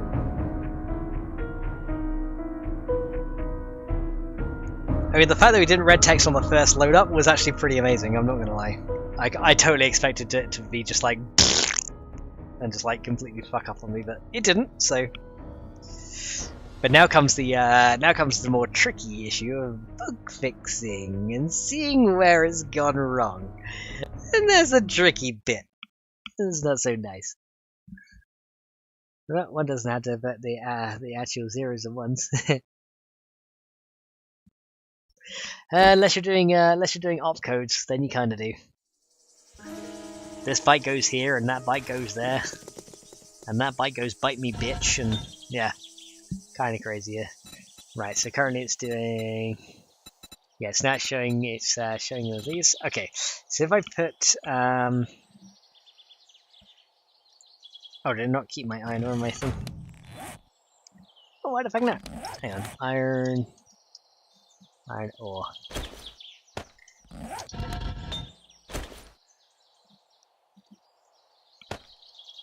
Okay. Let's see, so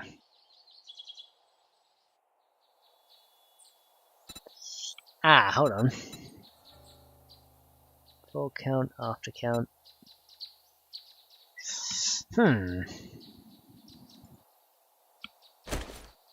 Looks like it's not even seeing.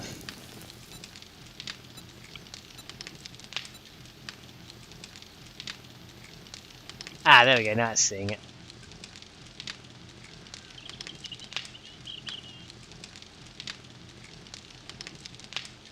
Okay, so sometimes it's seeing 0, but I guess there's another workstation around here.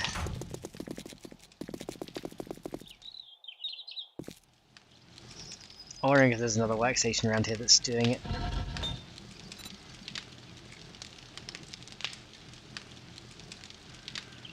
Okay.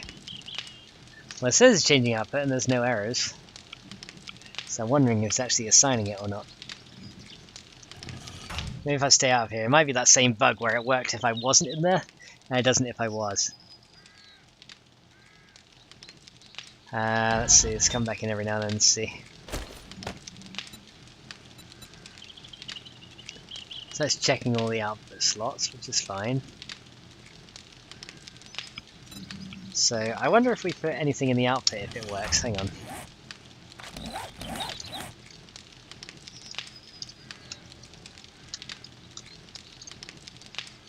Does this work? I put this in the output here. If I put one in the output, does that kind of prompt it to change at all? Let's see. So something's happening, but it's not doing it. But now we can go and check our log messages and see what's going on. And Missy says, well then, hello there. How you doing, Missy? Welcome to the stream. How you doing? Discard changes. And then we can call it Missyism. Do you have Missyism? No? Then I suggest you go get it by following the link down there. Yes. Right, hold on a second. Let me go into here. Right, so now I can view our output logs here and see what's going on. And see. So, we should have... There's a point in here where it does show us here. Okay, so let's see. Before count and after count. So we need to see where the count is going down. Ah, hold on. Looks like it's not keeping track of the count.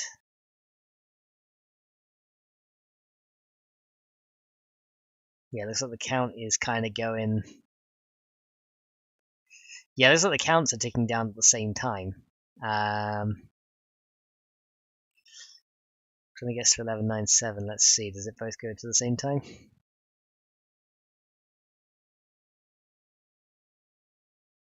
$11.98. Do we get a point where it goes to both of them? Yes, they both change, so I'm sort of not recording my state correctly. Okay, that'll be right. So yeah, that's... See, just by doing that, it's allowed me to see that they're both changing at the same time, which is not what I want to do. Okay. So, let me see where that may be. Maybe the fuel works differently in this one compared to elsewhere. But let me see. So let's go into Visual Studio again here. Let me check my other method here and see, because it is being called, as you can see. So the method is running, which is good. But we need to see. Wheat smelting steak. So let's see. No, I wasn't smelting steak. Or is that kind of some kind of ore? Yes, it's ore. Do you think it looks like steak? Maybe I need to make it a bit less steak looking. So changing outputs. Here we go. So it goes ahead and does this. Checking down countdown.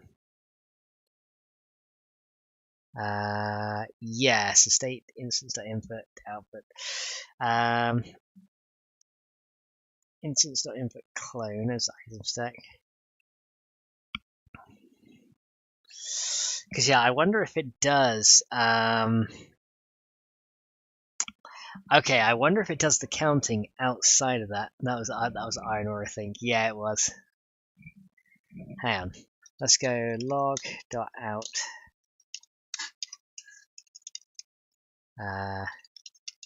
Count slot 1. Then we can just go.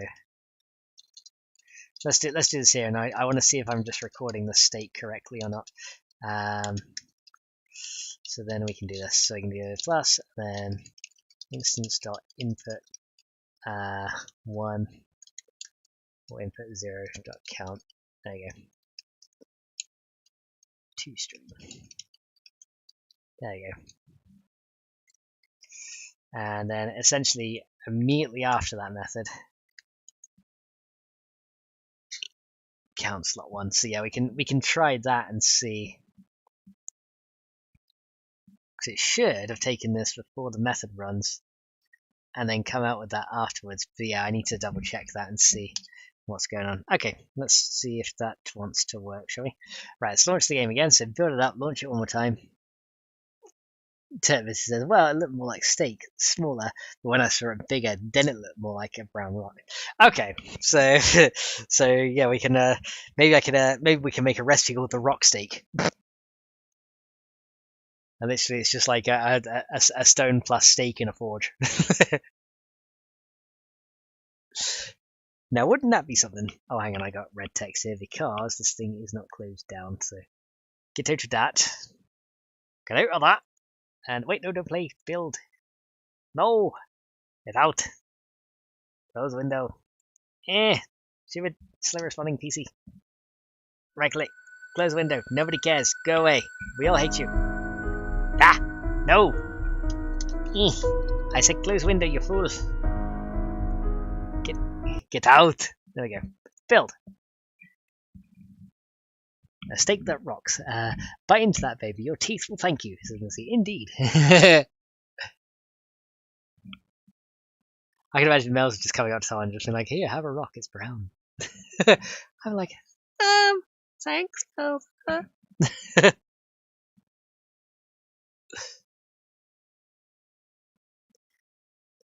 Or Mel's will say it, she threw it at the zombie. Here, have a rock. It's brown. Oh man, right, let's open this up. And this says, here, have a fruit. A poop. Here, have a poop. It's brown too. Brown poop? Brown poop. I don't know. Here, have a rock. It's brown. Here, have a poop. It's brown too. What? What?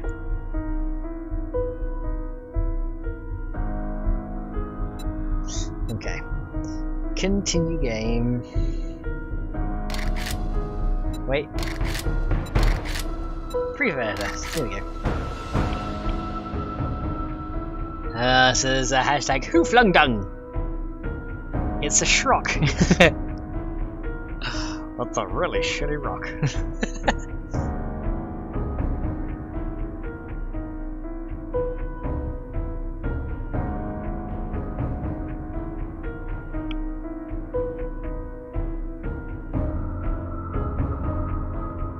Alright, here we go.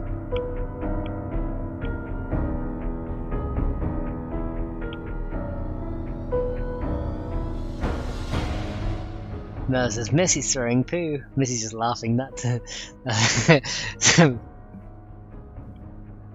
And Daniel I bet Daniel come along the chat with the bloody flung-a-dung soda in there. And Missy says, here, have a shrock right in the face. That's a shrocking experience, isn't it? I'm shrocked.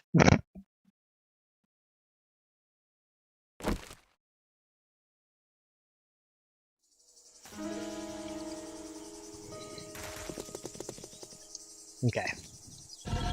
Coming to here, right, so I still have my ore. Okay, wait, hang on, it's like my ore gets deleted on output, the waste does not. So hang on, let me get my copper ore, where's my iron ore? Zinc, silver, gold, uranium, iron, there you go. Okay, so hashtag stake ore into the forge. Let's see if this works.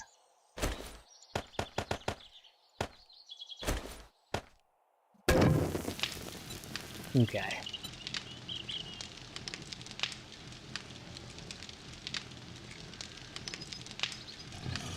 Alright. So exit there now, just so we can get a bit of a idea. Here we go. This says, that's what you can say after dinner.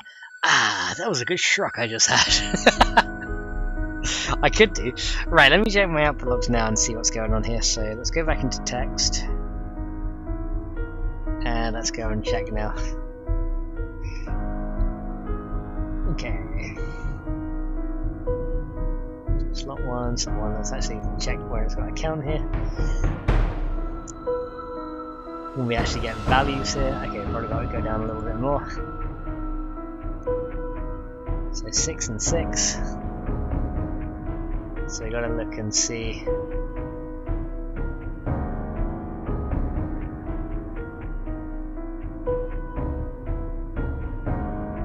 So I'm still getting a little 6s here, but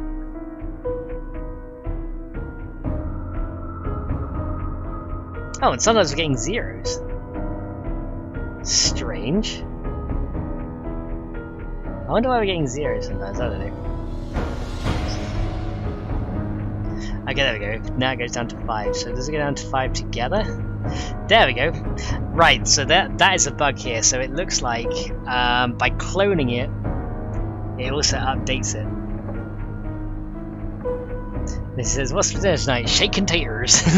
So yeah, look, it actually records both as 5, even though the counts are different. So we have to log this in a different way. Okay, so we need to do this slightly differently. So what we're probably going to do is we need to do. How did I do it in my other one? Item. That's byproduct. How did I do it in my fuel one? Because if I do it in that one, it might be easier. Fennec core, handle input byproduct. Where is my harmony patch here? Handle fuel byproduct. Here we go. What did I do before? Instance fuel 0 clone. Ah, I see, because I cloned it directly, didn't I? Okay, so what we want to do. Okay, so this is what we need to do. We need to find a new array, pretty much, with the count values in. So we need to do it this way. So instead we're going to do, instead of item stack state, we're going to do an int array of its states. Here we go. This will probably be way. So what we're going to do is we're going to say for int I equals 0. So this will be why we can do it this way. This will work this way. Now, did you get rid of nets? Can't figure out where they're coming from. Grr! Oh my god! Oh, that's a crazy. I have no idea how you get rid of nets. I is less than instance dot inputs dot length I plus equals 1. I plus equals 1. We're going to say. Okay, so we're going to say, okay, here's what we can do. We can just say state equals new array, and that's going to be an int array with 3 entries, because you have to specify how many there are.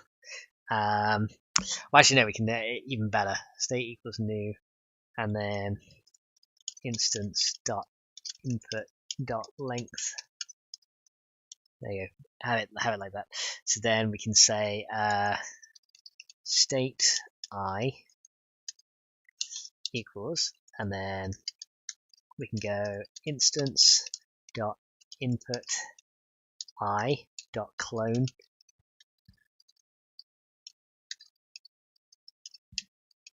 dot count. There we go. And that way we can store all the entries in like this. Okay, that's better. So then we can say, once we come into here, we just have to change this to an int of state here. Okay. So then we have to kind of rewrite our method here a little bit, don't we? So what we can do here is change this to before and change that to an int after, and then we can just say, so if after is this minus 1, there you go, that's what we need to do, just change that. And then we can record it there as well. There you go, we can do it, we can try it like that. See if that works any better. Hey Ank, welcome to the stream, dude. He says, C#, the best language in the world. Indeed. Says great, it's in the lockdown continues as New South Wales records 633 new COVID-19 cases. Oh wow. A good stiff breeze. I can give you one of them, but it might be smelly. Right, let's have a look in here. How you doing, Ank? Welcome to the stream, dude. Let's go ahead and get this started.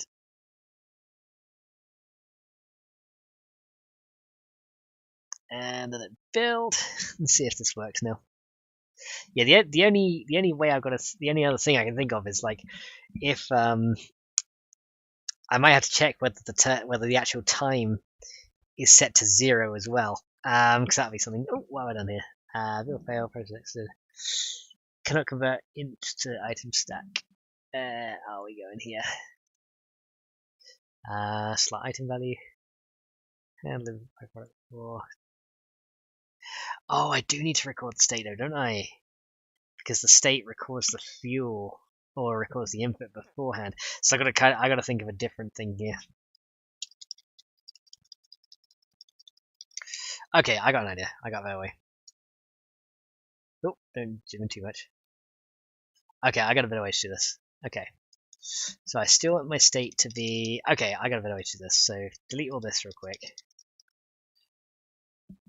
Okay, so change that back to what it was before. Okay, so what we'll do instead is we're going to do for I equals... Okay, so we're going to say state equals new item stack. New item stack array. Okay, yeah, I know what we can do here. This will actually do it better because this will still retain all the meters, the stuff I need here. And then we're gonna go. Let's see.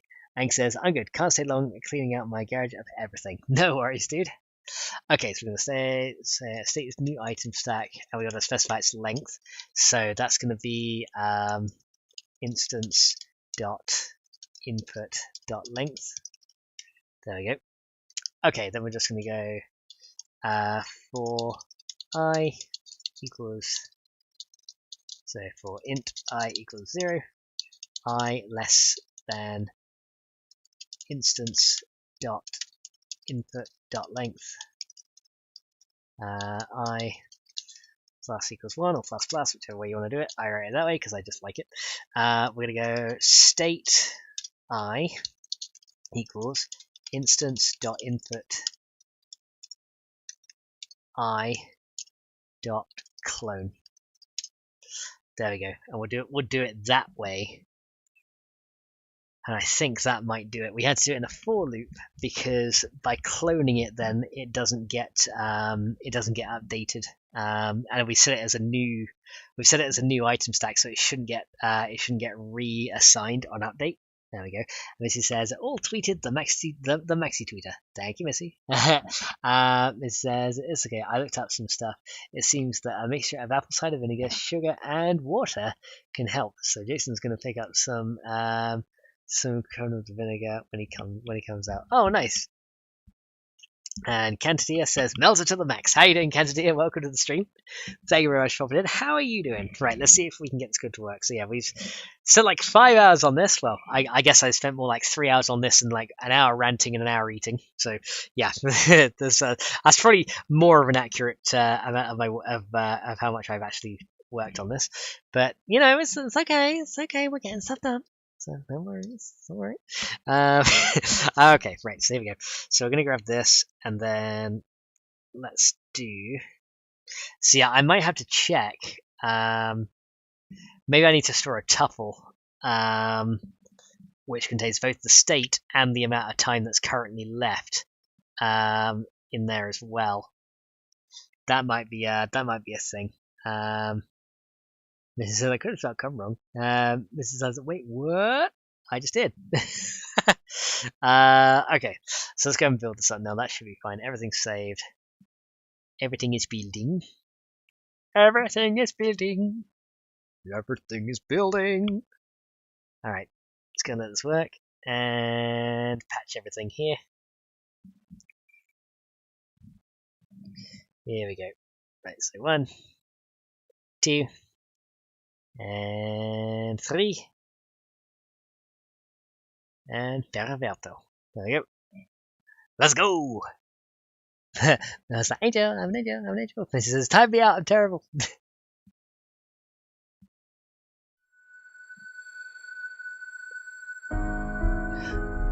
No, I think because Missy and Melza are like on the same wavelength right there. I don't think Melza will time out Missy. Anyway, we can't. I think you're a moderator, so I can't really time you out.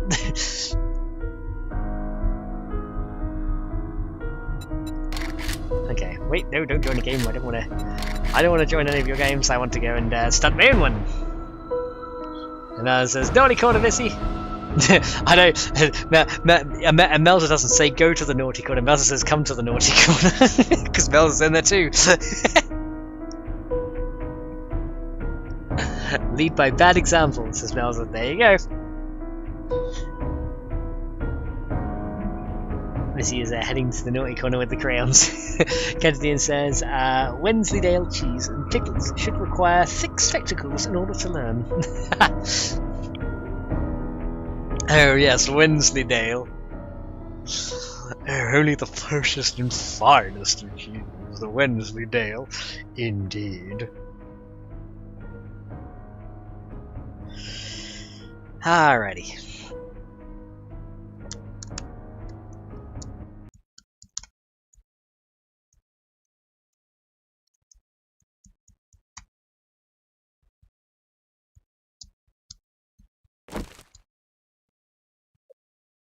Okay, here we go.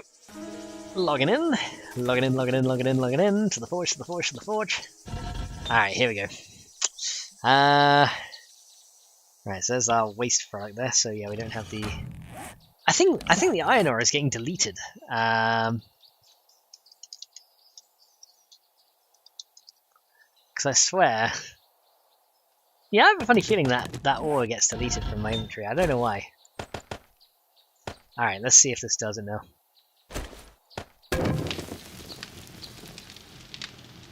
Alright, let's see what happens there.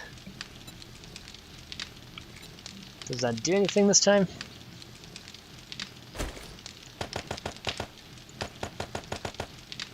Because once we do that, we can see what goes on.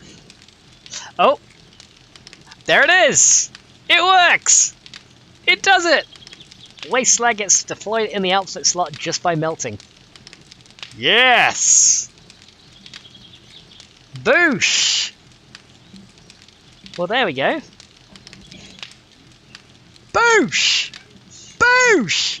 Fucking boosh! It works! Yes! Nice, that's what a bit of coding can do for you, isn't it? Hey! There we go. Huh? Oh fuck. This part might not be ready for tomorrow. And they're just like, well, actually, Fanny, I think you'll find there's a lot more coding and testing needs to be prepared. And you're like, I don't care, love, just make it available. Okay, well, there we go, that seems to work. Missy's running in circles. Missy's always running in circles. Release the mod now? Says Cassidy. No, it's not ready. If I release the mod now, everything's gonna crash and burn. Okay, but there we go, that actually works. So, yes, we now have production, so yeah, waste slag is produced when ore is melted in the forge. You can refine it for use in concrete and other applications. Yes! It works! There it is. Alright, so... Oh, hang on, did I just get a no ref? Did I get a no ref? Because that's the other thing I need to check is whether I'm getting no refs and stuff from this. And I have a feeling I might be as well. And, okay, there we go. But Cantadia, if you do want access to the pre-alpha, let me know in Discord, and I can go ahead and show you where the download is for that, and give you the role you need. Yeah, definitely need to make this thing a bit darker, don't I? Because that's like way too bright compared to like everything else around it. And I need to do a lot of adjusting with this, but yeah, that looks really shiny inside as well. Oh wait, that is technically metal inside there, so yeah, it's kind of fine. As long as it's not too bad. Okay, well anyway, that works. There we go. And he says that's a nice looking forge. Thank you, Izzy. One of the cool things from the Unity asset store here. Yeah, you can even like kind of get halfway up on the sides. I added some. I added semi-accurate collision boxes to this thing. Probably should have used the mesh collider, but I don't care. We'll do it. This kind of works for me. Yes, that kind of works. But yeah, I need to make it occupy more than just this part of the block space here, just because it's currently only occupying one of them. But yeah, you can kind of like walk up it. You could use it almost like stairs, just like down, down, up, up. and down. But yeah, I need to make it a little bit darker looking. There we go. Those who have the pre-air access can come to test it out with my crew on Thursday and Friday from 12 PM live. Hell yeah! Buggy bugger of an early release. I'll wait for a full release. And Missy says, it looks like a pizza oven. It does a little bit, yeah. It does look a little bit like a pizza oven. Yeah, this is still an early version Cantadilla, so no. That's the thing. If you did want to test it, like there's a lot of features in that you can do. It's just whenever I release an update, you don't have to update to the newest one. What is in there currently seems to work pretty well, and I haven't really seen anyone being like, "Oh, I get no refs everywhere with this happening" or anything like that. So I haven't got any of that through yet. So yeah, looks like most of the stuff is in. Right. So the next thing I want to do, currently prepare. Yeah, save that here. This is near. Keep it nice. And Fade says that's why we're testing. Exactly. Yeah, everybody's testing. I haven't really tested it much on multiplayer, so when Fade's crew test it, it's kind of a good thing to see what breaks and what doesn't. The only thing that's really broken on multiplayer right now is the multi-blocks. Multi-blocks, multiplayer. I guess those are incompatible. You got the blocks arguing with themselves like, I'm the master block. I'm the master block. No, I'm the master block. Bitch, I'm the master block. So yeah, you probably have that going on. Okay, so the next thing I want to do is make sure that the recipes and stuff show up as well. So recipe entry here. Okay. Right, so what we need to do now is we need to do recipe fuel byproduct. So the next thing we need to do is, now this is where interfaces will come in useful in a minute. I'll show you really good. Let's see, they can be really fun. I happen to like bugs. And necessary to make things happen. Indeed. Hashtag grounded, says another. Yeah, when I can start playing that again. I miss playing grounded. Okay, so now what we want to do is we want to say if recipe is recipe oh, it's 3 underscores recipe, isn't it here?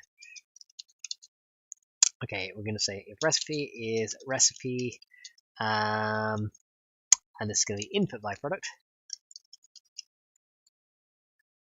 Actually, what we could do is we could just do, well, but both of these would apply here, wouldn't they? So we could probably do this. So recipe is this, or recipe is that. Prop values, recipe is recipe for byproduct. As okay, that's going to be as okay. Now the other thing I want to do, this is why I wanted to set an interface for iRecipe, because what we can do is we can go ahead and grab this and take it all out of here. So take out anything to do with probability values, right? And then what we can do is we can do probability values, so recipe transformer. And actually we could do it there as well. We can just then say if recipe is iRecipe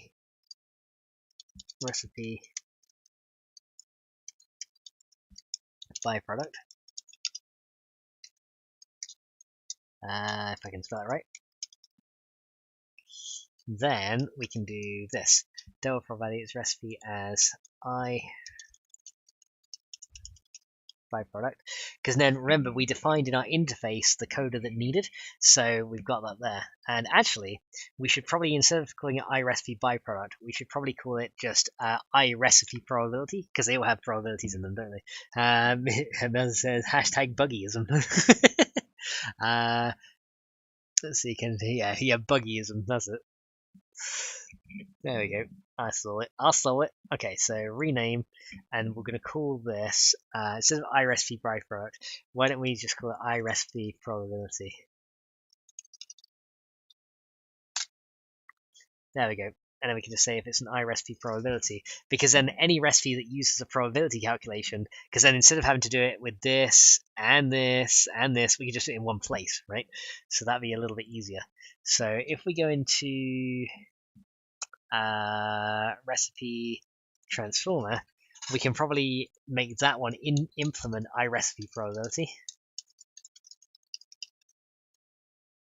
There we go, and that implements the interface just fine actually, which is great. So that means as long as that implements the interface that we've set, in here, we can remove this code from here completely because I've already got it set down here. So you can just say if it's that, then we can go ahead and say, well, then use this, right? So that's actually looking pretty good. So recipe. Okay, we need to open a bracket there. That's what we've got to do. Okay, so then we can say, yeah, so if the recipe is this or that, and actually, you know what we could do? We could even make a second interface to simplify this even further. Miss Buggyism. There we go. So what we could do is in this one, we could just say for an interface, we could say grab this one, add new item, and make a new interface here. And let's go. And this one we could have as iRecipe byproduct, right? So this one could be iRecipe byproduct. There we go. And yes, do that. And then in here we can just go public interface iRecipe byproduct. And then in here we just have to do public void init. And actually we just need to do void init like that. And then now we have two interfaces we can use, and that's the cool thing. You can specify more than one interface, which is really nice. So then we could just say iRecipe byproduct. There we go, and we can do that for both of these recipe classes. Recipe input byproduct. So we could do this one, and we can also do it right here. So we can specify for both of these that they're also byproduct recipes. This is the power of interfaces. You can assign them to both like this, which is really cool. There's a hashtag get off my lawn. This means bugs have bugasms. Oh god. Oh god, I don't even want to think about it.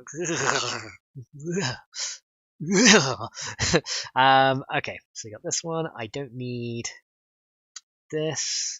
Okay, here we go. So now what I have to do is all I have to say is instead of having to do both of these things, I can just say if this implements iRecipe byproduct. There you go. And then we can, and then that interface will cover both of those type of recipes. So I don't even need to do an or comparison anymore.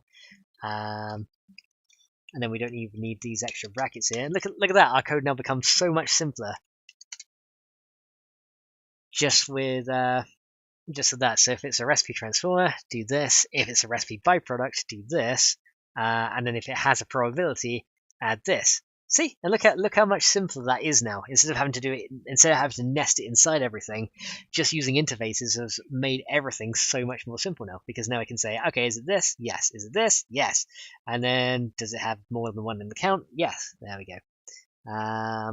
That's the hashtag not Melzer. Then Nightbot says, if you're not Melzer, then I'm not Nightbot. Therefore, by logic, you must be Melzer, even if you say you're not. Haha! Nightbot has outsmarted you. Alright. So the other thing we're going to do is do the same. We want to pretty much do the same code. Because unfortunately I do have to add this to two places, which kind of sucks. But that's okay. So we've got iRecipe, so we've got XUIC, crafting info window. We've got to add it to here as well. So this area right here, I think we actually have to add it to there. Because yeah, look, you can see all this stuff here. We can just add it like that, and it's so much simpler. You can just say if it's null, don't do anything. If it's this, then do that. If it's this, do that. If it's this, do that. So much easier. There we go. And you know what I'm going to do? I'm actually going to make a set of colors in a minute as well. Defined as these, because that'll make it easier. Because then I can just go like, oh, use this color and then use this color. You know what I mean? It'll make it a little bit easier rather than having like FFFO everywhere. I can just say color.red and or color.green or something like that, which will make it a lot easier to use. Okay, so that now shows the recipes, and then we have The last thing we know that I do is the ingredient entry here.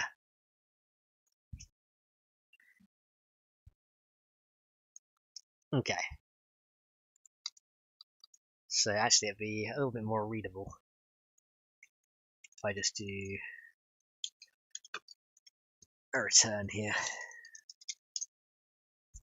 Like that. So let's go ahead and return there and return there. There you go. And then we can say, and then lastly we have to take care, remember we added that new item stack? We have to, and Vel's says, ooh, coloured crayons. And Vel's saying, Nova, love me. And Nova says, your expectations of Nightbot are too high.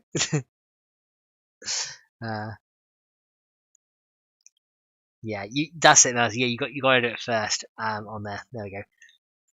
Okay, so last thing we got to say, if, and then instance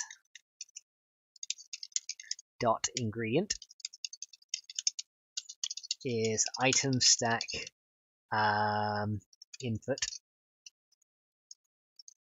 and then we're going to say value equals ff ooff plus value plus open brackets plus localization get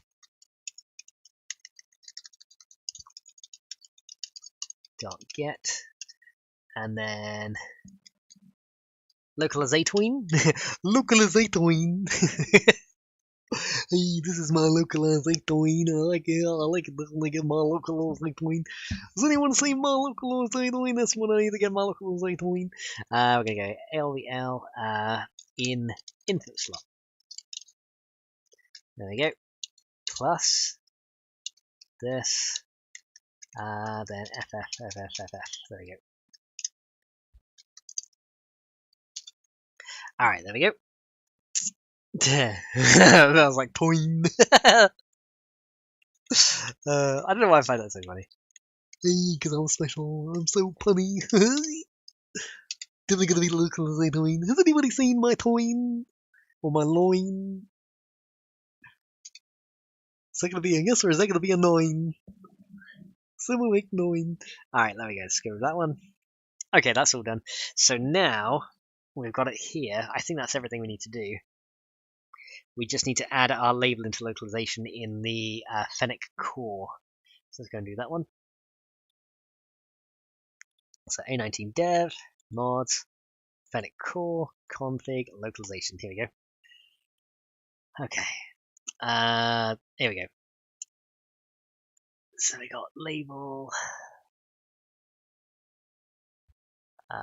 Here we go. Label in output slot, LVL in input slot. Source, label in input slot.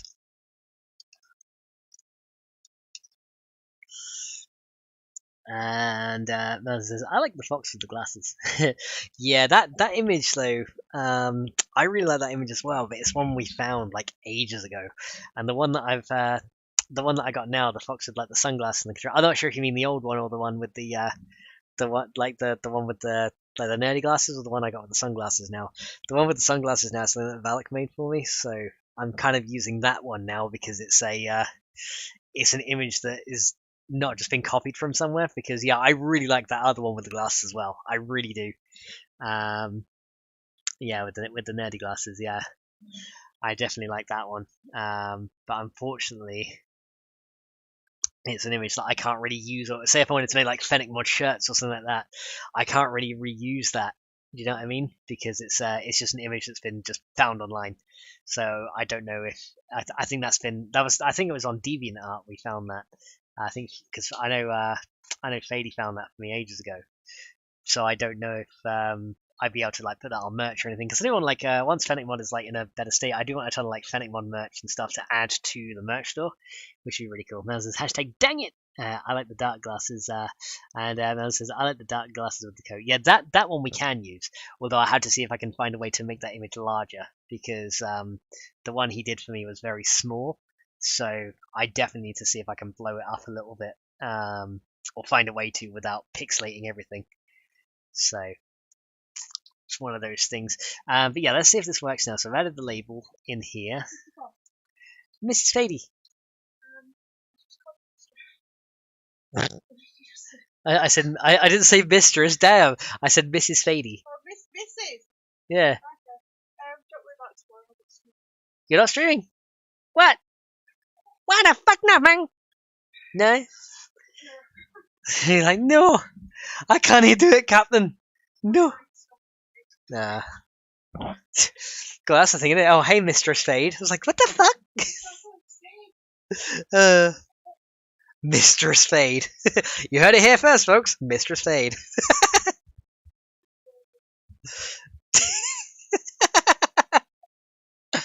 But yeah, I need to find a way to make the fox image larger. Because right now, if you tried to blow that up and put it on a shirt, it would be very like pixely, and it wouldn't look very good. So yeah, there might be a way I can make it bigger in some way. And Mel's is upside down. Well, according to you, Melzer, I'm upside down. According to your direction on the Earth, I'm the polar opposite. So all right, here we go. Right, let's have these items and see if we've got any localization. Mel says, I'm not hashtagging that. I found something that Melza won't hashtag. Oh my god. If someone hashtags that, they can take over the king or queen hashtag position. What we got here? Fail to compare harmony, FennecMod or the yellow. Invalid expression term. 3180. Local honey, recipe entry, recipe hack. Let me see.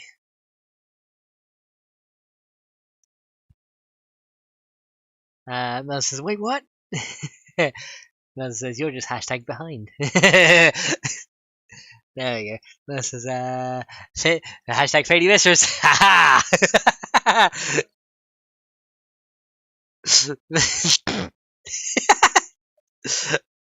Mel's just like, I can't lose my queenliness.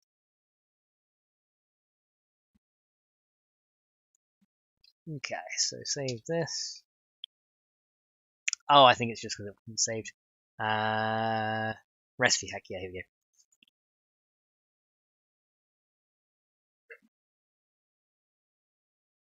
go. Ooh, the Fady's got the hiccups.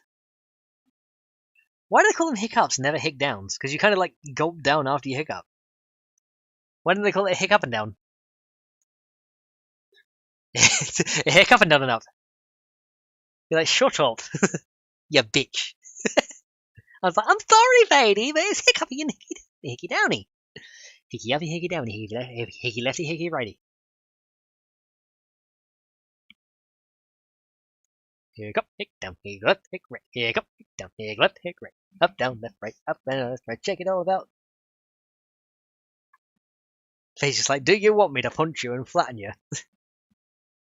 Okay, hang on, what we got here? Error, invalid expression term, recipe entry, recipe hack.cs 3180.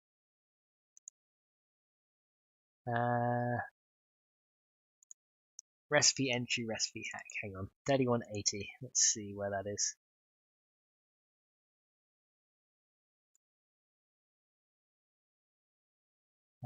Recipe entry, recipe hack. Oh, did I not save this?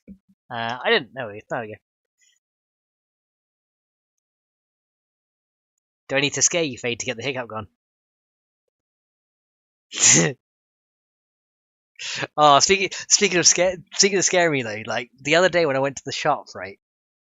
I was waiting in line for to get to the till. There was a couple of people in front of me, and this guy literally walks in, no shirt on. He just like strolls in, and I was just like, I peered over him and I kind of looked away. I was like, okay, he's just like walking by, and literally to the woman in the front, he just goes, duh! Like that, and it made me jump. And I was like, what the fuck, man?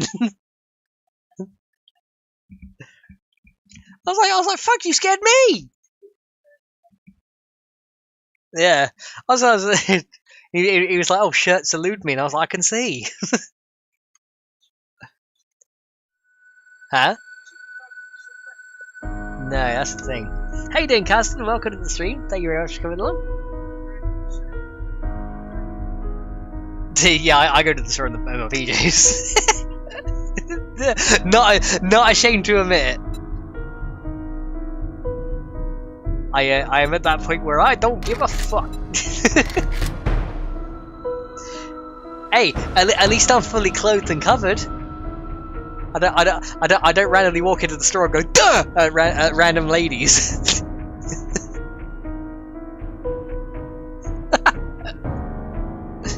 Carson said, "All good. I'm doing good, Carson. I hope you're doing well as well. Thank you very much for calling in." I couldn't believe that. I was like, really?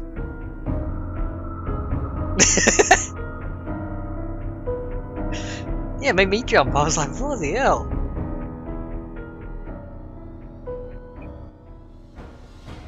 Alright, and Mel says hashtag jump. Yeah, it did, yeah. I was like, who does that? Who just like walks into a store with no clothes on, walks up to two random women in front of you, and just like fucking makes them jump, and me in the process? Like, who does that? I was like, fucking weirdo. This is one of those days. What's happening? I think so. They didn't like have a go at him or anything, so I'm guessing they did.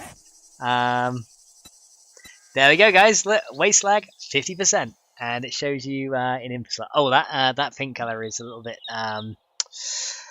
that pink color is a little bit hard to read, though, isn't it? So I'll probably set a darker or maybe a lighter color than that. Okay, but that works. It shows there. There's this hashtag crackhead, maybe. It wouldn't surprise me, honestly. Well, posh area. Oh yes, we're in the posh part of Aircom. Only the poshest area. We don't get the common riff-raff around here.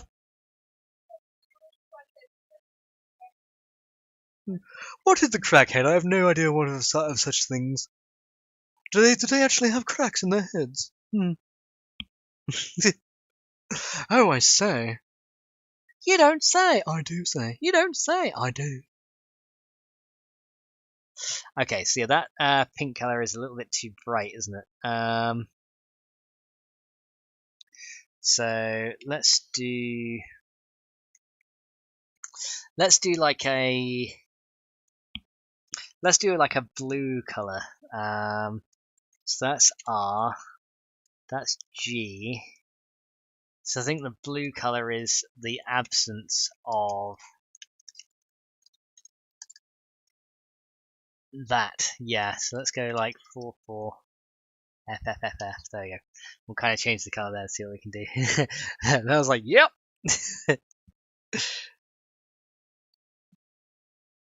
Okay, but that seems to work. So again, now we can get the ingredients out of there. And luckily I found that fix for the output slot as well. So that also means that I don't have to worry about trying to fix things not appearing in the output slot when you're in the interface, because I fixed that last time. However, if you do need to fix that, there's a very simple thing you can do. Just do a harmony patch on the workstation class itself, and you can fix that quite easily. Here's a bit of a hacky way around, because I'd rather do it based on event firing, but it doesn't look like I can do that, so I've got to rely on this way instead. So there we go. And that was a haha, hee ho. And Fade says value equals feck.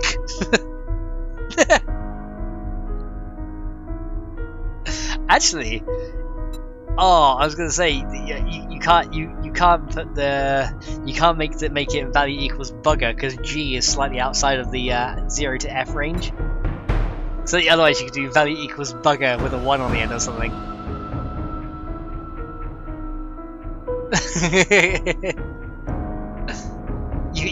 you can do value equals faff though.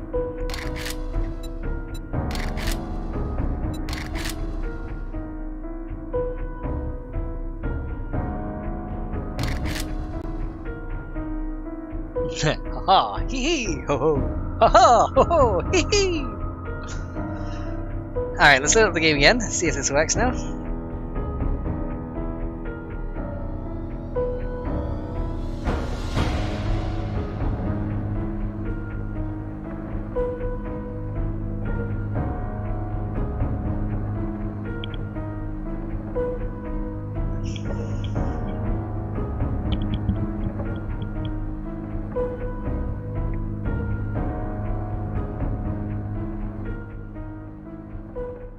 Alright, loading into the game.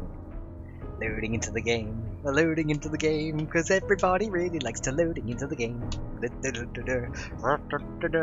Why the hell am I singing little kitty's nasty rhymes? Well, I have no idea, because I am excited, because we are making things that work, and now we're no more bugs. Yay!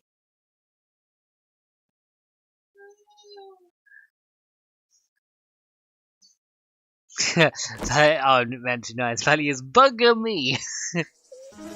Can't use the M though, Fady. It's got to be only A to F can be used. But yeah, you could use the 9.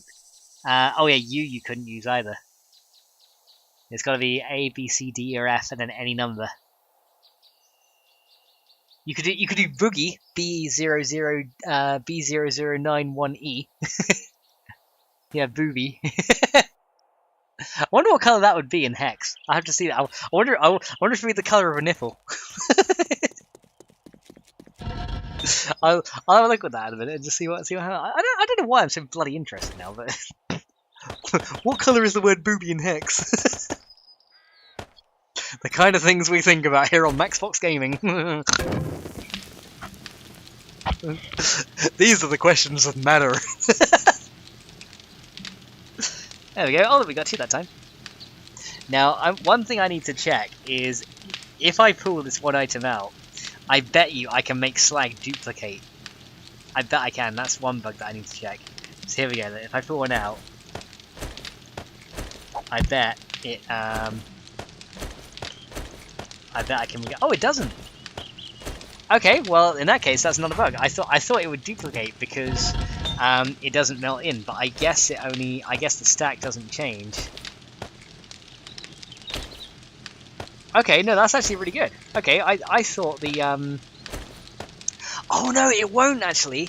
Oh, I tell you what, there's one way it will though. Okay, and I know why it doesn't, but I know there's one way that will. If I put 2 in here, and then do this over a few times, I think it will.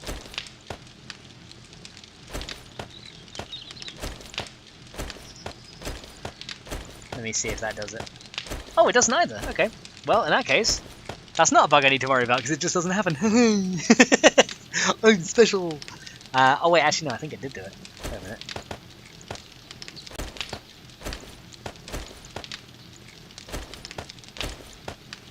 Because I'm thinking if it counts down by 1 here.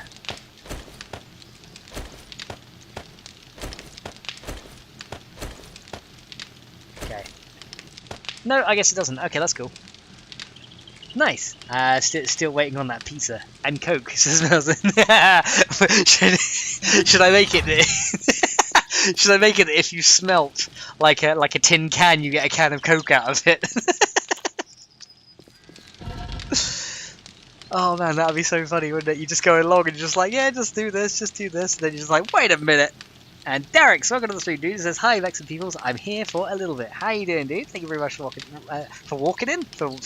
coming in. I mean, I guess you kind of just stumbled into the madness. Welcome to the stream. But yeah, the other thing is this should actually give things like charcoal and ash and stuff on its output as well. So if I start melting,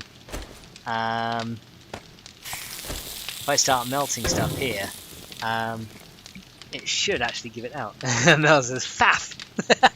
Yep, hashtag faff. And you know what? That's actually a valid hex color as well.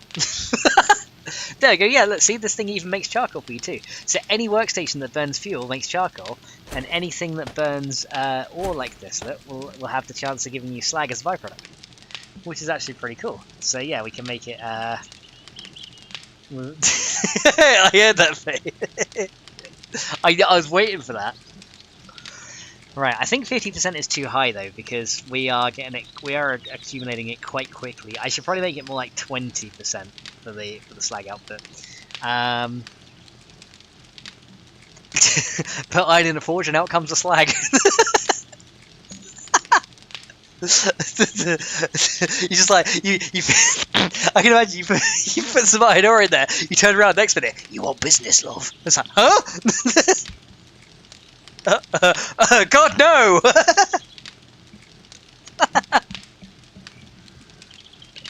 You're like, I'm fine, thank you.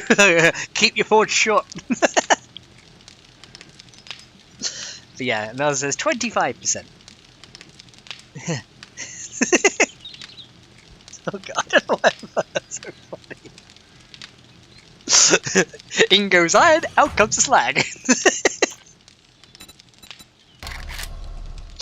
Oh dear. Okay, I guess we better save. And I was thinking, what's slag, what's coal? Well, none, but she might want a bit of wood. A big wood log might suffice. Faye's like, oh my god, in the background. Maybe the slag wants my pizza while she's waiting in the forge.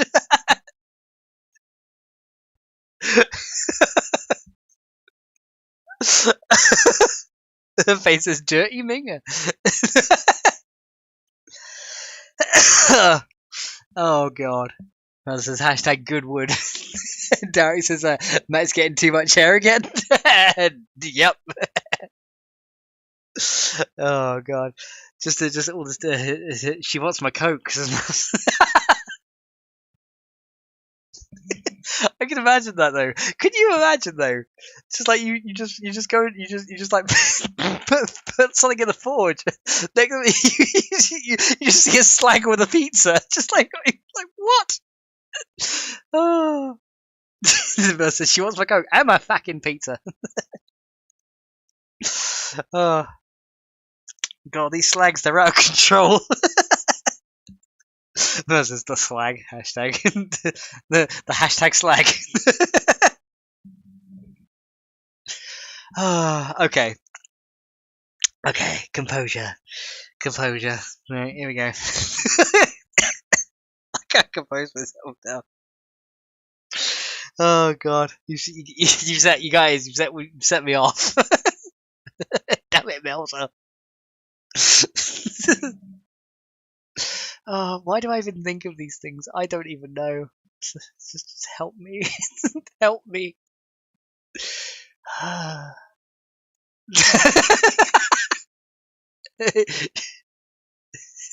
Face like there's no will for you, love. Well, that's not very nice, is it? She's saying I'm beyond help. I think that's terrible. And I was like crying, laughing. I cry laughing too. I think my voice box is gonna need a bando. She cause Max lost way too much stuff. Derek says, get Max a beer or something to bring him back to earth. The things we come up with in streams. Terrible things. Okay. Faye's just like, alright then.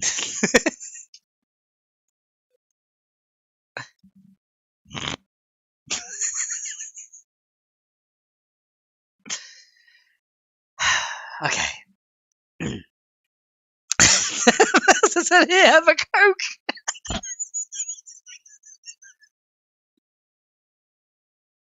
Damn it, Melza. Is a slag holding the other side of it?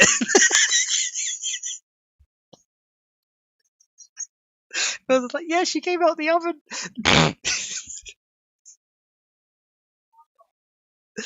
Oh, fuck. Oh god, I'm crying laughing myself now, bloody hell.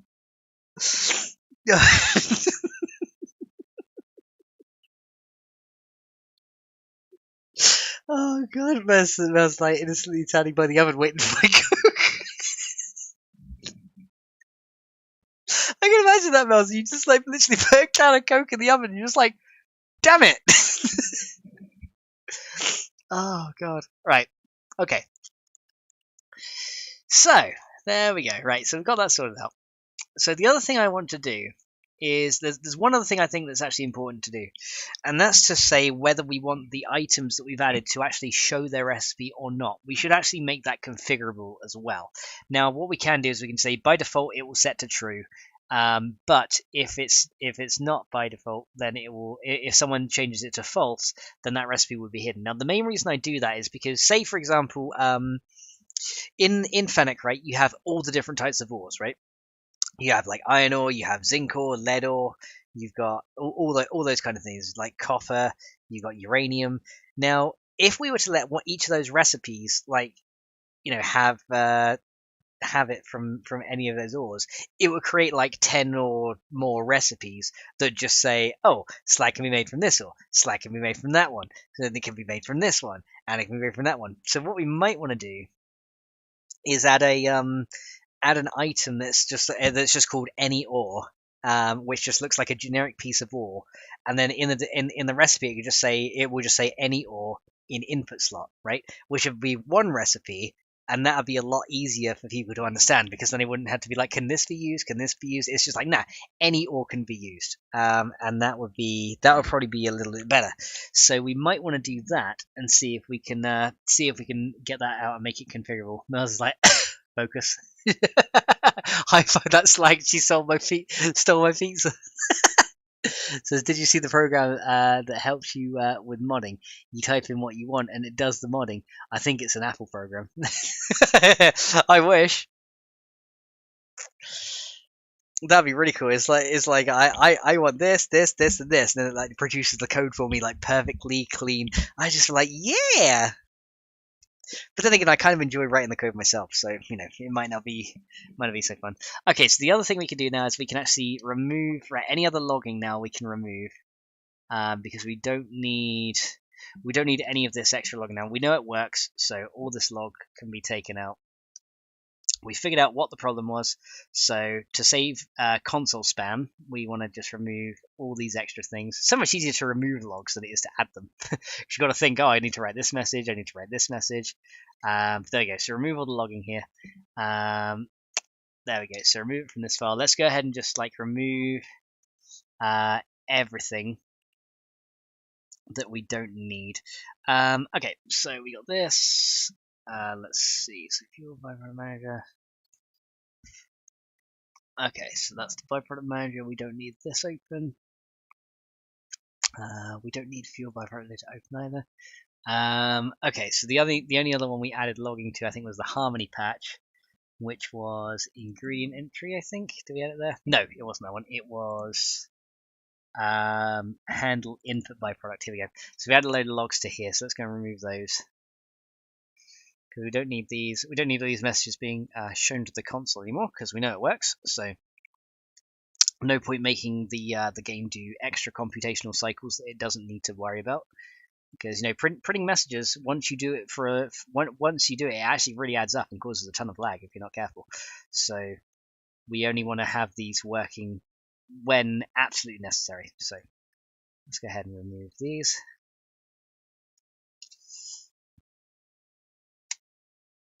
There we go. And then the code looks a lot cleaner already. Look at that. See, it's a bit easier to run. Okay, that's looking good. There it says trying to find the vid that shows it, but with my memory. What am I talking about? There says Max falls asleep at coke oven. I don't want to do that. If there's a slag coming out of it, I'll wake up with an STD. Oh god, we've really got to move off of these coke ovens. That's it, I'm removing the coke oven from Fennec, that's it, no, fuck it. Huh?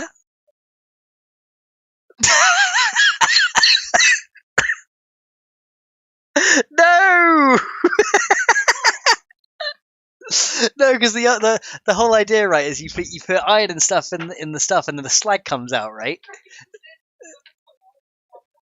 Oh no, no, mate, no, no.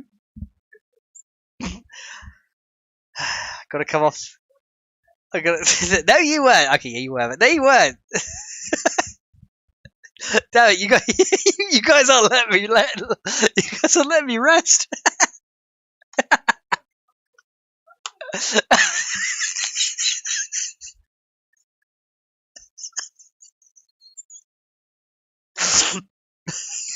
New to Pornhub, oven porn.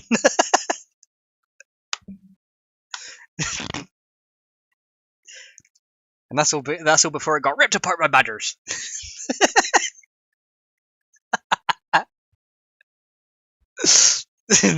Coke ovens, porn sites, penises, ripped apart by badgers.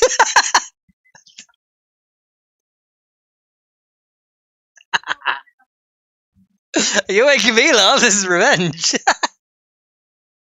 And as it says, perhaps she offers garlic bread, comes free with the pizza. Ugh!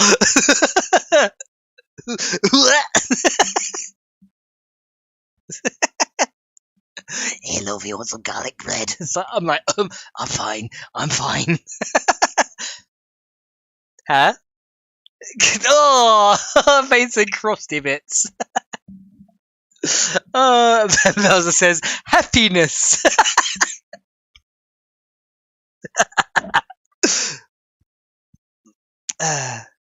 And what was it? Dumbledore says, happiness can be found even in the darkest of places, if one only remembers to turn on the light.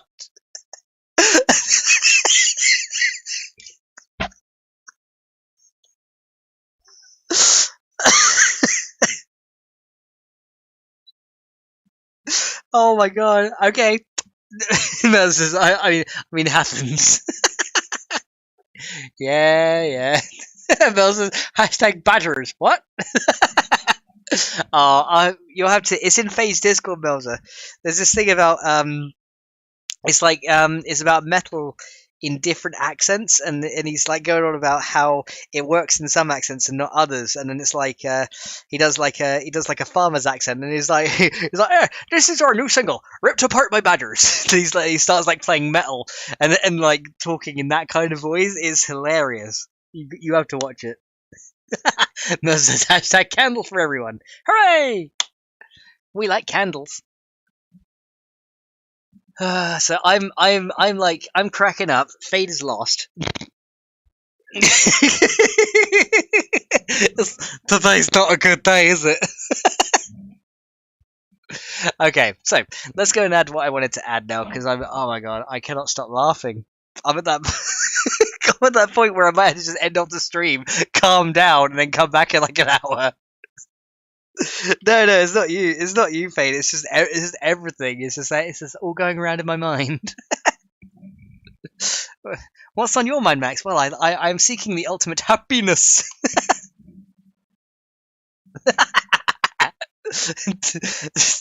That'd be a Darwin Award, wouldn't it? Man sticks dick in oven, gets it trapped, roast to death. Oh god. Alright, well, I'm going to say to YouTube that this video is not suitable for any advertisers, but there we go. Doesn't really matter. I think... Candle to light the coke oven. Who likes an oven with a candle, Mouser? You actually know, like, someone coming up like, this is the candelabra. What? What's that for? To light the coke oven. Like, okay, all right. All right, okay, so item class, here we go. So first of all, let's do the fuel byproduct class, because that's the easiest one to do. So we're going to start with this, and we're going to say private, we'll start with this, we're going to say private bool, and then show recipe. Alright, so we're going to start with this, and here we go. So back to coding. Let's try to get our minds back on track and not thinking about penises and slags out of ovens. Right, so let's go ahead and get this done. So what we need to do now is we got to go ahead and do... What we need to do is we also need to make a new property here as well. So we'll come into here, and let me move these over, and then we're going to say public static string prop show recipe, show recipe. Show recipe. It's just going to be show recipe. There we go. That's all we want to do. Just have show recipe and have it done right there. So then we can have this property in our XML and it should work just fine. So here we go. We're going to say this is also going to be optional. It will default to true. So we're going to have string recipe and then we're going to have show recipe equals true. We'll set it to true by default. And then we're just going to say if property helpers. I should make this a I really should make this an extension method, shouldn't I? Might work better. Just need gum for fresh breath afterwards. What is a bool? A bool is it's short for boolean. It just means true or false. So a bool just means if it's either going to be a yes or a no kind of thing. So it's like pretty much just think of it like an on-off switch kind of thing, or flipping a coin. It can either be one or the other, but not both. So one of those things where it's only a on-off kind of thing. So we're going to say property exists, and then we're going to do we want now the name of the property. Well, we've got to pass in the properties first, and then the name of the property we want to check for is show recipe, or prop show recipe, and then out show recipe. There we go. That's the problem. We should call this string. Okay, we should call this out recipe, shouldn't we? Oh, don't want to do that. My bad. Just select everything. That's fine. Out recipe. I can spell it right. What the hell was I trying to type there? Eusipule? Hashtag Eusipule. Hashtag ripped apart by badgers. Okay, so I'm going to say if, and then we'll say string, if string parsers dot try parse bool, and then that's going to be recipe out show recipe. And we're just going to say, here we go. That says, okay. Thought because you were doing recipes, thought it was a typo for bowl. No. It's one of those things. That says, I fresh breath afterward. I mean afterward. Fresh breath afterward.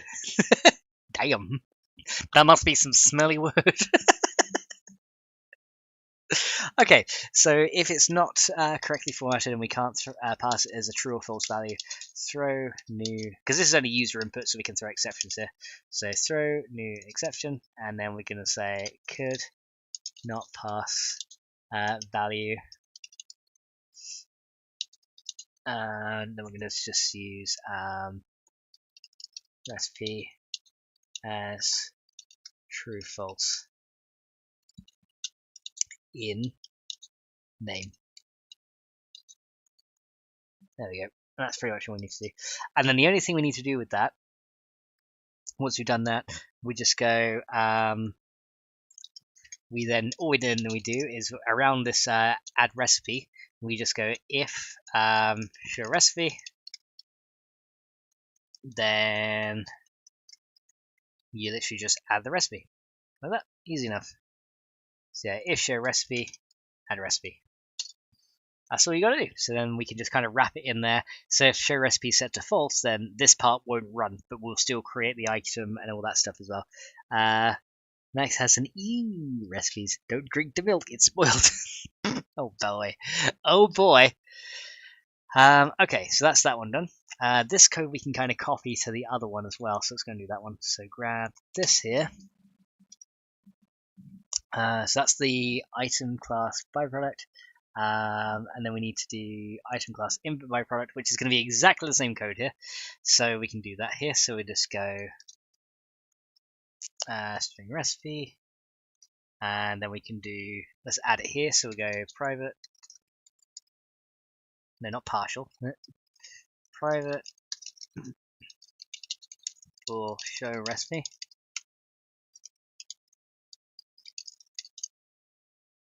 Okay, and then we need to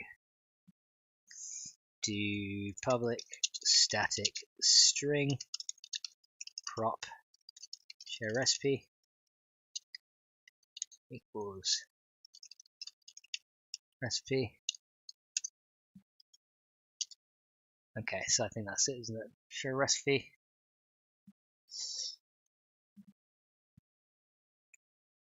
And I think that's everything we need to do here. There's no more red text there, so yeah, then we can make that one show recipe as well. Sounds fishy. There could be anchovies with the pizza.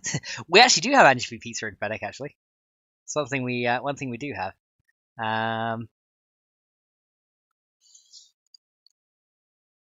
Okay, and actually I should make this more consistent, shouldn't I? So I should probably add this here.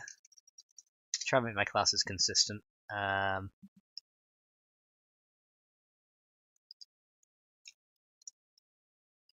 hang on, don't do that. Move that up.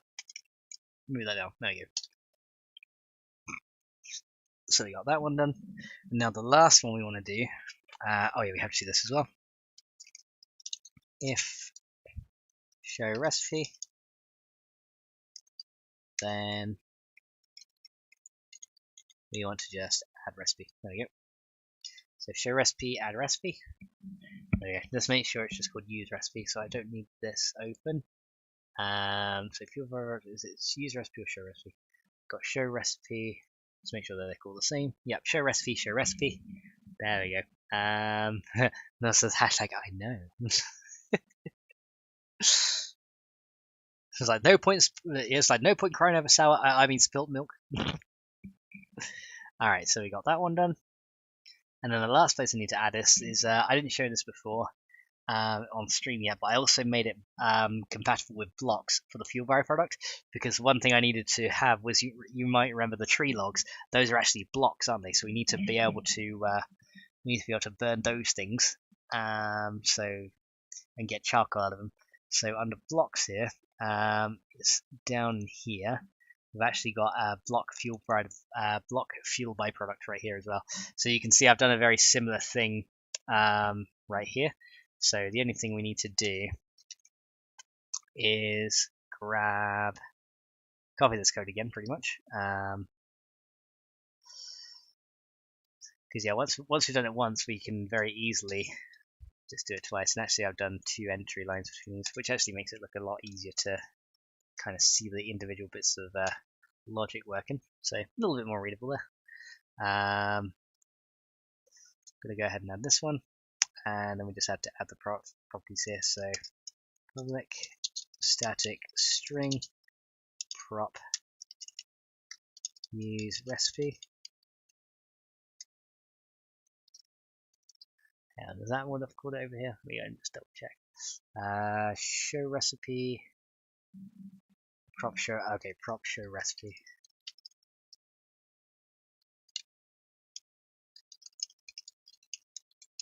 Show recipe. There we go. And let me just double check everything is consistent across here. Prop show recipe. Show recipe. Okay, I don't need that open. Show recipe, prop show recipe. Yep, okay, that's all clear there. So they're kind of all the same things right there. Well, there's off milk, not sour cream. Guess we don't want the sour cream. That sounds like that sounds deadly. And then we need a Boolean value here as well. So we need private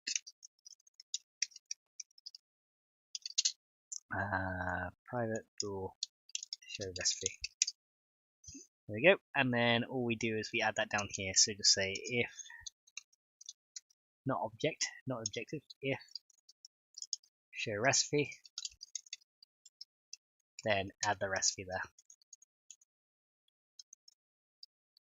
There we go. So we can go ahead and do that, and that seems to be working just fine. So we've got all that in there. So byproduct item name is set requirements. That's an optional field. That's also an optional field. Try pass the Boolean recipe out that.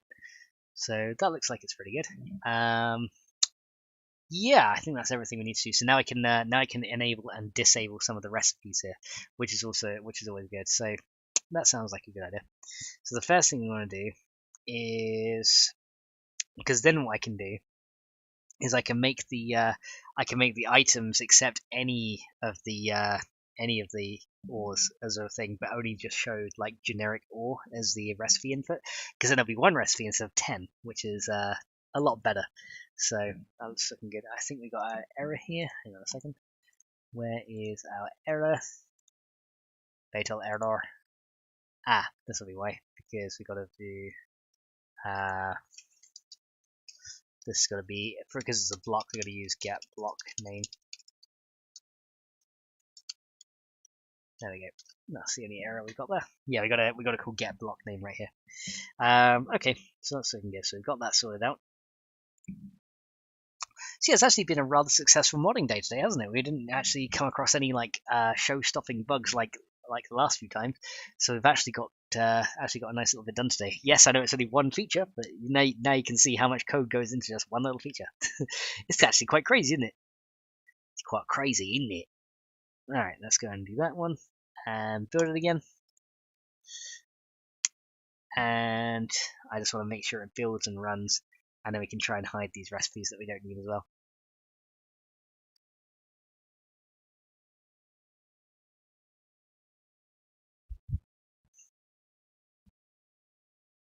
But yeah, then what I'll do is I'll go ahead and make it so that all of the things that you smelt can give the waste slag as an output, and that should be pretty good.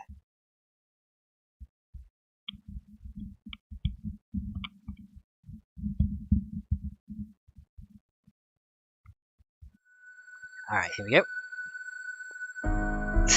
Oh, milk, not sour cream. All right, so here we go. So we got these started. Let's go ahead and get this launched up.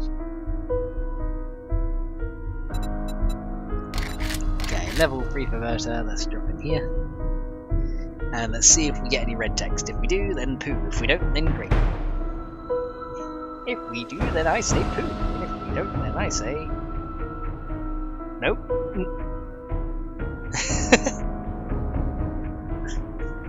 If we do, then I say poo, and if we don't, then I say woo. And if we really do, then I say boo. And if there's a cow, then I say boo. Stole your dragon? Alright, so load the game. And let's see if this works, shall we? Hopefully this works. I bloody well hope it does, because that would be pretty good, wouldn't it? Mush.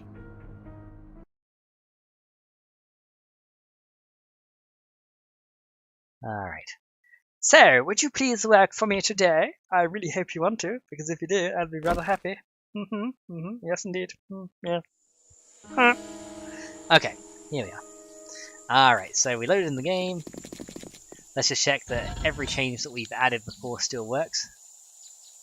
So, put the ores in here. Burn it. Let's see if we get any. See if we get anything in the output. There we go. Says hashtag pretty fucking good. And Colour says, let's hope we don't have to say poo.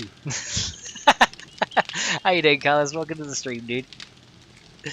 Okay, there we go. So that's now giving stuff in the output slot. So the waste slag is getting output here, which is great. So we are getting that. Let's see what else comes down here. So yep, slowly but surely get accumulating that. Yeah, we actually got 4 that time. 4 slag this time. There we go. So yeah, I think 50% probability is too high. So yeah, 25% I think will be. 25% I think will be a bit more balanced. That's actually going up way quickly right there. So there we go. So that's looking good.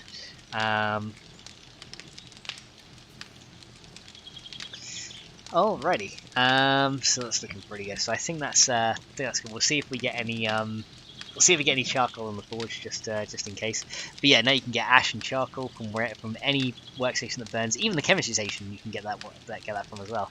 So I think that's actually quite cool. That like we're smelting up stuff, getting the waste byproduct out of there, and now you get an extra output, which is really cool. And maybe eventually I'll make it so that you can get more than one item. But for now, I think just having the one item is good enough. I mean, I should have really made it use my transformation manager interface, because that would have probably been a bit of a better way to do things, because then it's not really a separate form of code. But that's okay. It doesn't really matter. It's good enough. It's good enough. And yeah, it seems to be working pretty good. So let's see if we get any charcoal out of here as well once the wood burns up as well. Kyle says, good, whatever part of the days it is for you all. Well, for us, it is the evening right now, so I bid you, all I will say is I bid you good morrow. And no, that one didn't turn into a piece of coal, or a piece of charcoal. Yeah, so sometimes the wood logs will turn into charcoal, but the iron ore will turn into steak, as Missy said. Because yeah, apparently the slag looks like a steak. Wow, that's something to compare, isn't it? I guess. That forge looks kind of like a pizza oven. That'd be a cool thing to have in the game, huh? Well, yeah, that's the thing. Like, I kind of want a bit of a bigger forge, and I was kind of happy with this one. But yeah, it does also kind of look like a pizza oven. Could be something that I have for some of the late game food items, maybe. But yeah, I do need to make this darker. That's one thing I need to do, is just go into Unity and just make the color of that not so bright, because that is pretty bright. So yeah, having it dark would probably look a lot better, because it doesn't really fit in with the you can see it doesn't really fit in with the lighting very well. So a little bit darker will probably help it quite a bit here. But yeah, it does look like a pizza oven, doesn't it? That's pretty cool. That was hashtag pizza and coke oven. Hell yeah, pizza and coke oven. But yeah, as you can see, we're getting some waste slag out of here. Waste slag is produced when ore is melted in the forge. You can refine it for use in concrete and other applications. Because yeah, that's one of the things. Because one thing I did want to add was a centrifuging station, which would be to separate out. Because what centrifuges do is they say if you've got like a mixture, it can separate pretty much by spinning at very high speeds. It can separate out the different elements into sediment in your mixture. So essentially what we could do then is, say if you have this slag which is made up of like oxides plus like calcium plus, I don't know, silicon, you could use that to then get those three individual elements out of it, which would then allow you to go and do some stuff like that as well. But yeah, that's what I was thinking. Like you could use it for that. I maybe the only thing is, maybe I should make different. I don't know. Do I make different versions of the slag byproduct, or do I just have one waste slag and then make that a stone-based material? Because I think just having one would be easier on recipes, because we already had a ton of ores. We probably don't want the different types. And maybe when you centrifuge that, you get a chance of getting a different type of metal, or oxide or something like that. So either iron or something like iron, or I don't know. I think you can get manganese. One of those two things as well. Carl says it's 3 PM here in Dallas. Oh, you're in Dallas. Nice, dude. So you're not near where I'm forgiven this, but I know he lives in near like Waco. So you're not too far, but yeah, you're in the same state. So there you go. I've been to Texas. I lived around Austin for the last 2.5 years, so I'm familiar with Texas. But yeah, I was glad to come back to England. All right, but yeah, things seem to be working here. We've just got very unlucky on the byproducts right now. But yeah, I definitely need to make the blocks here, because you can collide with it, but the interaction only applies on this block space right here. So I need to make it so that you can kind of interact with it on any of the block spaces. So there we go. Mars is 420. Nice. And Darius says yes, Wednesday. One slag per oven, please, says Melza. Still would be funny if slags come out of the oven, wouldn't it? But yeah, that's it. It gives that waste slag as a byproduct, and then you can go ahead and use that in other things, which I think is actually really cool. That works really well. Now, only so much coke available. Yeah, we didn't get charcoal, so we got a little bit unlucky there. But yeah, 720 gives you like 71 of these, which is kind of cool. I wonder if you can melt up the. I wonder if I made it so you can melt this up as well. That doesn't melt up into anything.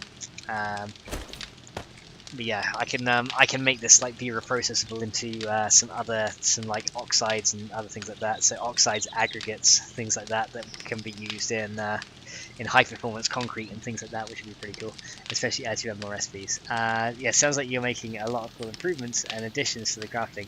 I think you're right to keep it at one type of slide just to avoid it getting too complicated. Yeah, I was thinking that just one type, and that should be enough. Pizza Coke out front as well as a slag out the back. God, that'd be the attraction of the restaurant, wouldn't it? Oh, welcome to our pizza parlor. We've got slags out back, but enjoy the pizza from Coke while you're inside. Oh boy, but yeah, that seems to work. Yeah, one type because we've already got like all the different types of ores. We got it, look, if I just type in ore, you'll see how many I've got here because it's a lot. Let me see. So yeah, there's lots of different types of ores. As you can see, we've got lead, we've got copper, zinc, silver, gold, uranium, and iron. So there's 7 types of ore in total. Which is funny. I was like crying, laughing. Hashtag I'll stop now, my bad, focus. It's alright, Melza. I'm probably not going to be going for too much longer anyway. But yeah, as you can see, we've got lots of different types of ore that you can find. And then reprocess in this forge. So yeah, lots of different things. One thing I need to do is, well, since we've got 7 types of ores, there's only going to be 7 or 8 types of things. But one thing I'm going to be doing is essentially I'm going to make it so that clay is not required to. It's not required to like get ingots and stuff out of the forge because it seems silly that you have to dump in a load of clay to get a load of ingots, whereas you could just make a mold and then have that mold be in the forge and then choose that. You know what I mean? New Jersey is where Glock 9's from. Nice. But yeah, that seems pretty good. So it's working out well. But yeah, I gotta like adjust this forge, make it like currently it's like interactable from the one block, which is fine. But I've got to make it like have its multi-block dims and all that, so that it actually fits in the 2x2. Because currently, right now, what I can do is that I can actually place a campfire like there, or I can place one like up here. As you can see, because it's only set to occupy that one block space, so I can kind of like set things inside it, which is kind of not what I wanted to do. Like, I could even make a forge like inside a forge. Yeah, I could even put a forge on a forge. Look at that. Yeah, you can make it even go sideways like that. That's the good thing with like the one by ones though. You can make them go sideways like that, which is quite cool. But yeah, otherwise I'll see like structures like that going on. And then I'll see things like this, like some kind of crazy forge pyramid. And we'll have look, you could actually make a forge pyramid. Look at this.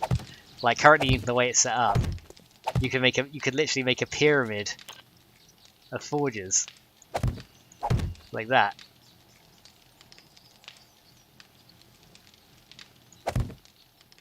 Yeah, you could literally make a forge pyramid. Like so strange. A bit like me though, eh? So there you go, it's all good. Yeah, so you can literally make a forge pyramid because the collision isn't quite there yet. But there you go. Did you model it yourself? No, I didn't, cast. This is one I actually bought as part of a Unity bundle.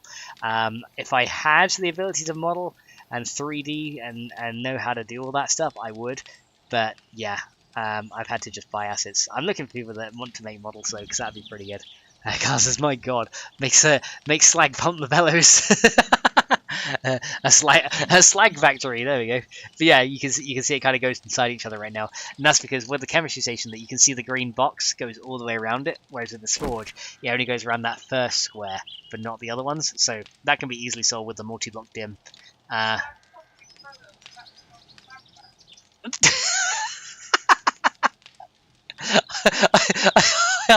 Yeah, I guess so. Oh god. Hey, we can make the pyramid the correct pyramid. There you go. Hashtag slag factory.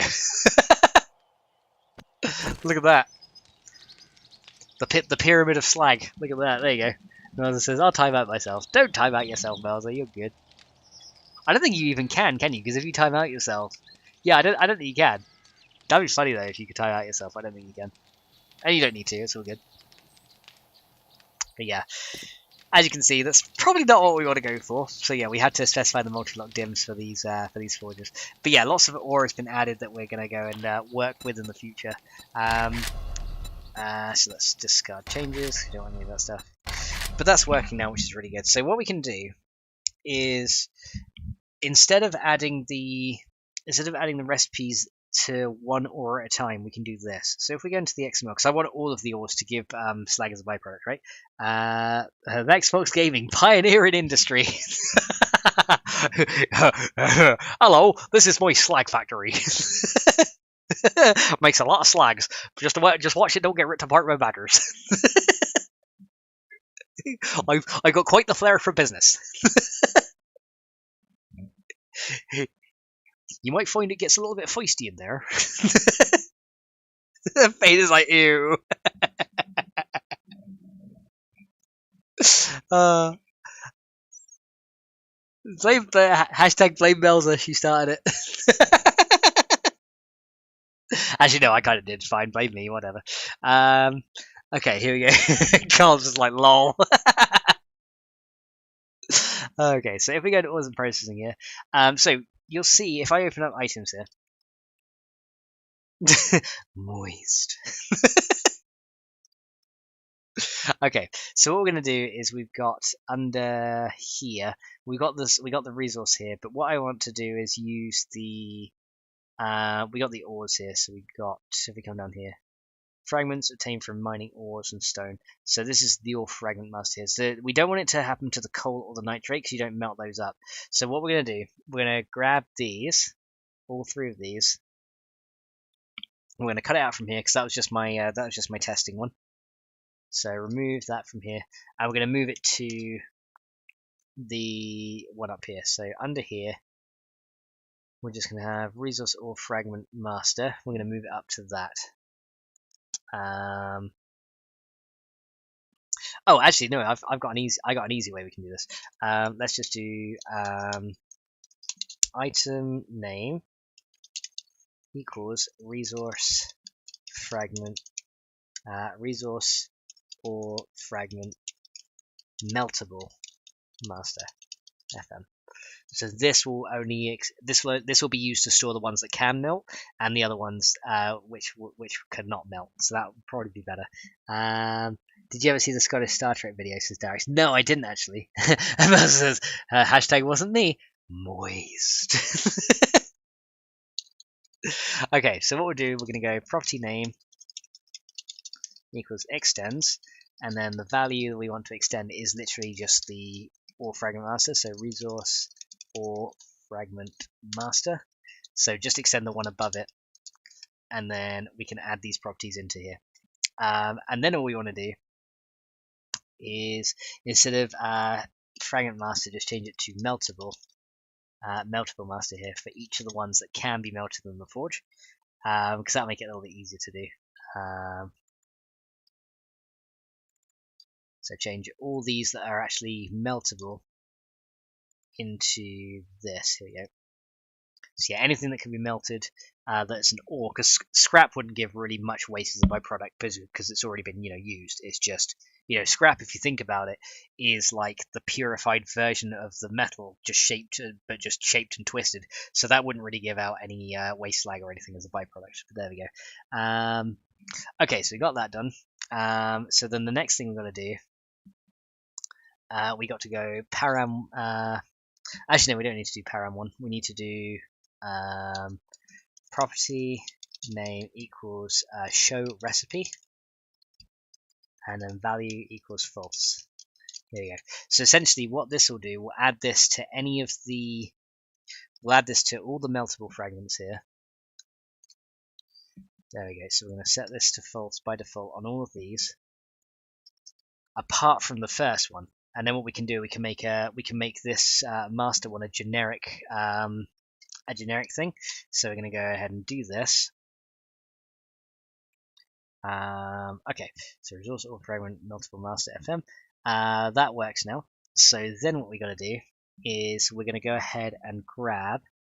There says it's on YouTube. The whole crew speaks. The whole crew speaks in a thick Scottish accent. Oh, nice. All right, I have to have a look at that. Okay, so what we want to do now is we want to just get a generic ore chunk image. So ore chunk PNG. Just try and look for one of those because we can use this for like any metal ore, right? So there's like Minecraft versions here, but I don't really want to use that. I kind of want a decent looking one. Okay, so I guess why don't we just type ore.png and see what that pulls out. The Skyrim one. Okay, so let's go ahead and do, which one haven't I used here?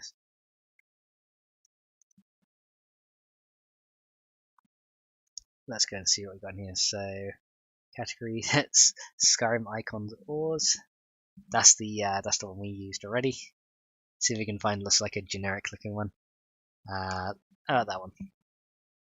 Oh, it's not a PNG though. Let's see. Is there any other ones? Well, I guess we could use. That's kind of an ore.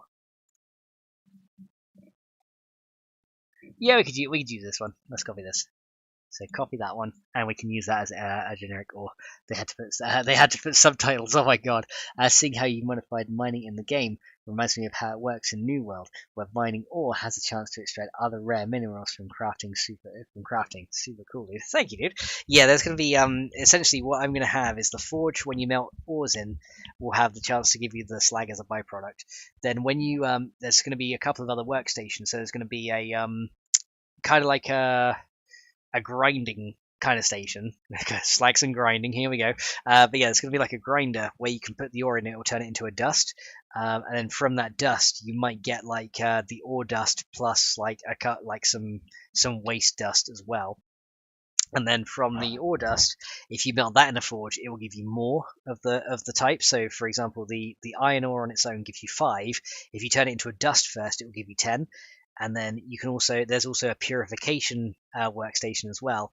Whereas if you purify it, it will give you 15 per dust, and it also melts faster as well. So late game, when you purify a little dust, it'll melt like ore melts in like 5 seconds. Dust melts in 2 seconds. No, dust melts in 3.5, and then purified dust melts in 2.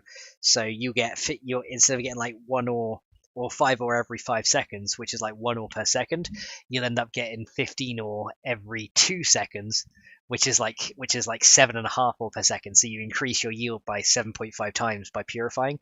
And when you also grind it into dust and stuff, you have a chance of extracting the other metals as well. So, for example, iron, you might get a very small chance of like tin dust or something like that. And if you do like copper, for example, you may get a very tiny chance of getting a smaller pile of gold dust that you can melt as well. So there'll be like two sizes of dust. There'll be like a regular size and then like a small size or something like that. And it'll only be like a 10% chance. It'll be quite small, but then essentially with stone and stuff like that as well, you can get like stone dust and all that stuff, which you make gravel with. So yeah, lots of things being added as well. Dad says, today we'll make a mod that makes 7 Days Style looks like Minecraft. I don't think so. Although I think it might be quite easy though to do that. All you would do is you would just change all the ground blocks into literally all you would do to do that is you would change all the terrain blocks on the ground into just like the cube shapes, and that would be it. Then you could literally have it looking like Minecraft if you really wanted to. Which would be a pain in the ass though, because jumping consumes stamina now, doesn't it? So there we go. And I was like, oh my god, no! I was like, oh, not Minecraft, no! I don't know, I like Minecraft. God, Melzy, you should have seen Fade My Sky Factory series. That was hilarious. You'd like Minecraft if you saw that. Guarantee it. That was like one of the most fun series I've ever recorded in streams. That was so good. Yeah, once I do get up and running again, though, I think another Sky Factory series is going to have to be in order. Because I remember I talked to you like before I came, and you were just like, nah, probably not, because I can't really keep up with the crafting. Yeah, but then I was just like, yeah, that's the thing. I was like, well, I'll do all the like automation and stuff, and you could just like make everything look pretty,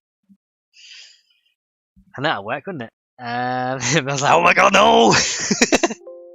So resource or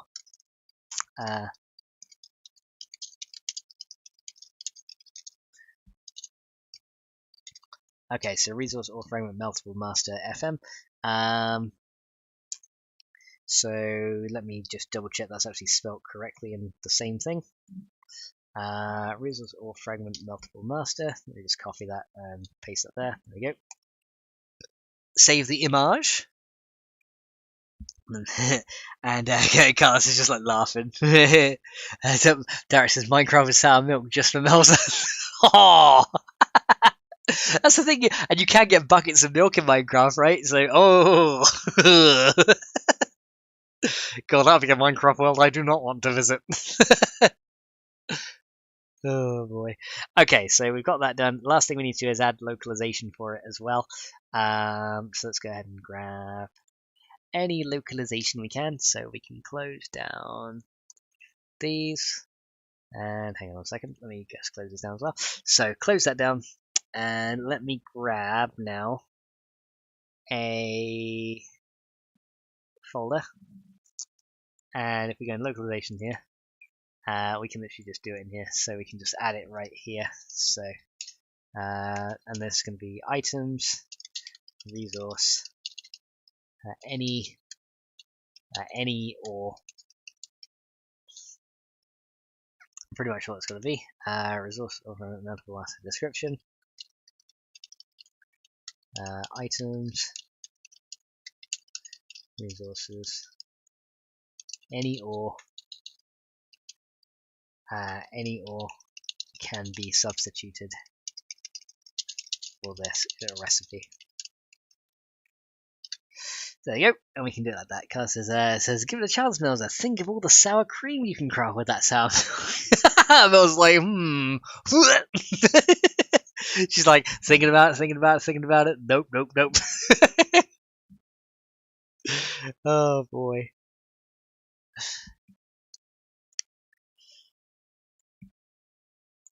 Alright, let's see. Let's build this up again. I'm not sure if this is going to work. I have to hopefully everything will extend properly. And if it does, then we is all good. And then we can test all the other ones just to make sure they melt at least and get that done. Make some cottage cheese. Is that? Oh, yeah. I'm definitely marking this as unsafe for advertisers on YouTube. But yeah, don't advertise on this video, guys. It's lewd. Probably the first thing I do, demonetize.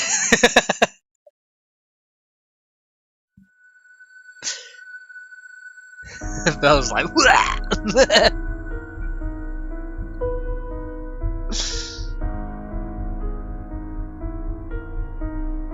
alright. So, continue game. Wait, nope, not continue game. Editing tools. Level prefab editor. No, says, sorry, Max. Oh, you don't have to be sorry, brother. You guys, we're having a good time here. What are you sorry for? It's all good.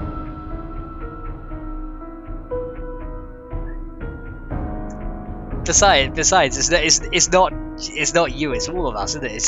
It's just this stream's gone that way just because I'm adding slag to the game.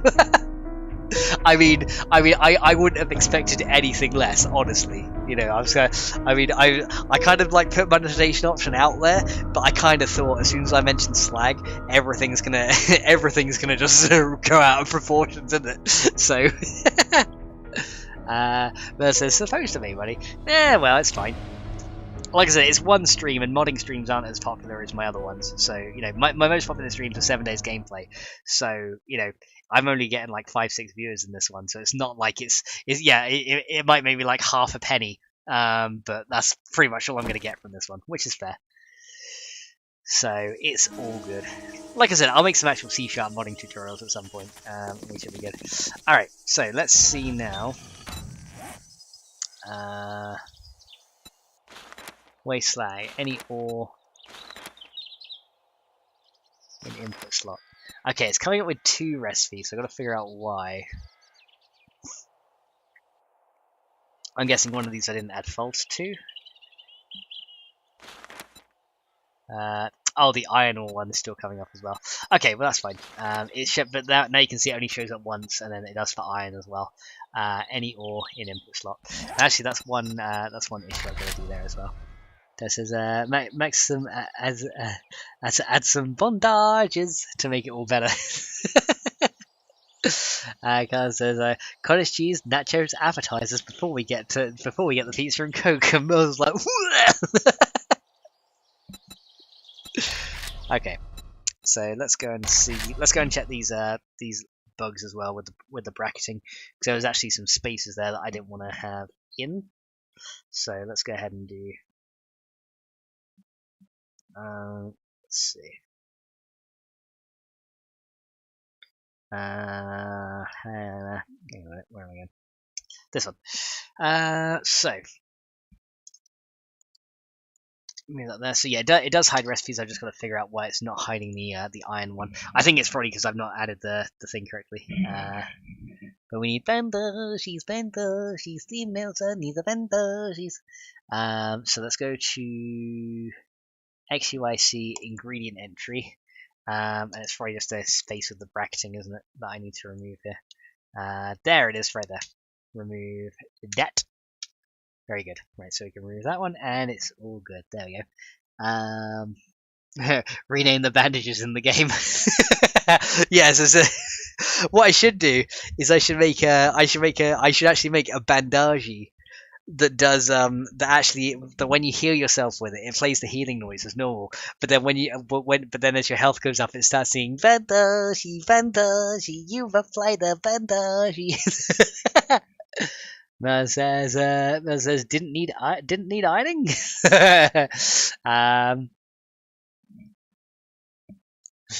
Alright, well there we go, that's all good. So yeah, we've actually managed to add this byproduct thing to the game pretty easily. So at least now I kind of knew what I was doing this time, whereas the first time it was kind of very experimental and I was like writing stuff here. So let me go and check in the XML now why the iron was showing up twice. So we've got resource ore fragment, meltable. So I'm guessing I didn't do. Yeah, that's it. It's a simple thing here. Property name equals show recipe. Value equals false. There we go. Because then only that first one will come up into the. There we go. There it says, "Hey Max, I'm back for the sausage." Welcome back for the sausage. Would you like that on pizza, or would you like it with Coke? Or would you like it with cottage cheese and sour cream? Who knows? with what's going on in this chat, I don't friggin' know. Oh boy. This stream's gone so far south, but it's now back up north, isn't it?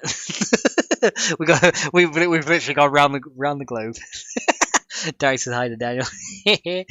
Alright guys, well, I know Daniel just joined, but I'm at this point now where I'm going to go ahead and end off the stream, because we actually got the feature added that we wanted to, so I need to actually update my patch notes in Discord. So let's go ahead and see that. So under here, under changelog, here we go. I can now add the stuff here as well. Oh, I got another thumbs up on there. Oh, Melzer, thank you for the thumbs up too. Yeah, with a side of bandages or bondages. All right, so we're gonna go for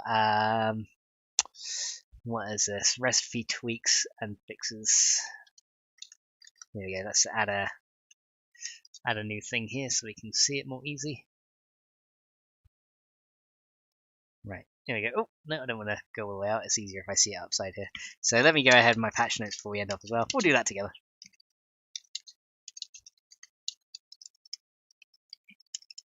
.4.2, because this is a new thing.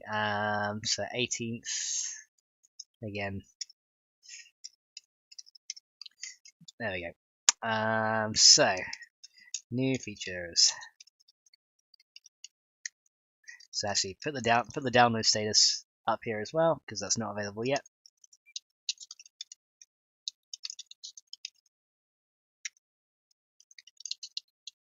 Expected tomorrow, which is the 19th.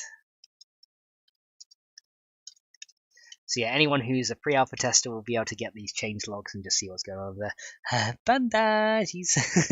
That's better. There we go. So Carlos is and Nuz says, well, thank you, Max, you're welcome. And Nuz says, take care, Derek. Thank you, Derek, as well for coming along as well. Okay, let's go ahead and grab these. And Carlos, of course. So let's go and have the new features.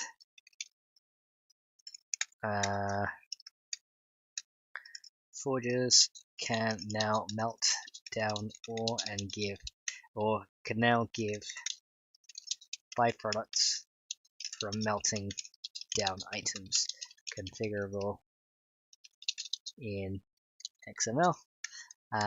Let's see, bug fixes. This is just a little one. Actually, we could also do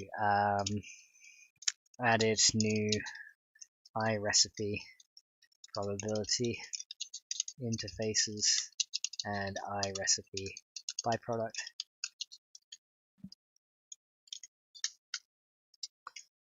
Here we go. iRecipe probability and iRecipe byproduct interfaces to simplify the harmony patching for ingredients. Simplify the harmony patching for ingredients. There we go. There we go. And Mel's shoots Daniel. There we go. So we'll go ahead and add these. And then bug fixes, transformer blocks now correctly. Oh wait, no, I've already listed that as a bug fix in the previous one. So I think that's the only thing right there. So just add those two, and there we go. Our patch notes are done.